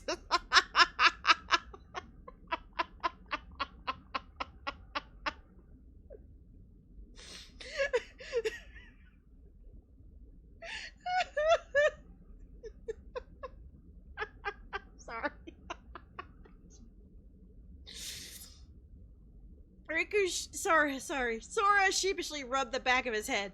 I mean, none of it really stuck or anything. There was this old lady who lived on my block. Her husband died, and she was offering piano lessons to pay the bills, so my mom sent me to her place every Tuesday to learn. Riku gasped dramatically. You told me you were helping your dad. The Silverhead whimpered. It looked like he was actually about to cry. You lied to me. I was 5. Sheesh. I thought the other kids would have lore. I thought the other kids would have made fun of me if they knew. Besides, nothing ever came out of it. I wasn't very good. I would have made fun of you, Riku pouted. Sora smiled and reached over to squeeze his hand. I know. Wait, so you didn't like it at all? Roxas asked. No, I liked it. I mean, learning was hard, but I enjoyed listening to her play. She seemed to really like having me over, and she even gave me cookies. I think she might have been lonely, honestly, but I remember wondering how her fingers could move so quickly when her hands looked so wrinkled and old, and just being amazed at how beautifully she played. But I feel kind of bad. I've forgotten all about all of that until now, he chuckled guiltily. I only had lessons with her for a year before she went to live with her son's family. I had no idea, Rick mumbled. He seemed to be in awe that there was actually something about Sora that he didn't know about. Well, what's so weird about it? Roxas asked. Surely you had your own interests growing up. Oh, he did. He took ballet, Sora answered with a cheeky smile. Sora! Riku shouted. Now it was Roxas's turn to gasp dramatically. Ballet? Really? No way. It takes forever to get you to dance. Riku rolled his eyes and removed a bloody piece of gauze from his mouth to put in his handkerchief. That's different. How? Roxas raised an eyebrow. He wasn't buying it. Riku doing ballet? He just couldn't picture it. Then again, the whole way he moves and spins when he's fighting? No way. It's unbelievable, and yet it makes too much sense. Wait, back up. I need the whole story. How does someone like you end up doing ballet? Hey, ballet is really tough. I've seen Riku stand up on nothing but his bare big toes for a whole minute, Sora defended. Roxas couldn't help the half grin on his face. Of course Riku doing something like that as a kid would have seemed really cool to Sora. Riku pulled out another piece of gauze. The bleeding seems to have stopped, but he spoke slowly because he still felt very numb. My mom used to do ballet when she was young. I saw her dance sometimes when I was little. I wanted to try it too. Sora grabbed a wastebasket so Riku could dump his bloody gauze into it. Yeah, but he was so stingy. He never invited me to his recitals so I could see, Sora pouted. That's 'cause I never did any, Riku huffed. Why not? Roxas asked. Jim wanted to perform people. Just do it for me, the drug Keyblade Master explained simply, with his arms crossed over the pillow he was still hugging to his chest. Roxas gave a tiny smirk. Knowing Riku, he probably just didn't want to wear the costumes in front of people. He could see that. Then again, maybe Riku had a little stage fright when he was younger. It doesn't seem too out of character for the older male, especially given how nervous he gets right before he has to perform on ceremony. When'd you stop? He asked.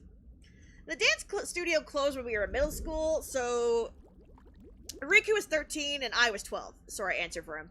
But man, he got so muscular. Great. Now Roxas is picturing preteen Sora ogling preteen Riku's dancer muscles. How did it take them so long to figure out how gay they were for each other? Oh well, as they say, hindsight is 20/20. Do you still know any moves, Riku? Roxas grinned. No, Riku answered bluntly. Oh, come on, Riku, I'm sure you do, Sora egged on, almost forgetting that Riku is still heavily drugged. I bet you can still do the toe thing. But boys change a lot then, Riku protested. Oh, that's right. You're an old man now, Roxas laughed. Da-da-da-da-da! Hoku clapped. Riku pouted. I'm not old enough to be a dab. Hoku pointed at Riku and gave a huge gummy smile before suddenly squealing, Mama! The three men gasped, stared at the child in stunned silence, who clapped his hands happily at their reactions, mistaking it for a gasp of amazement. Little Hoku's so cute. What did you say, Hoku? Sora asked. The little one giggled and made grabby hands for Sora. Mama! Riku groaned. Ugh, Uncle Boon, this is our baby, right? Yes, Riku, he's our baby, Sora answered irritably as he quickly scooped Hoku off the floor to sit him in his lap. What did you teach him, Roxas? I didn't teach him anything, I swear, Roxas insisted. What makes you think I had anything to do with this? You taught him to call Vanny Booger, didn't you? Sora pointed out. Yeah, but that's... He stopped suddenly when he realized what might have happened. Oh, Vanny's gonna get it when he sees him again. Maybe he got it from the TV or something. Sora thought for a moment, but decided that doesn't make any sense, because most of the movies they watch don't even have mothers in them. Zing, Disney! We only watch Disney in this house, and there are no mommies.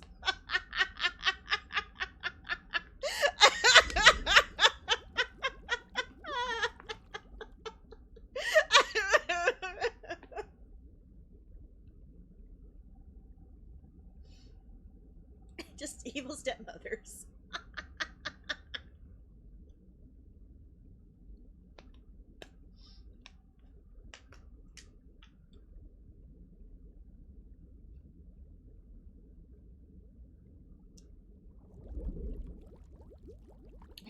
Nope, try again. Mama? Sora, Hoku asked while numbing on his fist. His daddy seemed to be in distress. Nuh-uh, Hoku, Sora attempted to correct him. I'm Dada, remember? Dada-da? Bambi had a mommy. A dead mommy. But yes, Bambi had a mommy. I think the only live mother before that one that Hoku might have seen would be the mom and the dad in Sleeping Beauty. They were still alive, but like yeah, the majority. Tarzan had a mother figure. But his mom also died.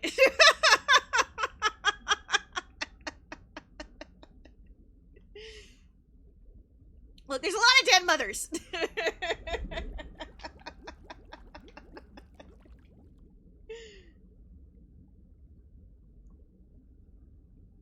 Look, Sora said most of the movies they watch don't have mothers in them. I didn't say all of them.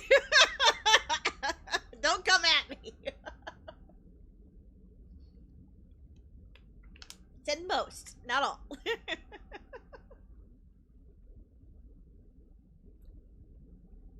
Plus, do any of them say mama? I distinctly remember Bambi calling her mother! Mother!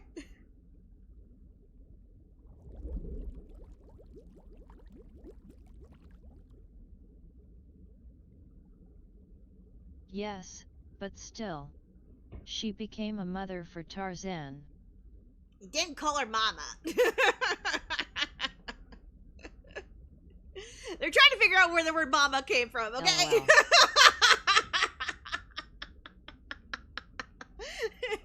Nope, try again. Mama? Hoku asked while nomming on his fist. His daddy seemed to be in distress. Nuh-uh, Hoku. Sora attempted to correct him. I'm Dada, remember? Da-da-da. Da-da-da-da! Hoku squealed. That's right. Sora praised and pointed at Riku. Who's that? Da-da-da? Hoku answered cautiously. Yes! The brunette cheered with relief and kissed him on the nose. There we go! All better. Mama! Hoku giggled. No! No, Mama! Sora quickly corrected. Mama! Hoku repeated cheekily because Daddy's having funny reactions. What about Dumbo's mother? You guys are still on that.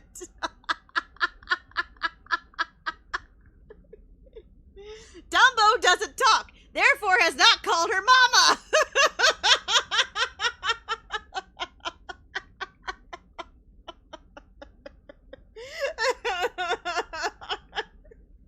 The point still stands.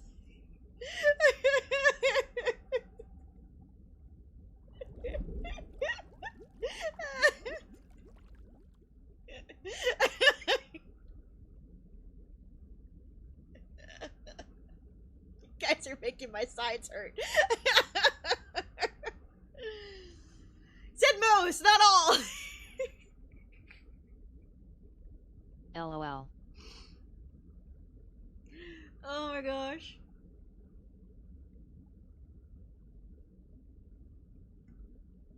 Alright, where were we? Da-da. No! No, Mama! Sora quickly corrected. Mama! The Disney Mother Wars. Okay, now you're doing it on purpose, Sora accused. Sora Roxas laughed and pulled out the phone again to record. Ask him again. Don't record this, Sora hissed. Oh, come on. It's for Riku to see when he's lucid again.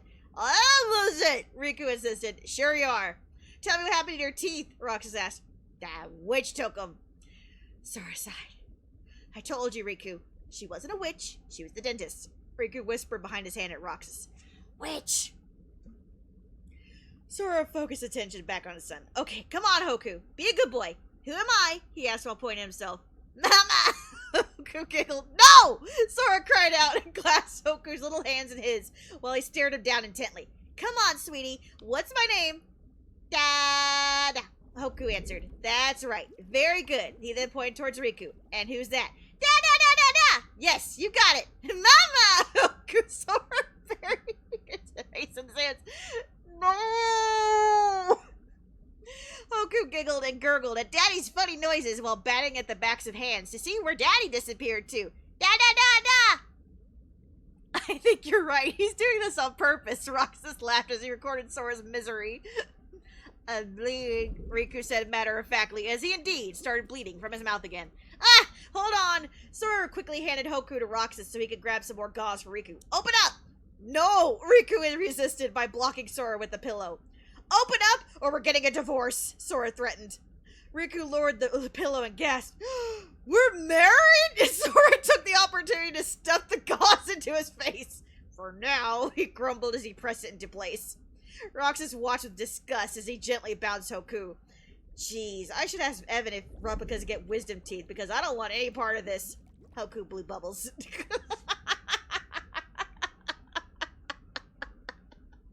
We're married? This is both the best day of his life and the worst day of his life. He just keeps finding out great news and then not so great news. Like he's missing teeth. It's a roller coaster for Riku today.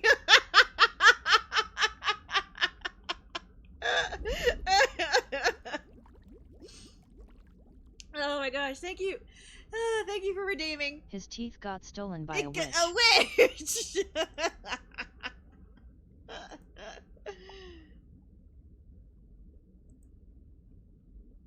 What about the 101 Dalmatians mother? She had a big litter.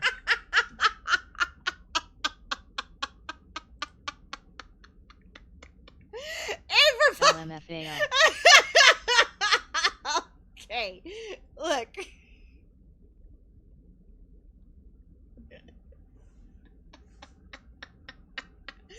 Okay, the puppies did call her mama. But you know what? Maybe they haven't seen that one. Okay, Hoku's only 1 in this chapter. How old is he? I don't even know. He's not even a year old yet. Maybe he hasn't watched him yet. I don't think they got through the entire Disney library just yet. At love _ iridescence or was his AB asterisk TCH. Eh?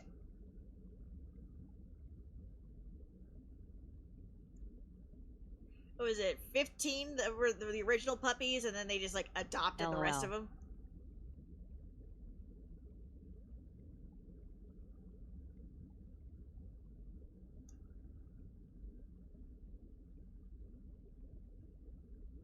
Oh boy.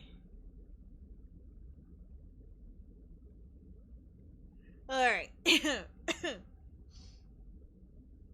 we have any more? Do we have any more? That was great, thanks, Wing. Of course. Does anybody else want to cash in another?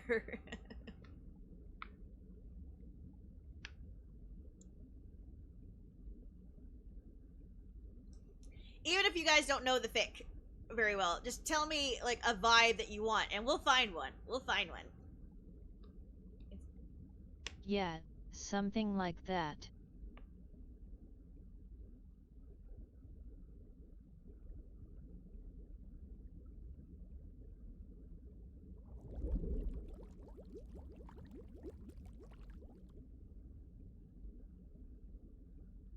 Because we'll stream for like another hour or so before I hit the hay. HM.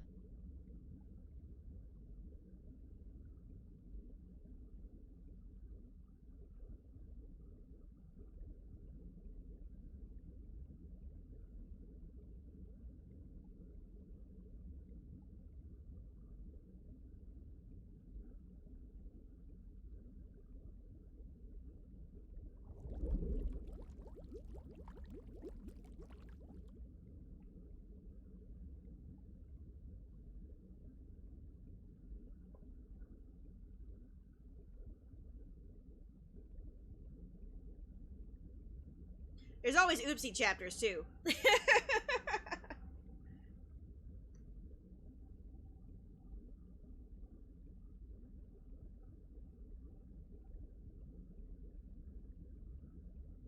Oh.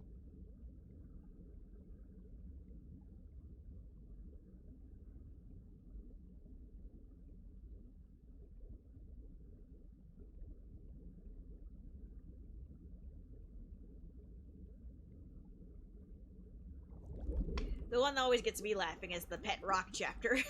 More high school stuff. We can do more high school stuff.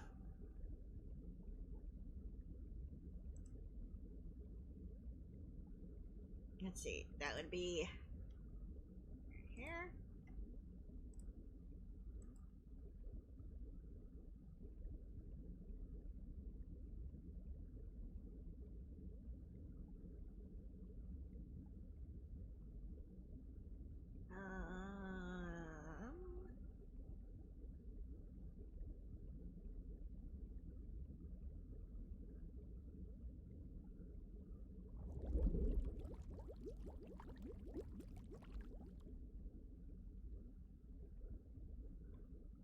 Excuse me. There's Riku's birthday. There's the one where they go to Halloween Town.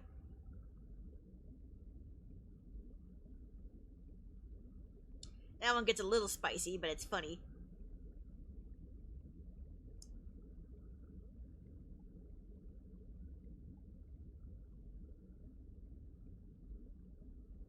And then there's the one, the sleepover one. That's where they watch Labyrinth for the first time.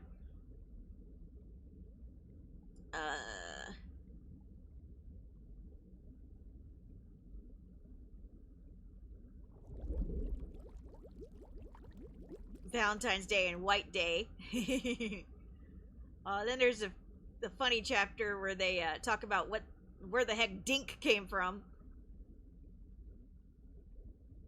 And of course, there's the rest of the vacation. More than half the vacation is kind of saucy. Then there's Cat. They can talk. There's the chapter where the cat came from.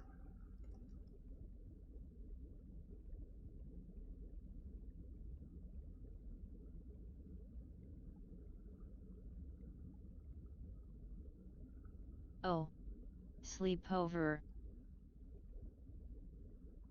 You gonna cash in your Sora smiles properly this time?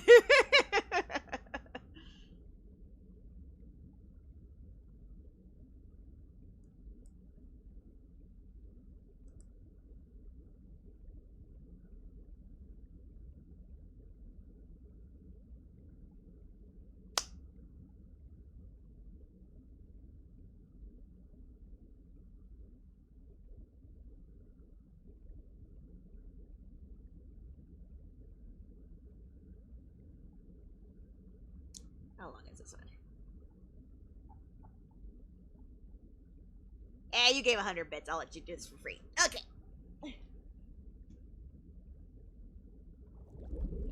It's the last freebie. We'll see.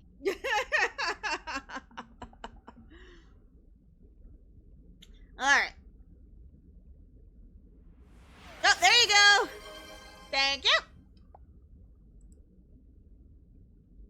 Good job. Alright, here we go. Did it work? It worked! Thank you for cashing in your Sora smiles! Alright, chapter 21 of part 2. Sleepover. The boys have a sleepover. This one has art too. The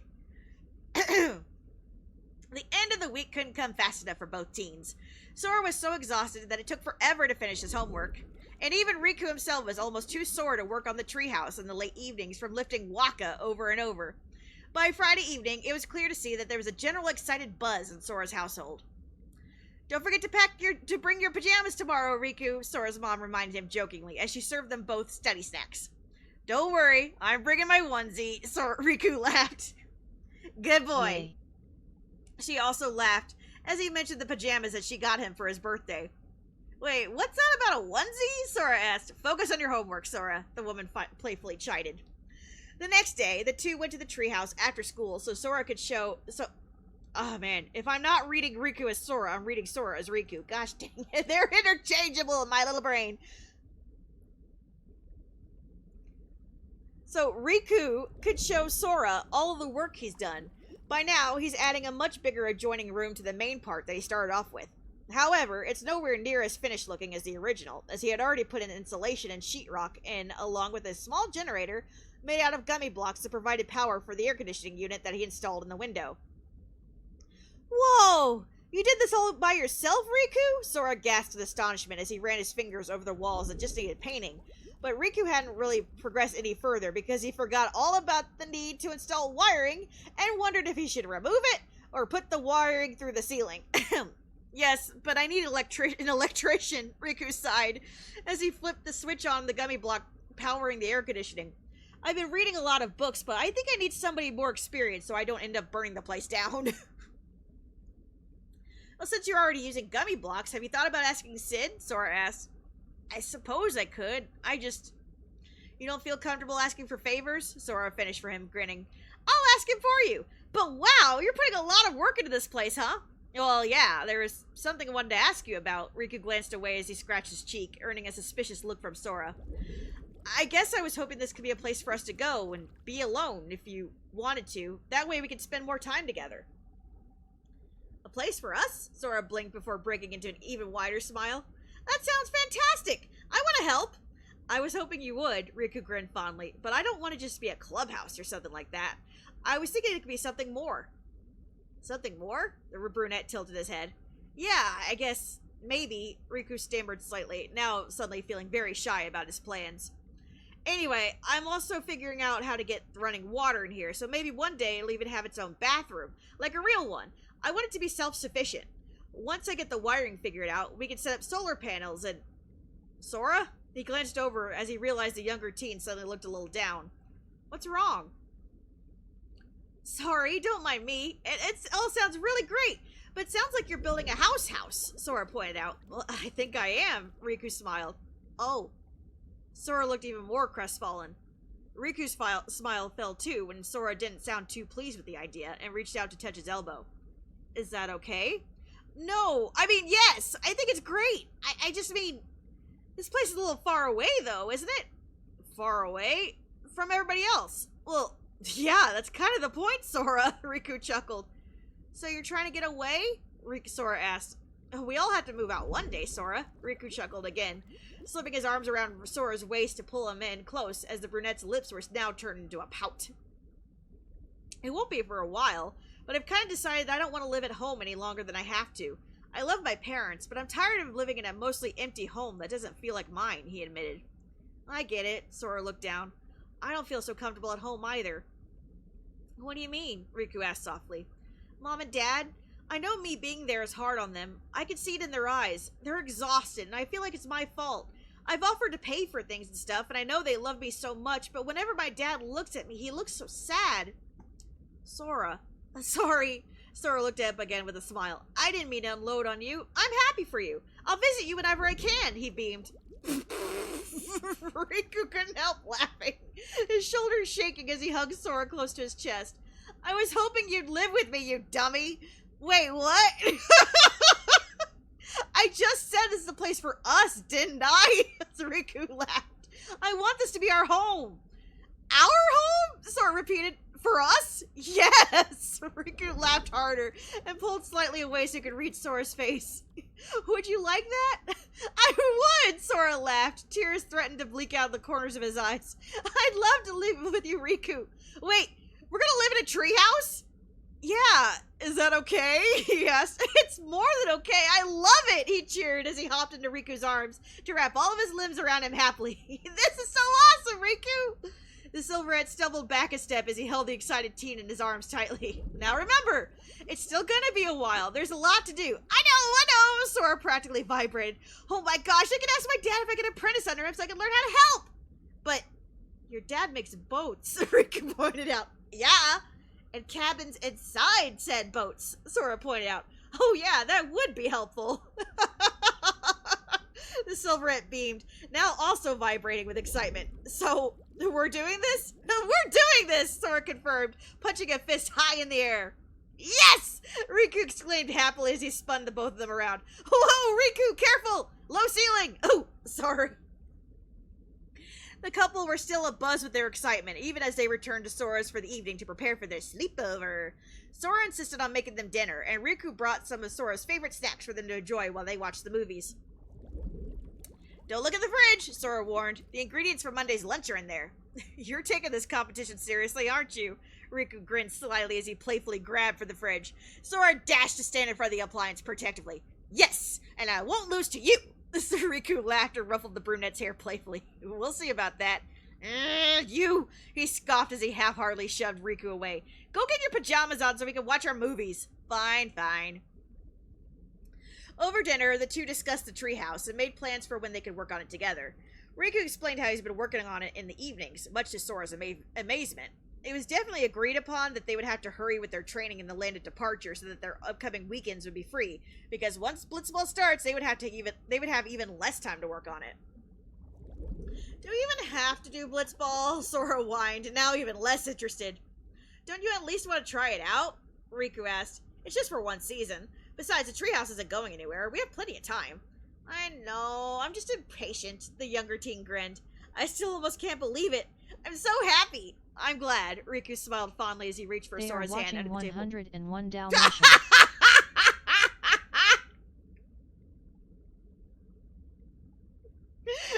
No!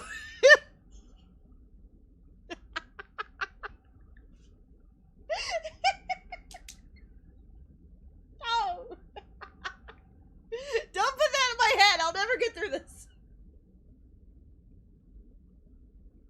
Leon might be watching 101 Dalmatians as we speak, but it's definitely not these two.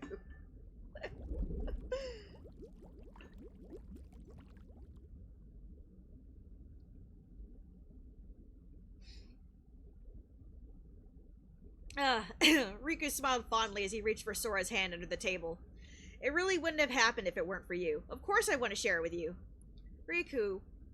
The elder teen chuckled as he gave him a kiss on the cheek. Still can't believe you thought I would move without you. Oh, come on, Riku! Don't make fun of me! He whined. After that, their phones both started buzzing as they spent time reading their messages as they finished up their dinner. Rox, you bunch of saps! I don't know what you're talking about. Smiley face. Riku. Rox says, yes you do! I just got your cards. Glad you liked it. Whatever. You still coming to our birthday party? We wouldn't miss it. Goofy. Just got your card, Sora. Did you get the package I sent you? Yay! Yes, I did. Thank you so much. Okie dokie, no problemo. Mickey. Thanks for the card, Riku. Let us know if you need anything else. How's the treehouse coming along? It's going great. I just told Sora about it. Oh, really? Oh. Yes, he's really excited. Oh, of course he is. I'm so happy for the both of you. Minnie says hi. Say hi back. I'll catch you later. Smiley face. Will do, pal. Great, Ninja Yuffie. We just got your card. Great. Your handwriting is terrible. Sorry.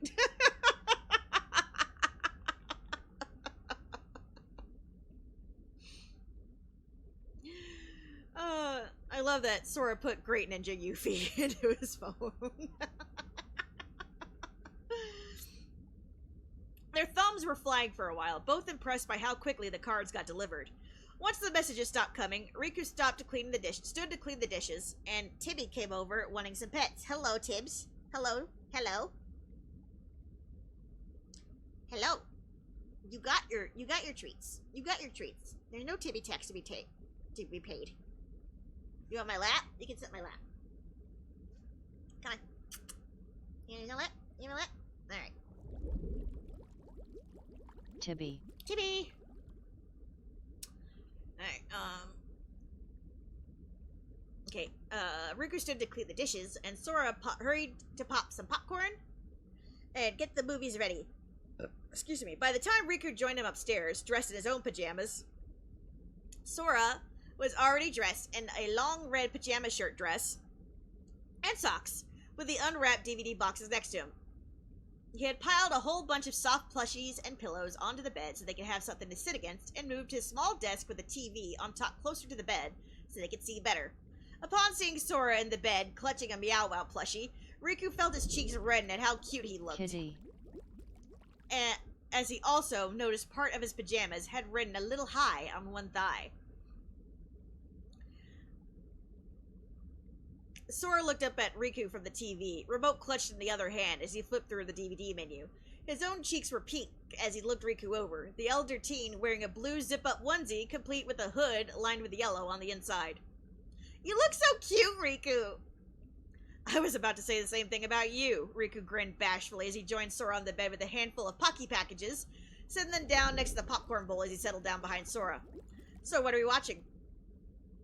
First, a scary movie, and then a classic. Sora giggled as he settled against Riku. A scary movie, huh? What's it called? He asked as he got comfortable and wrapped his arms around Sora. Oh, sure, I got cat hair on my mouth again. Thanks, Tibby. It's called Labyrinth. After that, we're watching Cinderella. Wait, really? There's a movie? Apparently. Sorry, Tibbs. Sorry. Yeah, I got it. I found it in the catalog that I ordered my shirts from, Sora explained casually before nonchalantly turning off the bedside table lamp and I need hitting to the play get you button. a Dalmatian Pinesy. Dalmatian onesie, don't you dare!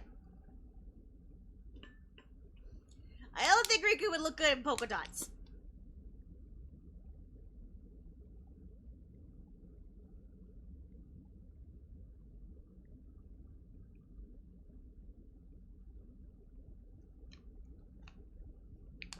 It's Riku, he looks good in everything, lol.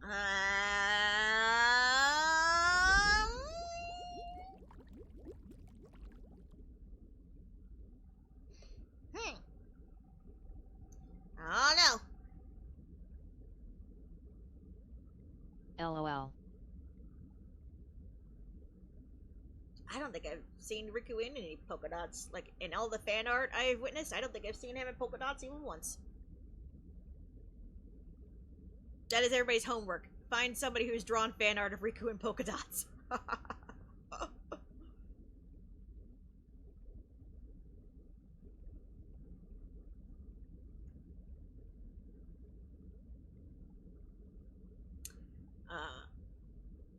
Sorry, got cat hair on my lip, and I try to get it off.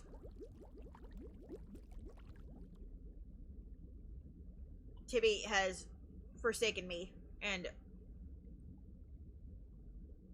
left me. If not Riku, stricken. then Sora would pull it off. Oh yeah, Sora could pull off polka dots. Tibby, I thought you left. Come here. Come here. Do you want cuddles or no? If you don't want cuddles, what do you want? What do you want? What are you whining for? You already got your treats.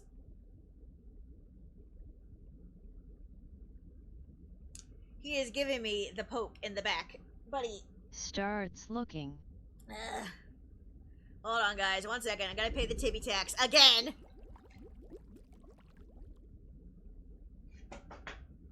I'm coming. I'm coming. I know.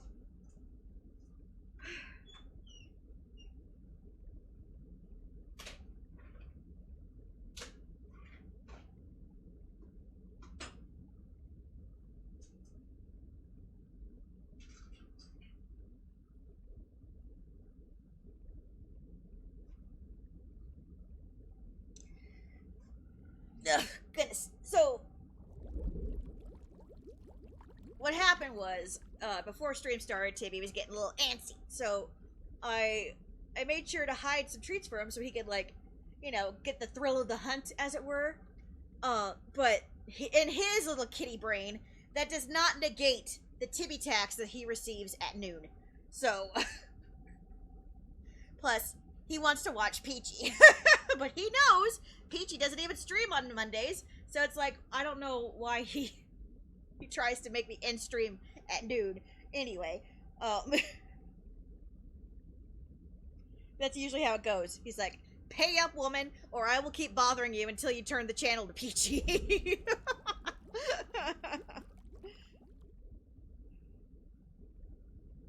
He's like, bribe treats are not the same as noontime treats. To him, they do not cancel each other out. Tibby tax. The Tibby tax. Anyway, it's called Labyrinth, and we're watching Cinderella. Wait, really? There's a movie? Apparently. I found it in the catalog that I ordered my shirts from, Sora explained casually before nonchalantly turning off the bedside table lamp and hitting the play button.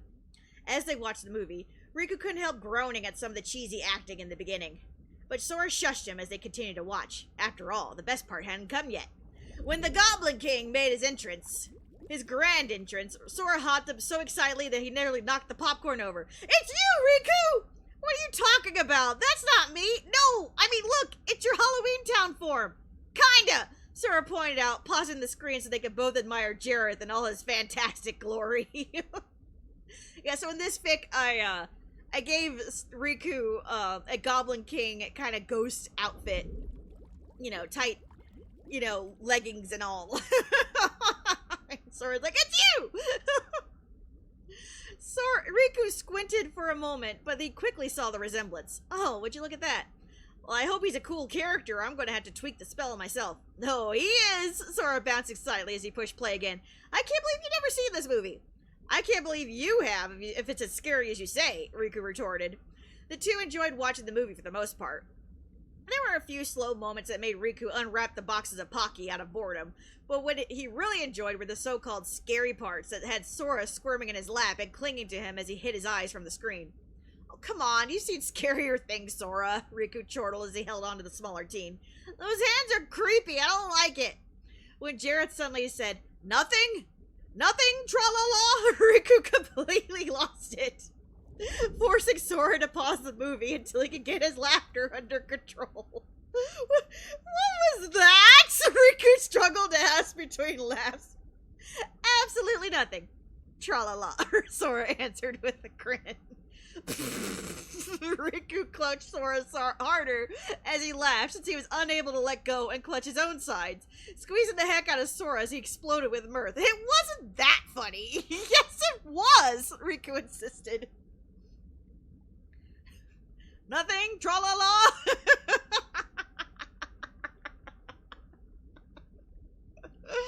Oh, gosh.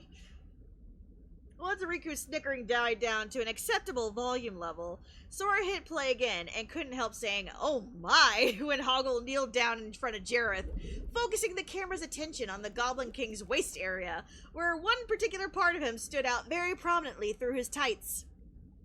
I heard that, Riku muttered to Sora's ear, making the teen in his arms blush really red. Wait! Sora shook his head, but Riku was already leaning in to nibble on his earlobe. What's said is said. But I didn't mean it, Sora whimpered. Oh, you didn't? Riku grinned as he playfully moved a hand to grope Sora's backside. Kinda. Stop, Riku! Sora whined as he swatted at Riku's wandering hand. We're watching a movie! Which earned another laugh from Riku, who loosened his grip and let Tra-la-la. him... Tra-la-la.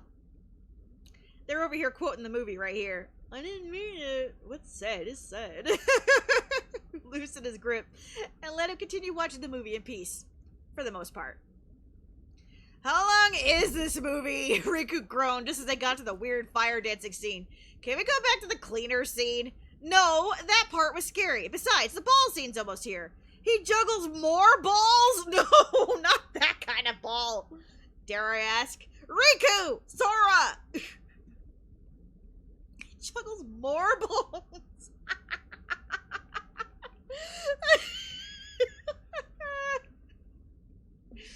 The costume ball scene was pretty cool, but once again, Sora got freaked out by the weird little hoarder puppet. After an interesting scene where the heroes used boulders to take down the army of goblins, Riku could barely keep a straight face when Sarah said that she had to face the Dragon King alone because that's how it's done. Sora didn't have to hear him, though. He could already feel him smirking against his cheek as he continued to cuddle him during the movie. Once it was over, Sora was already eager to pop in the next movie as Riku stretched his limbs and grabbed a handful of popcorn. That was not a scary movie. Speak for yourself, Sora chuckled as he sat back down. Were you disappointed? No, I enjoyed it, but I was looking forward to you being a little more scared, he admitted as he leaned in to kiss Sora. Tibby, what is it? You got your Tibby tax. What is it? Here, go get it. Go fetch. Go fetch. I'm trying. I'm attached to the TV. I can't play. Come on. Fine, be that way.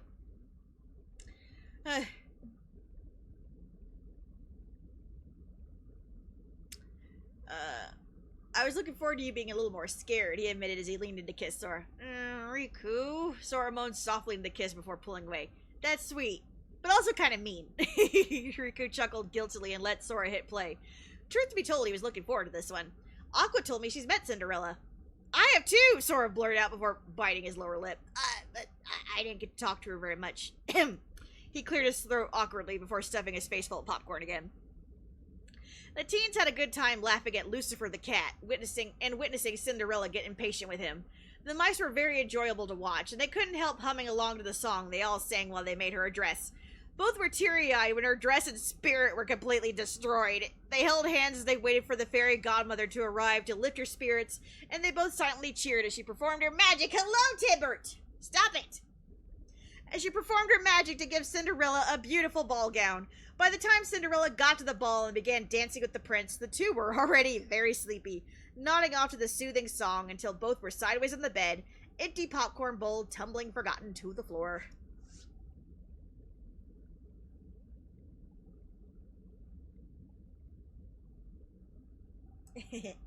That's the end of that chapter. Think we got time for one more.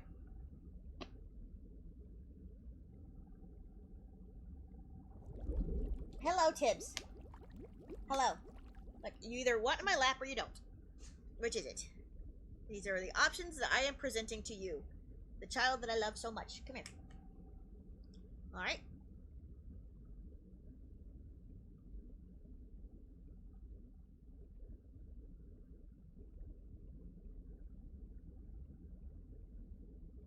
What are we thinking, guys? We want another one? Huh? Huh? Huh?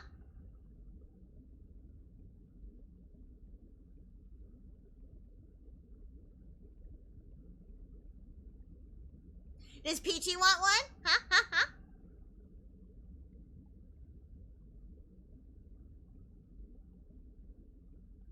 I can't do any more lol. Well, which one were you thinking, love?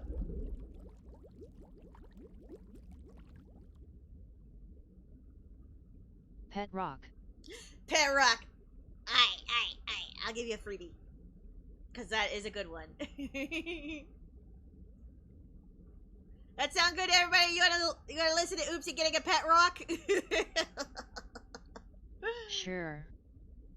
Yay. We put it to a vote. Oopsie gets to get a pet rock.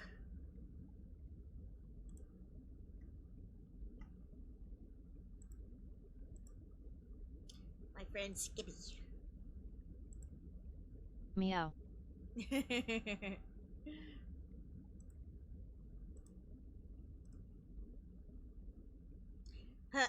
Chapter 8, My Friend Skippy. Oops, he gets a new pet. Webby or not, he'll let go. I scared Tibby. I'm sorry. I'm sorry. I scared Tibby right out of my lap. I post the pic in the cafe. Riku and Polka Dot. Polka Dot? Oh, that doesn't count. Does it count? Okay, fair enough. Well, kinda lol.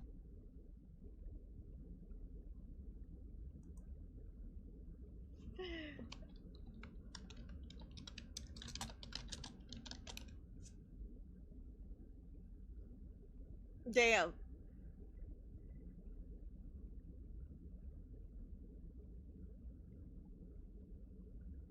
Well, you sure did that.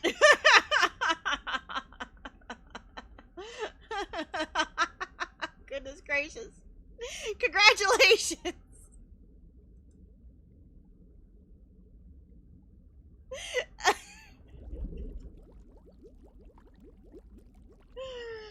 I have no prize for you, except maybe another free reading if you want. You certainly found it. Oh, yeah. Okay, Looney gets to find a chapter. Looney gets to pick the next chapter. Just cause I want to reward your efforts. Can't believe. Oh my goodness. Alright. Webby or not, here I come! Oopsie shouted into the cave and began swimming around to look for his friends, Anemone and Bastion, a literal pile of anemone, and a pile of rocks with a fish skull on top, tied together with seaweed. But once again, he found his friends in the same place he always finds them. You guys always pick the same spots! You should pick someplace different! Riku winced when he heard his child's cry of disappointment. He had snatched his little friends and thrown them in the garbage pile in the hopes of getting rid of them once again, because the fish head doll was really starting to creep him out, and the anemone keeps leaving spores around the cave that grow into more unwanted anemone on the walls. Sora, meanwhile, was snickering to himself as he tended to the garden at seeing the look of disappointment on Riku's face. We could always make him a little brother or sister, he suggested. Ooh. Oh no! Okay, let me think. Well, take your time. Oh no! Riku shook his head before scooping Sora up into his arms. 21 is enough, he insisted as he left playful little bites along Sora's mating bark. Are you just saying that because it's your turn? Sora asked coyly as he wrapped his arms around his husband. You know it's not, Riku growled playfully into his neck. If we get another screamer, I don't know what I'll do. Daddy! Oopsie came out of the cave crying. They won't play right! Sora giggled in his hand while Riku tried to console the little one. Well, maybe they're tired of playing hide and seek. Maybe you should play a different game. Do you think my friends are tired of me, Daddy? Oopsie asked with the biggest blue eyes ever. One look at those big pupils had Riku instantly caving, and he scooped up his little Oopsie to give him hugs. No, of course not. But, maybe you can make a new friend, he suggested without thinking. Oopsie shook his head. I'm out of inspiration. Sora snorted in another attempt to hold back a laugh. Earning a look from Riku that said, "You're not helping." Getting the hint, the merman grinned at Riku. Maybe he can have a pet. A pet? Riku asked in surprise. He can't even... A pet! Oopsie squealed over him and swam excited circles around Riku's head. A pet, a pet, a pet, a pet, a pet, a pet! A pet, a pet, a pet! Whoa, slow down. You're making me dizzy. Riku nervously laughed before reaching out to grab Oopsie's tail with just a pinch of his forefinger and thumb to stop him mid-whirlpool. Oopsie giggled as he hung upside down by his tail fin in Riku's gentle grasp. Can I, Daddy? Please? Sure. Just give me a minute. I think I have the perfect pet for you. Riku let go of him before fleeing into the cave to dig into their treasure trove. Oopsie waited outside with Sora with wide eyes and his little flipper fist clutched in excitement. What kind of pet does Daddy have in there? Sora smiled and patted him on the head. I don't know, but I'll bet it'll be a big surprise. Yee! Oopsie's pet shark. Oopsie wailed with glee and began swimming circles around Sora this time, unable to hold his excitement inside any longer. Surprise! Surprise! Surprise! Surprise! Surprise! Surprise! Surprise! In just a few moments, Riku returned with a smooth, oval-shaped piece of aqua green sea glass in his hand. The ocean had worn down the edges so that it was perfectly smooth, and the outside had a frosted white look to it. It looked small in his hand, but to Oopsie's small flipper hands, it was perfect. Not quite donut-sized, but slightly bigger than donut hole-sized. It was big enough for him to have to hold with two of his hands, and he looked at the pebble-shaped piece of glass in awe before he remembered Riku had promised him a pet. This is a rock. A shiny rock, but a rock nonetheless. Here's your new pet, Oopsie, Riku grinned proudly. Oopsie turned over the rock to look under it to see if his new pet was hiding underneath. Where? There, in your hands, Riku insisted innocently, while Sora quirked an eyebrow at his mate from behind Oopsie. Hold on, I gotta make a note. Doctor wants me to see him tomorrow, and I gotta make an alarm before, because I'm going to forget. I'm going to forget.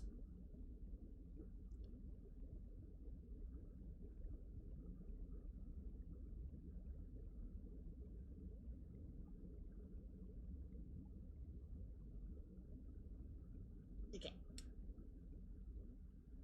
Alright, 1 second. Okay. Where? There, in your hands, Riku insisted innocently, while Sora quirked an eyebrow at his mate from behind Oopsie. This is a rock, Daddy! Oopsie held it up in one hand and pointed at it after a very thorough inspection. Not just any rock, a pet rock, Riku explained with so much fake enthusiasm that even Oopsie was getting suspicious. A pet rock? Oopsie asked, his eyebrow also quirking suspiciously in a look identical to his father's. Sora couldn't help smiling at his mate. Said piece of pretty sea glass reminds him so much of the pretty stones Riku used to gather for him before they got engaged. To see him giving Oopsie one of the precious stones from his collection is making the merman's heart go all aflutter. Pet rocks are different from normal rocks, Riku tries to explain. You look after it like any other pet. You need to warm it up when it gets too cold, and feed it little kisses, and, Sora tried to help him out. And, play with it, and clean up its messes. Do you think you can handle that, Oopsie? Messes? Oopsie tilted his head and turned the stone over in his hands. Where do pet rocks poop from?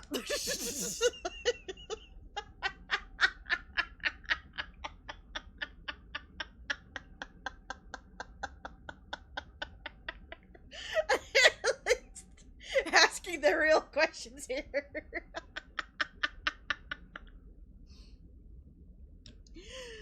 Sora nearly lost it and turned around before he could burst into laughter while Riku hurried to answer. Pet rocks are shy poopers. It won't poop while you're looking. Oh. Oopsie nodded because that makes perfect sense. I'll take good care of my pet, Daddy, he declared with determination. Good. Now what will you name it, Riku asked. Skippy, Oopsie announced. Come on, Skippy. I'll show you where you're gonna sleep. He squealed excitedly as he took his new pet into the cave. Sora hurried to bury Oh his boy. face into Riku's chest to smother his laughter. You're either the best or the worst, he finally managed to say. Like you were any help, Riku snickered as he ran a hand through Sora's unruly locks. You look like you had it under control, Sora practically purred beneath his hand. How long do you think it'll keep him distracted for? Riku hummed as he recognized that twinkle in his mate's eye. When was his last feeding? Sora pondered for a minute and then frowned. I'll go feed him really quick. You meet me in the bedroom. On it, Riku grinned and both of them headed inside. Where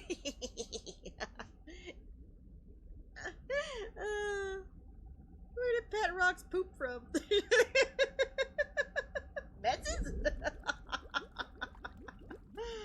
Oh my gosh.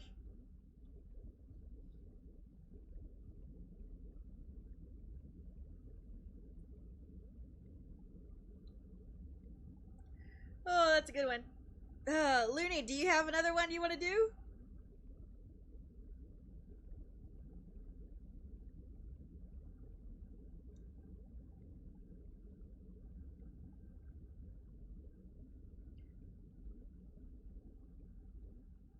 It's time to claim your prize.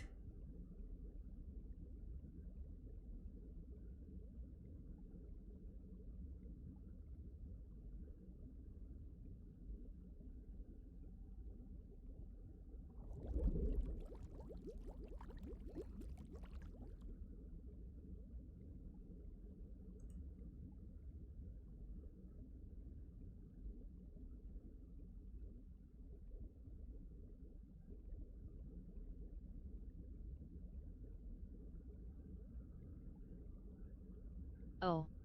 The White Day one. Oh.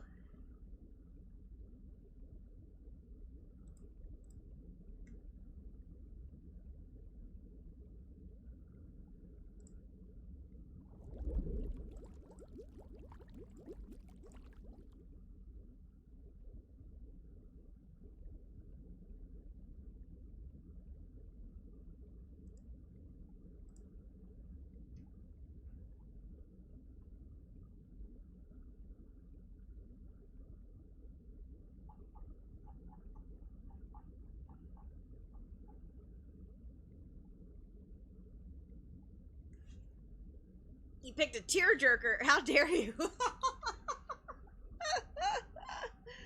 Oh, Megumi. All right, everybody. I need to get water, and then we'll read this one. We all need to buckle down. Actually, I'm gonna take a quick pee break, and then we'll read this one. All right. Everybody, get up and pee. Get your water. Wiggle your toes.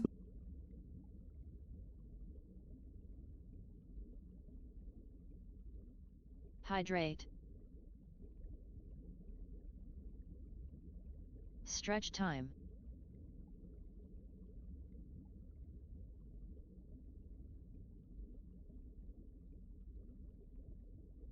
Wait, I did.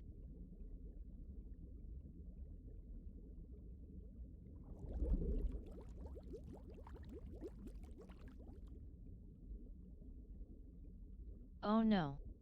Not a sad one.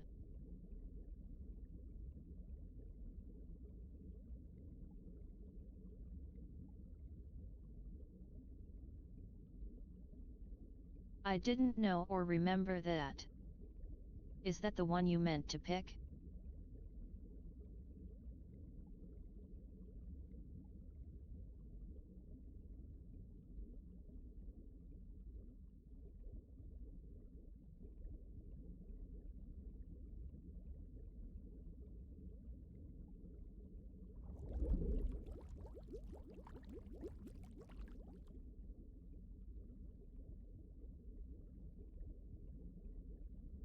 I thought the White Day one was wholesome. Or sweet.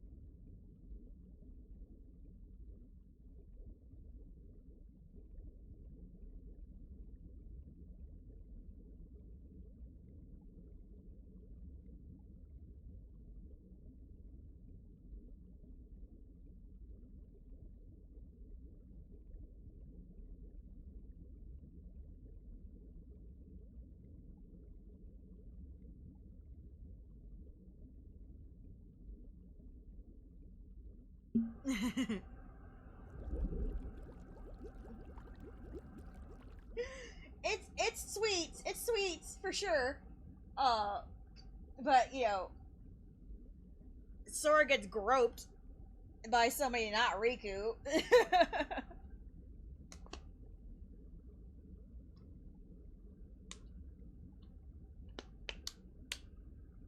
Love, what's a good one? I don't remember much. I'll give you my freebie. It's a good one. It's very sweet, but again, it's a tearjerker a little bit. Because, like, Sora's like, I'm tired of nobody knowing that we're a couple, because, like, I don't want any more girls coming on to me. This is weird. Like, I don't mind reading it. This one is good.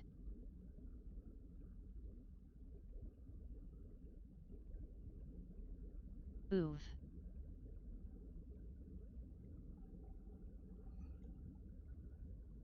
I have a hankering to watch 101 Dalmatians. Oh, gee, I wonder why, and for fun, too.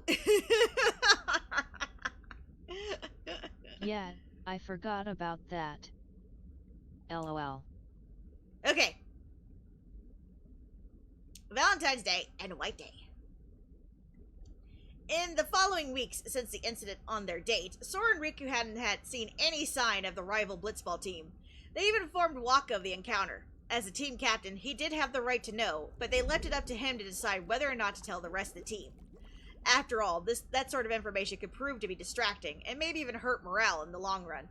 Basically, in a previous chapter, the rival blitzball team showed up after Riku and Sora's date to the pier, and after watching The Princess Bride, and we're like, we got pictures of you kissing, we're gonna out you, and also we saw Sora has scars, and we're gonna report them to the daily paper, blah, blah, blah, blah, and Sora's like, fuck you, I blow up your phones now.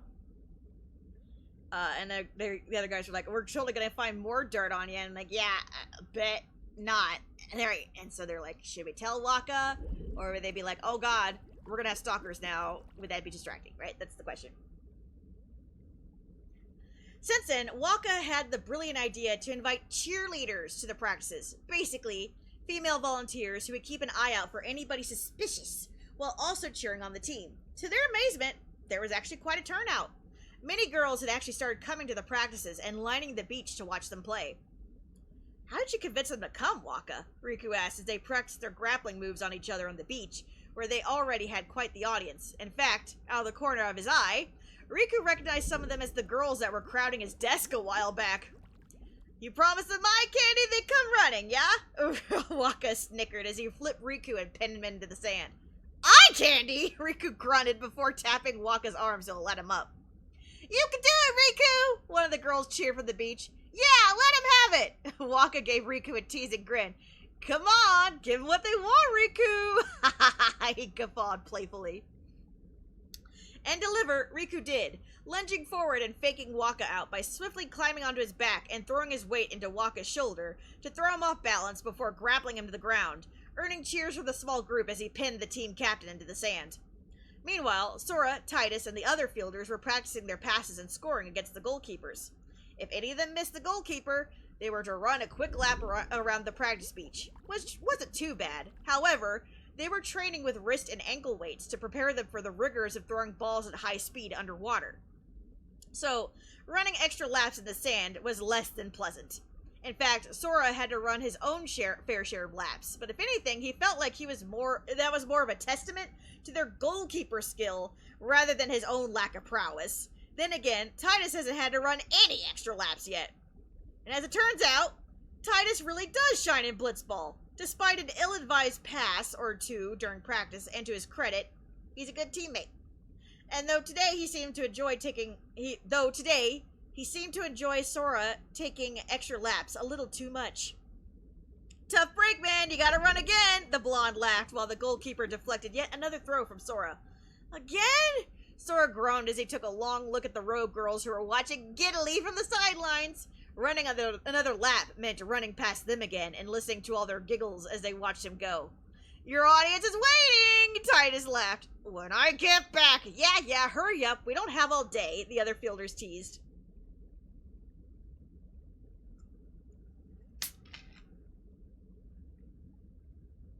Sora groaned good-naturedly and tried to make the lap quick.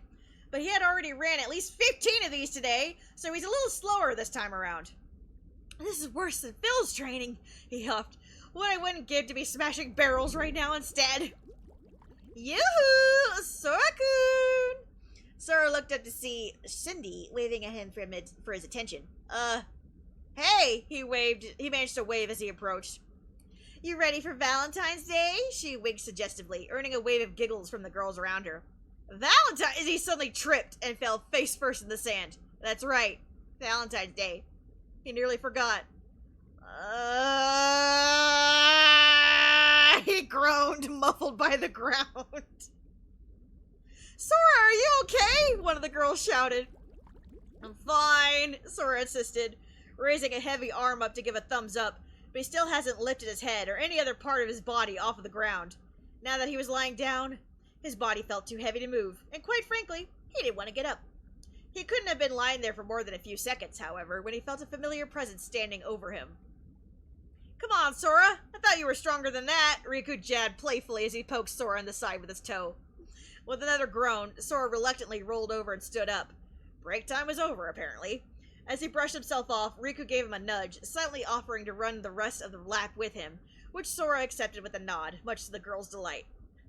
I can't beat the goalie, he panted. Maybe you're projecting your throws too much, Riku suggested. You mean you can read my face? Sora groaned. Of course. That had to be it. How do I fix that? You either fake them out or throw them off their game. Be intimidating, he advised. Intimidating? Me? The brunette scoffed. Yeah, right, Riku. That might work for you, maybe. Well, maybe I could throw the ball then, Riku ribbed. But you're a defender. It's my job to throw the ball, he reminded him. Then I'll just throw you, and you can throw the ball. Sora stopped in his tracks. Wait, that could work. Wait, what? Riku stopped. Yeah, why not? We throw each other in battle all the time. Is that even legal? Let's ask the captain.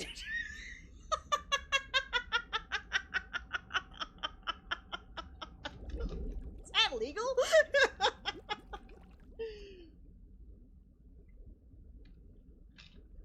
The two hurried over to Waka to ask him and told him all about their idea. And it was met with uproarious laughter from the captain, but he wasn't against the idea either. You think you can pull that off, Mon? That'd be great if you could. Make quite for a show, yeah? Tell you what. Next practice, you show me what you got. We'll see how it goes. After practice, Sora barely had the energy to drag himself to the market. Riku went home right away because he had something he needed to do, which was just fine with Sora. After all, he was here to buy ingredients for the chocolate he wanted to make. But along the way, he bumped into several female students who were also shopping for chocolate last minute, and they gave him concerned looks. Sora-kun, Sora pushing the rules. Why are you buying chocolate? One of them asked. Well, why not? He asked. Oh, I didn't mean anything by it, but aren't the girls supposed to be the ones buying chocolate on Valentine's Day? She asked. Yeah, well, it's for my friends, so... Aw, that's so sweet of you, Sora-kun. Yeah, thanks. See ya. He waved goodbye before hurrying with his purchases and checking out as quickly as he could. When he got home, he realized he probably bought too much, but that's fine. He can make something for his mom and dad, too. There was only one snag. Mom, please let me use the kitchen, he begged. Not now, I'm making dinner. She waved him off as she started pulling ingredients from the fridge. You know what? You've been working so hard. How about you let me take care of dinner? I'll order whatever you want, he offered as he hurried over to stand in front of the fridge before she could pull out any more items. No, thank you. Besides, I need to use these ingredients, she insisted as she tried to swat Sora away from the fridge. Timmy, stop it. They can keep for one more day. Please, Mama, it's for Valentine's Day, he begged as he fell to his knees and clung to her waist. The answer's still no, Sora, she laughed as she continued with what she was doing, while dragging Sora along the way. Please, it's for Riku. I'll promise I'll clean up when I'm done, he whined as she pulled him along until he was left clinging to her ankles.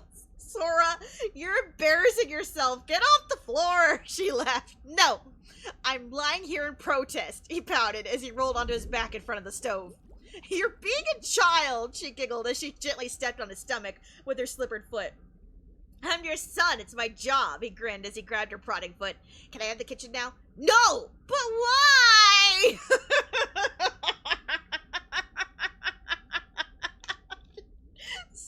just being so petulant.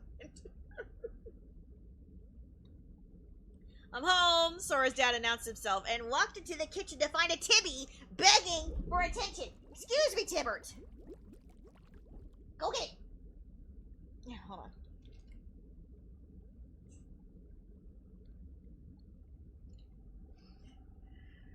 Oh my gosh. I'm home, Sora's dad announced himself and walked into the kitchen to see his wife and son having some sort of strange dispute. What's going on here? Sora looked up to his dad and gave the biggest puppy dog eyes he could muster. Daddy! Mommy's being mean! He whined. Now don't you drag your father into this, she scolded, as she pressed her foot into his stomach a little further, earning a quiet oof from Sora. Come on, Mom, let me order dinner for us, please, he continued to beg from the floor. He looked to his dad. I'll even order from that sushi place you like so much. While his dad's eyes did light up at the mention of sushi, it only took one look at his wife's eyes before he quickly backed down. Oh, I'm afraid it's up to your mother, and if she says no, then... And I do say no. Now get up, silly. You can make chocolate in the morning, she urged while nudging him with her foot again. Ugh, there's no way, Sora groaned as he rolled out of the way. Guess I'm gonna have to call in a favor, he pouted underneath the table as he hurried to make a call on his gummy phone. Just for that, you're getting the burnt chocolates, Mom. Be nice to your mother, his dad scolded as he playfully kicked him under the table. Ow! The brunette snickered under the table as he waited on the dial tone. Hello?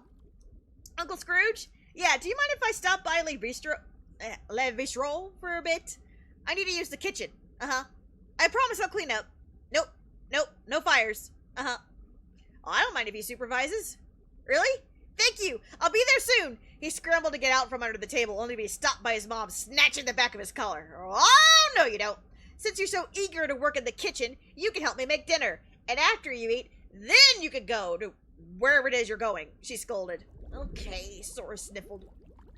At least with him helping in the kitchen, dinner was made a lot faster. But by the time they finished eating, his parents were getting ready for bed, and he didn't want to disturb him with any noise that he might make in the kitchen, so he had no choice but to grab his ingredients to fly to Twilight Town on his glider.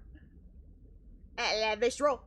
I don't even know how you say it. I always say Le Bistro, and I know that's not how you're supposed to say it, but I don't fucking care. I don't speak French.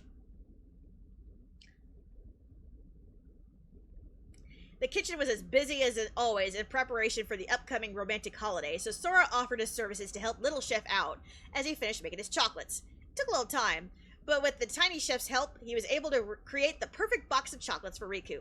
After that, he made star-shaped chocolates for Kairi and used heart-shaped molds at the bistro to make a set for his mom and dad.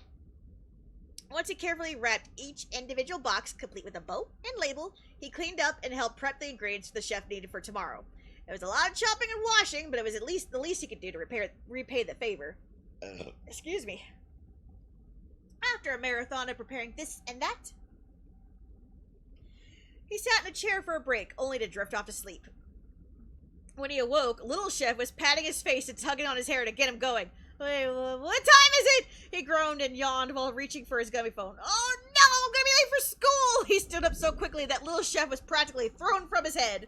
Sorry, I gotta go. Thank you for everything, he shouted as he quickly grabbed his boxes and made a run for it. Happy Valentine's Day, he shouted as he fled the restaurant.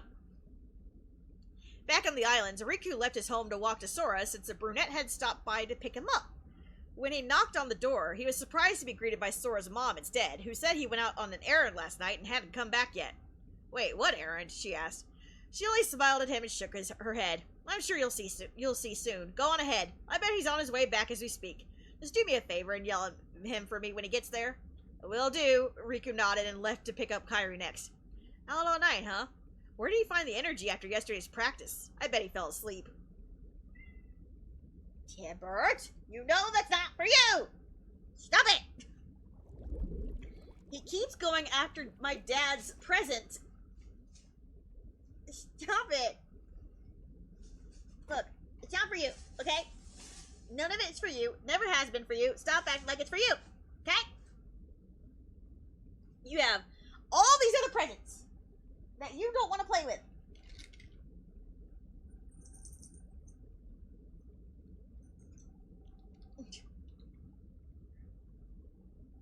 Gosh.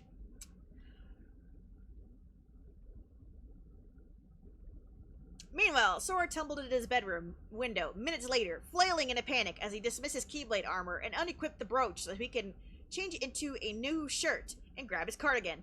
He was still wearing his uniform pants, which were now a little wrinkled and had patches of flour on them, but he hurriedly dusted them off and combed his hair as fast as he could before scrambling downstairs and grabbing his pre-packed lunch out of the fridge. In his haste, LOL. he barely had time to say good morning to his dad, who was still eating breakfast at the table. "Morning, Dad! Happy Valentine's Day!" he greeted in a hurry, dropping his box of chocolates for him on the table before dashing out the door and saying the same to his mom on the way out, shoving a box into her hands as well. Only he then realized he forgot his school bag and ran back to get it. By the time he got everything together, it was way too late to feasibly catch up to Riku and Kairi, so he air-stepped as quickly as he could through town, breaking his own personal speed record as he reached the block before school and ran the rest of the way. When he reached the gate, he found Riku waiting around by himself. Clearly, Kairi had gone on without him, and Riku was waiting for him to show up. "Riku!" he waved before jogging over to the waiting teen. "About time you showed up," Riku scolded. "Where the heck were you?" Sora panted as he clutched his side. "I made you this!" He managed to gasp out before thrusting a small red box wrapped in purple ribbon into Riku's chest. "Sora!" The Silverite blushed almost immediately as he accepted the box. Right away, he noticed it didn't look like a typical Valentine's box, as it was about 4 inches deep. "Hello, big chum Bussy. Are you chummy with Bussies?" How you doing? I am. Nice. We don't judge.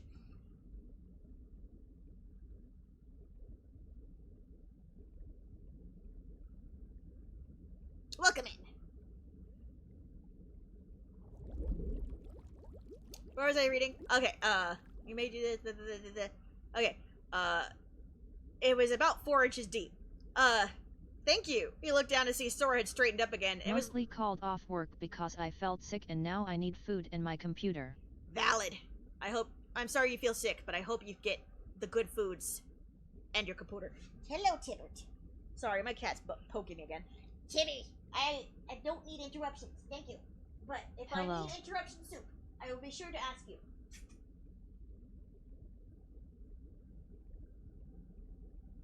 I know you are an expert at the interruptions. Hi.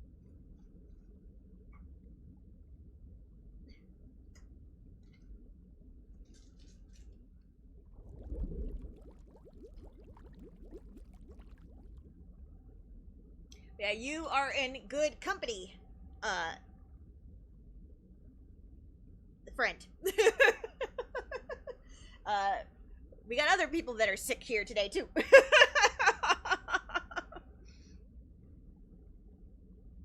We're all just chillaxing. Where was I? Okay. Should I open it now? He asked. Yes! I mean, if you want. The brunette started blushing too. Meanwhile, they had already caught the attention of other students in the schoolyard, mainly the girls who had been stalking the front entrance area, waiting to see the reactions of the boys opening their shoe lockers. Riku could only smile at his eager face and carefully untied the ribbon so he could open the box. Inside were 4 perfect little chocolate truffles shaped like Komori bats, with chocolate wings and details painted on them with pink chocolate icing. You made these, Sora? They're so cute! You like them? Sora clenched his fists happily as the tiredness in his eyes completely disappeared, only to be replaced with shimmering tears of happiness. I do, thank you, he grinned as he carefully put the lid back on the box. Can't wait to enjoy them later. I must admit, they almost look too cute to eat. He then noticed Sora's disheveled state. His hair was combed, but he could still... Timmy's poking me against... Dude! Stop it! I will put you in the box if you don't behave. The box being a playpen full of his favorite toys, and barely counts as a punishment at all. But, but at least he'll keep him out of my hair. Not the box. Not the box. I was supposed to finish a rewrite today, lol. Oh, gosh. Well, you can't rewrite if you're not feeling sick. If you're not feeling so great. So, you know, rest first.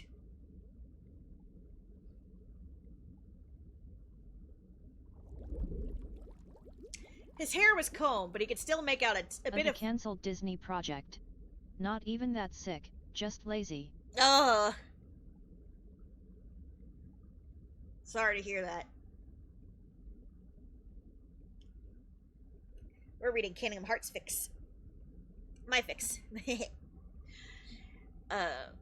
His hair was combed out, but he could still make out a bit of flour in his hair and traces of it on his school pants. He even had a smudge of chocolate on his cheek. So maybe I'll just eat you instead, he smirked before gripping Sora's chin with his index finger and licking the chocolate off his cheek.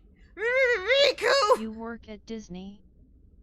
The brunette trembled as the tip of Riku's warm tongue tickled his cheek. He felt his face grow 1,000 times hotter, and his knees turned to jello. The action only lasted for like the briefest of moments, but to him it felt like time had stopped, and when Riku pulled away, it felt like everything sped up again. His heart was racing, and he felt like he was gonna pass out. He could only stand there in stunned silence as his tired brain tried to grasp what the heck just happened, only snapping back to reality when Riku grabbed his hand and pulled him towards the shoe lockers. Come on, you don't want to be late, Riku said simply as he tugged Sora along, ignoring all the eyes that were still on him. To be honest, he was mentally cursing himself just a smidge. He had gotten carried away again and forgot where they were when he pulled off that little stunt. Sora always seems to have that effect on him. As they approached the shoe locker at the entrance, Riku suddenly came to a stop. I'm just an amateur writer who happened to know a Tumblr DreamWorks artist. Hold on. I need to take a sip. Excuse me, sorry.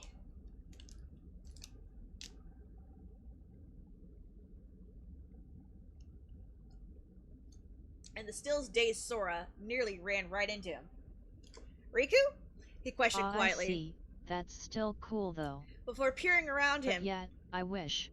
Disney probably doesn't hire biology majors. You never know. You never know.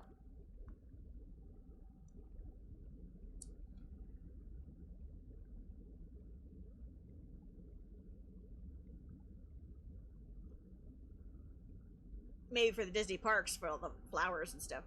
Maybe. When Sora opened his fur... Okay, wait. Sora nearly ran right into him. Riku? He questioned quietly before peering around him to see Cindy seemed to be busying herself with Sora's locker. As quickly as he noticed, she was gone. Riku squeezed Sora's hand and left him to go investigate on his own. After all, he already saw his own locker getting messed with while he was waiting on Sora. Both teens could feel eyes on them as they approached their shoe lockers, but when Sora opened his first in a different row of lockers far from Riku's, he discovered only one small box of store-bought chocolate resting on top of his school slippers. Sure enough, the tiny card attached said it was from Cindy, but something didn't seem to be adding up. He glanced around, his eyes catching sight of a few colorful boxes sticking out of the nearby trash can. With a frown, he walked over and lifted one of the boxes out. A perfectly untouched box of chocolate cookies settled on a nest of several other packages, some homemade and some store-bought. All of them addressed to the same person, Sora. His frown deepened as he carefully fished every gift out of the trash. Thankfully, they hadn't been buried or anything, and they weren't dirty, as the day had only just started. Good thing they're so nicely wrapped, he said out loud, in case any of the other girls just happened to be listening, before he carefully put them all back into his shoe locker for later, except for Cindy's. Back at Riku's locker, his was so full that somebody had taken his shoes out and left them on the ground in front of his locker just so they could have more room to shove more in. Really? He asked as he tried to rifle through it. What am I going to do with all these? He asked as he went through them and attempted to make them neater so everything would at least fit, but it was a losing battle. Look at you, Mr. Popular! Waka laughed as he paid witness to Riku's predicament, guffawing as he gave him a playful slap across the back. Should I just throw them away? Oof! He nearly fell face first in the pile of sweets when Waka slapped him on the back. Aw, you can't do that, Sora said as he peered around the corner. Come on, we'll stuff what you can't fit in yours into my locker. I don't want to eat all this, Riku grumbled. Don't worry, I have an idea for later, Sora winked. Here, give me some of those bags of cookies. That should make everything fit easier, right? After a few minutes, the two managed to get everything, as well as their outdoor shoes, to fit into their lockers. It was a scramble to get everything to fit just right so they could actually manage to get the doors on both lockers to close without anything sticking out. When they finished, there was somehow still a few minutes left until class started, so Sora and Riku planned to meet up on the rooftop for lunch later, and Sora took his opportunity to visit another classroom first. On the way, he almost ran into Tidus, keep calling him Titus. It's Titus. I don't give any cares, but okay. The blonde noticing the small box still clutched in Sora's hand. Ooh, who's that from? Sora's face remained serious. Titus, which class is Cindy in? 3E, I think. Why? What's up? The blonde asked nervously. He doesn't think he's ever seen such a cold expression on Sora's face before. Thanks. It's nothing. Just need to return something to her, Sora said simply as he headed that way without another word. When he slid the door open, his presence was immediately met with confused stares, since he's obviously not from that class. However, he paid no mind, as his eyes scanned the room for Cindy, who was sitting casually at her desk and chatting up a few of the other girls. As much as he didn't want to make a scene, he was already too angry, and he was here, so he wasn't going to wait any longer. So he walked over to her desk and set the box of gifted chocolate down on its surface in front of her, earning shocked looks from the other girls. Sorry, I believe you dropped these, he said before turning around to leave. Cindy didn't seem taken aback in the slightest, however. Instead, he heard her let out a little huff behind him. Are you mad that I cleaned the trash out of your locker? Sora stopped in his tracks, her words really catching him off guard. Could she really say that about her fellow classmates? If he wasn't mad before, he was seething now. Even with his back turned, he could already imagine her smugly twirling her hair between her fingers as she spoke. Come on now, Sora-kun, you deserve a princess. With I could write romance like that. Instead, I watched too many rom-coms, lol. That's what I watch too. It just takes practice. That's what I always say here. Anybody can write. You just gotta commit and work at it and practice it. That's all. Just like anything else. But thank you.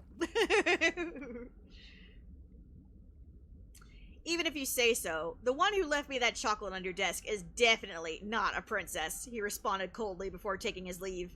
In his wake, he heard tons of whispers questioning his decision to turn her down, some even thinking he was downright out of his mind, but he paid them no heed. The bell was ringing and he had to hurry to his own classroom. When he arrived, he was completely caught by surprise to see his classroom had been decorated for Valentine's Day. Large red and pink paper hearts were hanging from the ceiling with rows of paper daisy chains meeting an even larger glittery red heart in the center. Sora stood with his eyes transfixed on that giant disco ball-like heart in the center and felt his chest get tight. He swallowed hard and tried to walk to his desk, but his vision felt blurry, and every time he blinked he saw something else entirely. With every step, his classroom was disappearing, only to be replaced with red. Sora, are you okay? He could hear Kairi's voice next to him, but he couldn't see her. When he turned in the direction of her desk, he only saw the vision of his own heart hovering in midair, enveloped by the chains that represented his bonds with others. His pupils dilated and cold sweat dripped down his face. His legs started shaking and he grappled for the desk he knew was right next to him, but he couldn't find it. He felt numb. He felt sick. Sora? He felt the bile rise in the back of his throat and flew a hand over his mouth. I need to go, he tried to say, and turned quickly on his heel to leave. Whoa, what's your hurry? He ran smack into Titus, but he didn't hear Titus. He heard Zigbar's taunting voice as he stumbled backwards and lost his balance. He tried to reach for the desk again, but his head hit the edge of a chair instead, before he fell straight to the floor and everything went black. Sora! What happened? My body feels so heavy. My head hurts. Sora regained awareness a little bit at a time. He knew he was lying down. He could feel scratchy sheets beneath his fingertips. The air smelled sterile. That was the best way he could describe it. But there was something else too, like a waft of lavender perfume. OMG, there should be a Hallmark Kingdom's Hearts FIC in which he goes back to his small town and meets a small town girl or guy during Christmas. Well, we're, and this fic, Sora is committed to his boyfriend. But, there is a fic that you might like called, At Least We Have Christmas. It's At Big Chumbusi, that would be cool. It's about, Sora, who loves a little, angel that hangs on his tree every year, and that angel turns out to be a real angel, and that can only be seen every Christmas. And it's Riku. and it chronicles their time together, spending only Christmas Day together. That's honestly better than half of Hallmark movies. Indeed, indeed. Makes me fucking cry every time. Highly recommend it.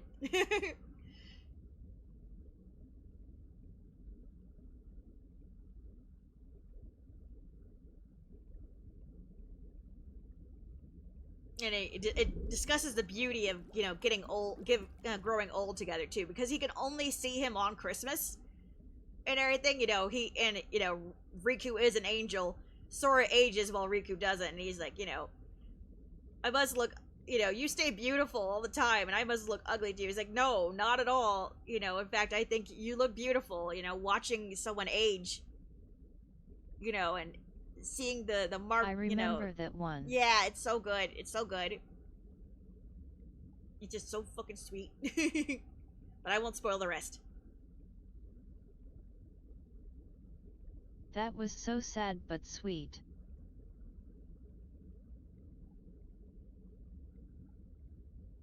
Okay, so we're finding scratchy sheets. A waft of lavender perfume. Plug. I got it. And not necessarily a good perfume either. The scent tickled his nose unpleasantly and brought him further awake. He really did feel like there was a weight resting on his upper body, and it made his heart race, but he didn't want to open his eyes. What if he got dizzy again? He still couldn't even remember what happened. Something suddenly brushed over his face, like a lock of stray hair. He felt hands roaming over his chest, and his eyes shot open. There was a girl leaning over him. Get off, he warned. Oh, poor Sora-kun, when Shindy's voice cooed. You fell down hard. I said, get off of me, he repeated icily, now glaring up into her violet eyes that mocked him as they stared right back as if she was enjoying this. He looked down to see that she was indeed straddling his waist over the blanket he was covered in, effectively pinning him down. Am I in the infirmary? Where's the nurse? What's the matter? This should be a dream come true for somebody like you, she giggled. What, don't you like girls? Sora rolled his eyes. You have a lot of nerve to assume you know anything about me. Now get off. The nurse is going to be back any second. Oh, don't worry. She's on break. I volunteered to look after you until she got back. We're all alone, she grinned as she raised a finger to press. My girl watched too much Sailor Moon. She... Does that happen in Sailor Moon?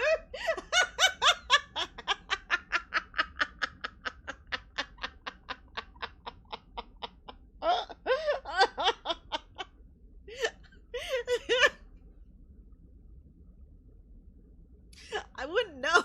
Peachy! Peachy, are you still in chat? Does that happen in Sailor Moon?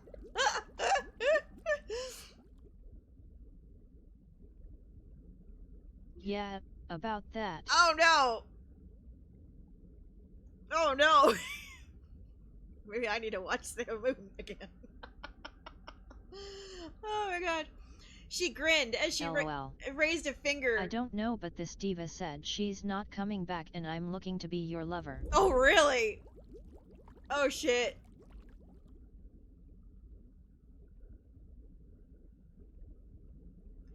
She grinned as she raised a finger to press against Sora's lips, as if that put an end to the matter.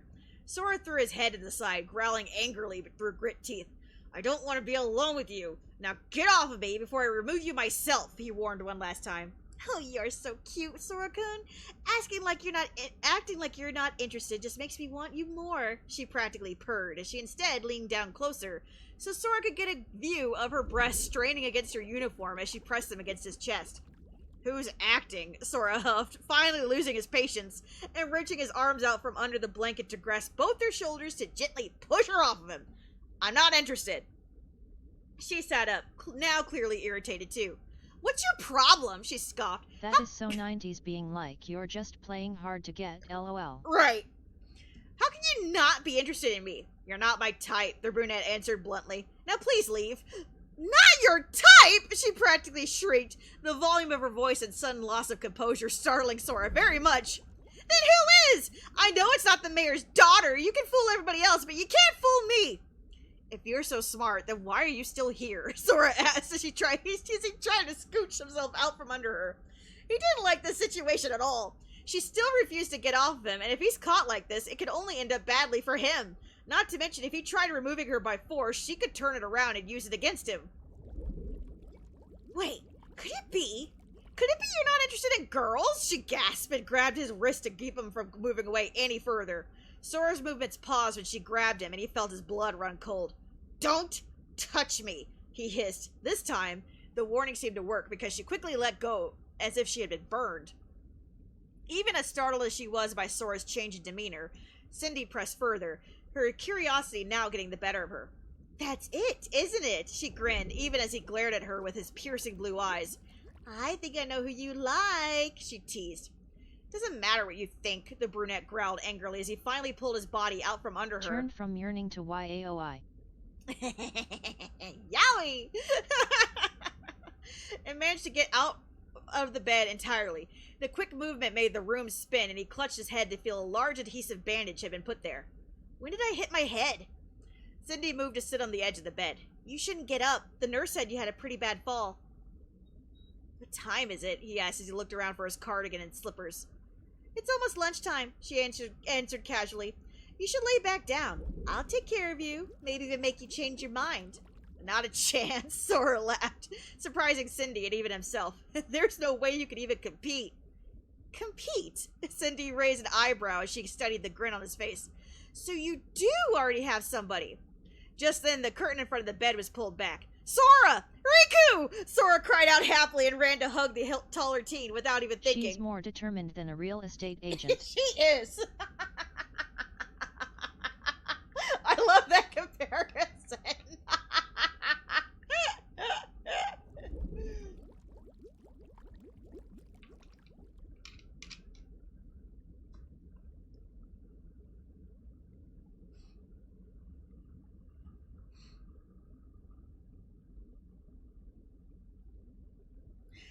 I'm so glad to see you. What the heck happened? He asked as he returned the embrace. Where's the nurse? And why are you here? He glared at the girl, still standing on the bed, who was now grinning like a cat who caught the canary.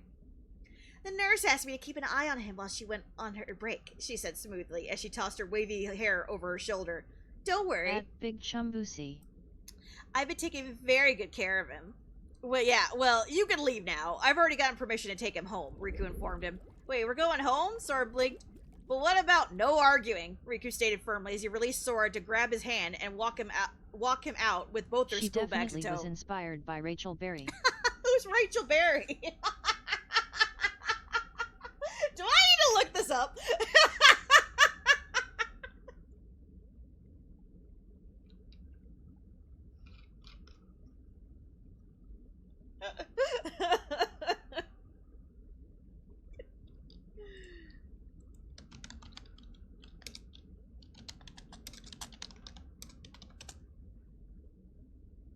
Oh.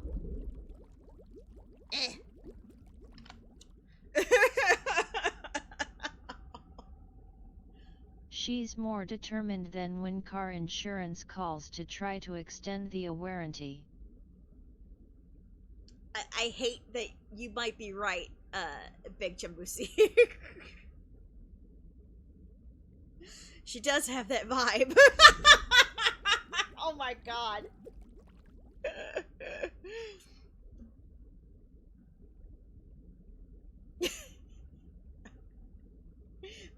I feel exposed. Rachel Berry is from Glee. I know, the queen of dramatic theater kids. She was dramatic and all about Barbara Streisand. Now that I saw her picture, I was like, oh no, you might be right. Oh god. I feel exposed and dirty. LOL. I hate that character so much. I literally do feel dirty. My skin is crawling. God. Don't be. Glee exposed us all as theater kids. I hated that show, but I still watched it with my mom. It was like the first few episodes were well, fucking funny. The boat is eating my internet connection again. The boat. The first few episodes were funny as hell, but then it got dumber and dumber and dumber, and I'm like, oh my god. Help me.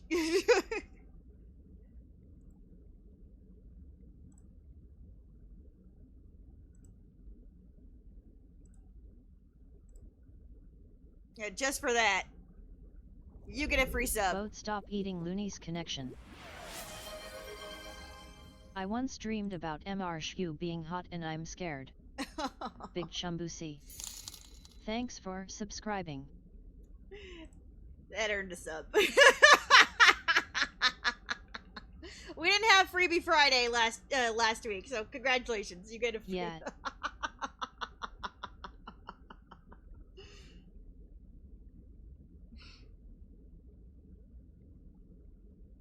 Oh my god. Oh my god. It's gonna haunt my nightmares. Anyway. Freebie Monday. Freebie Monday. The goddammit carrier. Oh. Where were we? Okay, Sora stumbled behind Riku, still feeling a little dizzy, but somehow Riku's warm hand squeezed around his kept him grounded. Lunch hadn't started yet, so everybody was still in their classrooms. That meant nobody was around to see Riku walking him out. The two were silent as they changed their shoes and stuffed their Valentine's Day goodies into their bags. And when they reached the school gate, the groundskeeper was already there that let them through. You gonna be okay getting him home? His place isn't too far from here, Riku nodded. Thanks. Once the two were out of sight, Sora allowed himself to lean more heavily into Riku. Riku? Will you stay with me? Sora asked timidly. I don't want to be home alone. Of course, Riku wrapped an arm around his waist to help steady him. That's the plan. At Sora's place, Riku wasted no time in casting Kurag on his friend, who perked up almost instantly. Thanks! He straightened up gratefully as he kicked his shoes off at the door. How about I make us some lunch? Are you sure you're okay? Riku asked as he followed him aside. Yeah, don't worry about me. I'm just embarrassed, I guess. The brunette smiled sheepishly. Riku gently wrapped his arms around Sora, and he felt himself melting into his embrace. You saved me again, he chuckled. What do you mean? Riku asked. Did you need rescuing? Sora shook his head, nuzzling the other's chest as he slowly began to recall what happened.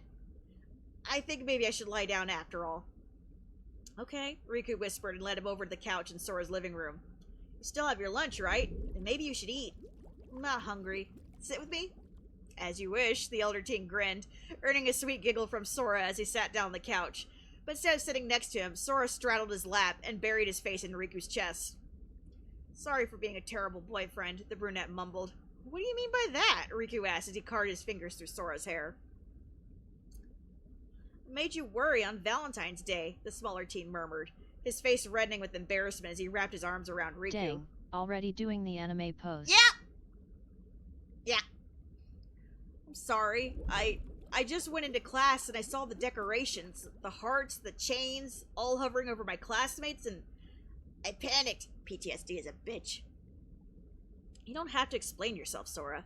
The Silverette soothed while using his other hand to rub small circles into Sora's back, carefully avoiding any areas where he knew that there were scars. And you're not a bad boyfriend. You're the best.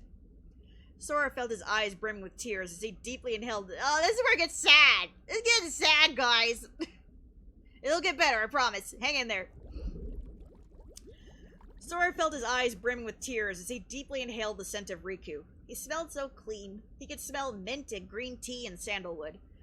The soft fabric of Riku's linen shirt felt comforting against his cheek as he listened to his steady heartbeat, which calmed his own as he tried not to think about what happened in the infirmary before Riku arrived. Just thinking about it briefly made his whole body tense up around Riku's as he found himself holding him tighter. Sora? Riku asked softly as he felt the teen tense up in his lap. He wondered if he did something wrong and ceased his movements.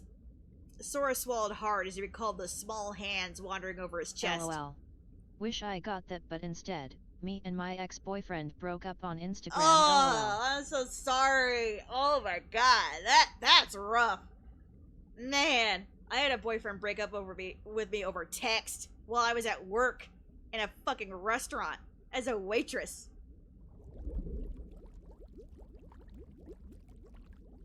It's fine. It was actually my fault and I had to text him.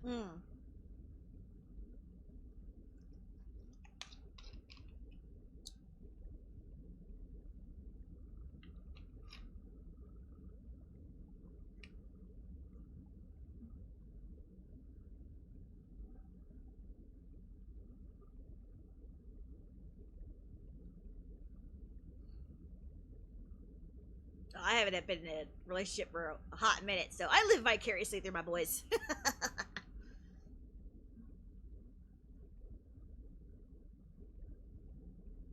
Coping badly. Oh my goodness. Love though that fictional characters can just live alone without their parents around. Oh no, their parents are at work. They left school early, so the parents are at work. Sora's dad, in the fic, runs a boat shop. Sora's mom, works as like a secretary / accountant, something or other. A job where she has to do a lot of typing. Fanfiction writers either don't acknowledge them or are dead. Oh no. And then Riku's parents, both are fishermen, but like they own the fishery business or whatever. So like Riku's extended family all work for his dad and his mom, and they're talking about retiring soon because the way I explained them being away so much is that they were on the fishing trips, which makes sense, right? So they're retiring soon, and hoping to take some time for themselves, right? So yeah. So they're at Sora's place right now. Okay, where were we? He hated it. He leaned back and felt Riku's hands fall to his sides and gently grip his hips as the older teen looked at him with questioning eyes. Riku, he whispered, unable to speak any louder around the tears clogging his throat.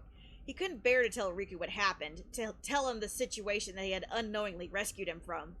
He reached for both of Riku's strong hands, a smile tugging at the corners of his lips, as Riku let him move them without any hesitation, completely giving them to him and letting him do what he wants. He lifted his palms and slowly slid them over his own chest, slowly, pressing them there to feel their warmth. He closed his eyes and let his touch replace the other memory. He burned this feeling into his mind before opening his eyes and lifting one of Riku's hands to press his lips to kiss his fingertips. He looked at Riku's face, his teal eyes searching his face for answers. I only want you touching me, he explained. Riku's eyes widened in realization. Something happened. Something that stirred something possessive inside of himself. Who would dare? Before he could get a chance to get angry, however, Sora suddenly leaned in to press soft Back lips. in my day, kids, we read these stories at 3 a.m. with an almost dead phone. It's true though. It's true though. Or like these are like the novels that your mom kept in like the bathroom closet, buried beneath all the extra gift bottles of soap that and like gift baskets that nobody would ever touch ever again. Or is that just me? The little saucy novels that are hidden in the bathroom.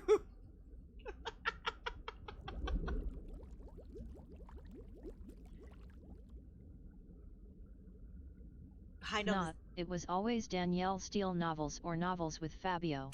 Oh, mine were V.C. Andrews.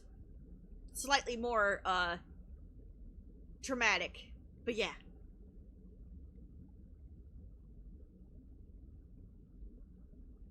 That's how you learn what groomers look like, kids.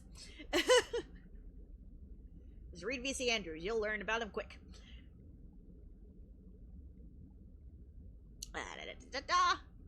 Where were we? It melted under those lips, and he hungered for them. He moved his arms to hold close as he sucked on the bottom lip, tasted faintly of chocolate. He wanted to devour every bit of him and claim him as his own, so no one would dare make Sora cry again. The burning intensity he felt in his chest was almost frightening, even to himself. He just wanted Sora to be safe and to feel loved always. When Sora's mouth parted in invitation, he took it. Tongues slid over each other in a slow, sensual dance as Sora pressed himself even closer to Riku, draping his arms over his shoulders and entangling his fingers in his hair. When he felt his fingers gently tug, he couldn't suppress the moan that escaped his mouth, only to be met with a twin moan from Sora. The two melded until they were breathless, with Sora being the one to pull away. Yeah, I don't think it's going to get more spicy than that. Okay, I think we're in the clear. the whole thing is, the whole fic. Oh, it's a long ass fic, but like, there's a lot of spicy. Sora and Riku have a very healthy and loving relationship, so I had to be careful. I was like, did I put more sauce in here? Did I put more spice? I can't remember. I'm pretty sure it's okay. But we can't read that on Twitch. And nor will I read it without giggling or be like, no! So, this is as spicy as it's gonna get. Sora thumbed over Riku's cheeks, drinking in his loving expression. A smile painted on his face with slightly bruised lips and eyes the color of ocean in summertime. People just don't really question hickeys too much because you can just be like, oh, I burned myself with an iron. Ow! But hickeys don't look like burns. Hickeys are bruises.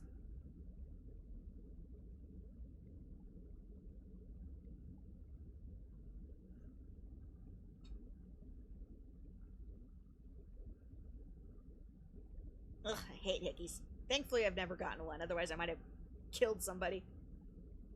Not my thing.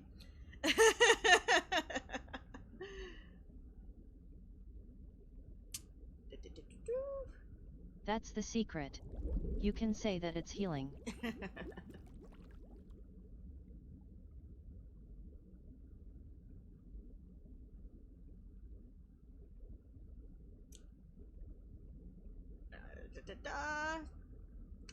Eyes the color of ocean in summertime, serene, beautiful, and so warm. Riku is his everything. Riku has given him everything. He has saved him so many times. He could never love another person as much as him, and the idea that not many knew just hurt somehow. Thank you for the follow! Sure, he could ignore all the love letters and chocolates from others, but it wasn't their fault that they didn't know. It takes a lot of courage to attempt to express your feelings, and to write it off like it doesn't matter just because they're in high school doesn't seem fair at all. He recalled a framed poem or proverb or something that used to be hung on the wall in the hallway. It wasn't something Sora paid much mind to. It was just something he saw whenever he left the bathroom. It's not there anymore, but it was 9 hearts with a line of the poem framed in every one. He can't remember all of them, but the ones he could remember stick out in his mind, especially now. Love is patient, love is kind, love does not envy, love does not boast, love is not proud. Big Shambusi. Thanks for following. Text-to-speech, why? He wasn't sure if he agreed with all of it. After all, he is so proud of Riku and his love for him, so much that he finds himself wanting to shout it from the rooftops. Is that not boasting? He learned later it was watered down from somewhere else. It said love is not easily angered and rejoices with the truth. It always protects, always trusts, always hopes, always perseveres. To rejoice with the truth sounds so wonderful. Riku, you are my prince, Sora murmured as he pressed his forehead to Riku's. I love you so much. I don't want to hide anymore. Sora? I don't want any more misunderstandings. I don't care what anybody else will say. I'm not saying we should break any rules, but I don't want to pretend that we're not what we are. He said it all quickly in one breath and looked down, not realizing he was scrunching Riku's shirt in his hands. To stay silent feels the same as lying, and I don't want to lie to you. I love you. I don't want to lie. I love you. He looked up, half expecting Riku to ask if he was sure, or to ask where this all came from, but instead Riku only smiled that soft, fond smile of his. A smile reserved only for him. I love you, Sora, Riku whispered, reaching a hand to cup Sora's soft cheek and to thumb away one of the tears that have already escaped, the tip gently grazing over delicate eyelashes that sparkled with the rest of his unshed tears. I'll say it as many times as you want. I won't care who hears or listens, as long as you know it forever and always. That's all I'll ever need. Riku. Sora smiled widely, the tears now flowing down his cheeks and splashing down his front, but he didn't care. His body trembled with how much he loved the man before him. His heart felt like it could burst at any moment. He straightened up and tried to fist his tears away, giggling with embarrassment as Riku continued to smile at him. Happy Valentine's Day, Riku, he hiccuped. Riku chuckled and pulled Sora close again by his tie so he could kiss the tip of his wet nose. Happy Valentine's Day, Sora. 1 month later, it's White Day! Sora got a text from Riku to head to school without him. He was running a little late. In the schoolyard, girls were standing everywhere expectantly for the boys to return their favor from Valentine's Day. Everywhere Sora looked, guys were handing out white chocolate to the girls, and those who were still waiting were chattering excitedly amongst themselves. Since Sora didn't pick up Riku this morning, he had already taken the time to hand out thank you cards with a homemade sugar cookie to all the girls who had given him chocolate. He figured that was enough to not give the wrong impression, but to also politely thank them, since he did indeed end up eating all of their gifts. He was scared to do it at first, but Kairi was good at giving him the push to carry out the task. He expected them to be upset, but they all thanked him for doing anything at all. A few were disappointed, of course, but the one thing they all had in common was wondering who the lucky girl was that was going to receive any chocolate, and to each of them, he flat out told them that he hadn't given any girls any chocolate, which further confused all of them. Now back by their usual tree, Sora and Kairi awaited Riku's arrival. There was still some time before the bell rang, and both were a little worried about him, or at least Sora was. Kairi, on the other hand, found it amusing, as she leaned with her back against Sora's while she read through her English homework one more time. "Maybe he's nervous," she snickered. "Nervous? Riku? Never," Sora snickered. "Wait, why would he be nervous?" Duh, you gave him chocolate. He has to return the favor, remember?" She reached up and prodded the side of his head without even looking up from her book. "Well, yeah, but you don't think he'd do it here, right? I mean, he might just wait till we go home," Sora stammered, though, even as he said it, he felt his own heart racing as he realized Kairi might have a point. Wait, I'm not ready for this. "Too late, he's here," Kairi giggled and straightened up to grab her things. "Wait, what?" Sora turned around and looked at the gate. Sure enough, Riku had arrived, and in his hands he had a white box topped with a gold bow similar in size to the one Sora gifted him for Valentine's Day. Like Sora, everybody in the schoolyard seemed to have stopped what they were doing to watch Riku, whose eyes scanned the area for Sora. The brunette suddenly found it very hard to breathe as Riku caught sight of him and began walking over. Behind him, Kairi laughed into her hand and gave Sora a playful nudge, forcing him to stand up to greet Riku properly.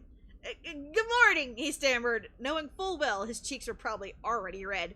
"Good morning, you two," Riku greeted.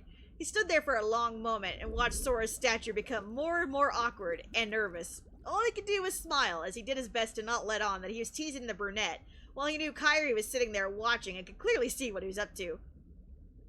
Finally, even he couldn't stand it any longer and held the box out to Sora. "Happy White Day, Sora." Sora stared down at the box for what felt like the longest 2 seconds ever before accepting the box with trembling hands. All around them he heard excited whispers and gasps. It wasn't fair.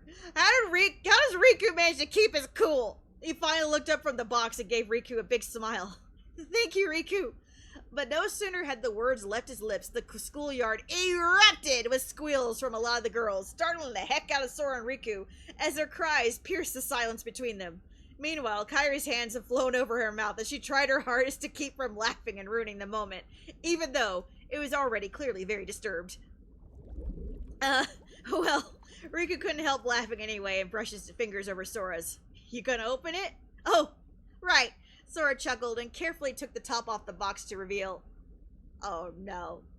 Riku grinned slightly as he waited for Sora to look up again so he could see the expression on his face. But from here, all he could see were Sora's hands shaking.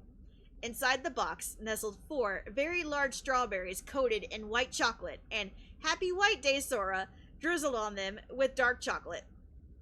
Clearly hand-dipped and written by Riku himself. So many feelings were felt at once. He wanted to kiss him. He wanted to scream. He wanted to run. He wanted to die! The blood in his body rushed in too many places at once. His face felt hot, and his heart was pounding hard, and his knees were beginning to shake. Of all things! How could he? This was utter betrayal. He looked up at Riku and saw that shit-eating grin on his face that just screamed that this was all intentional. "Riku, you jerk!" he screamed before clutching the box tightly to his chest and running inside the building, leaving a cloud of dust in his wake. Riku grinned smugly as he watched Sora run away. "So he likes him then." "You two are hopeless," Kairi laughed.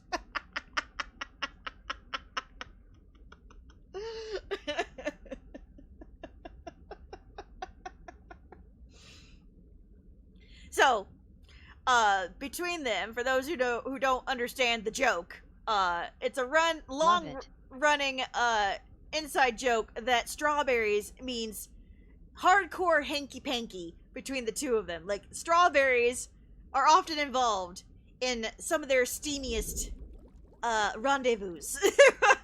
So, by gifting him the strawberries, he knew how to instantly inflict a boner. Just from mere association. Wanted to die.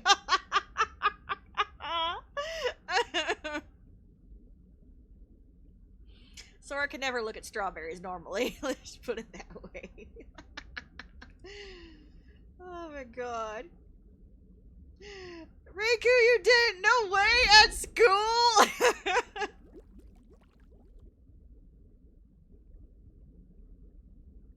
Oh my god, I love it. I don't know how I missed this, but what's the deal with the strawberries? The strawberries have made a comeback! Not the strawberries at school!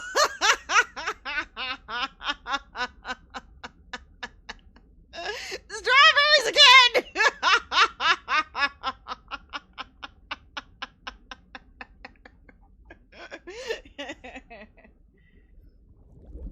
Oh, funny shit. It's great, lol. Not the strawberries.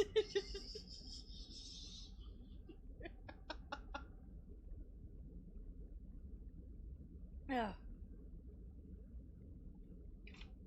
I'm proud of the strawberries. And the Sora's always like, I don't even like strawberries that much. Riku's like, you do now, admit it. No.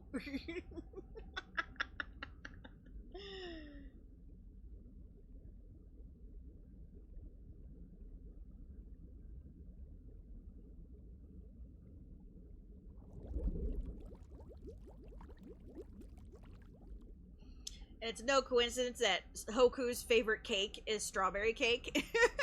So they always have to keep strawberries in the house. Oh my gosh.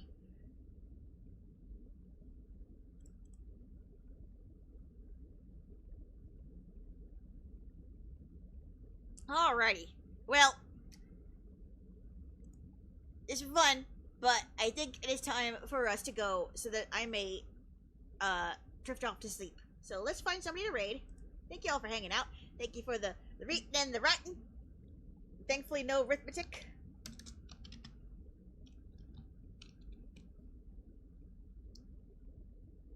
Let's see here. We got Thank you for streaming. Thank you for being here. Thank you for hanging out. Thank you for being awesome. Thank you for all the new follows today. Thank you for all the bits and the big emotes and all the fun stuff. Let's see here.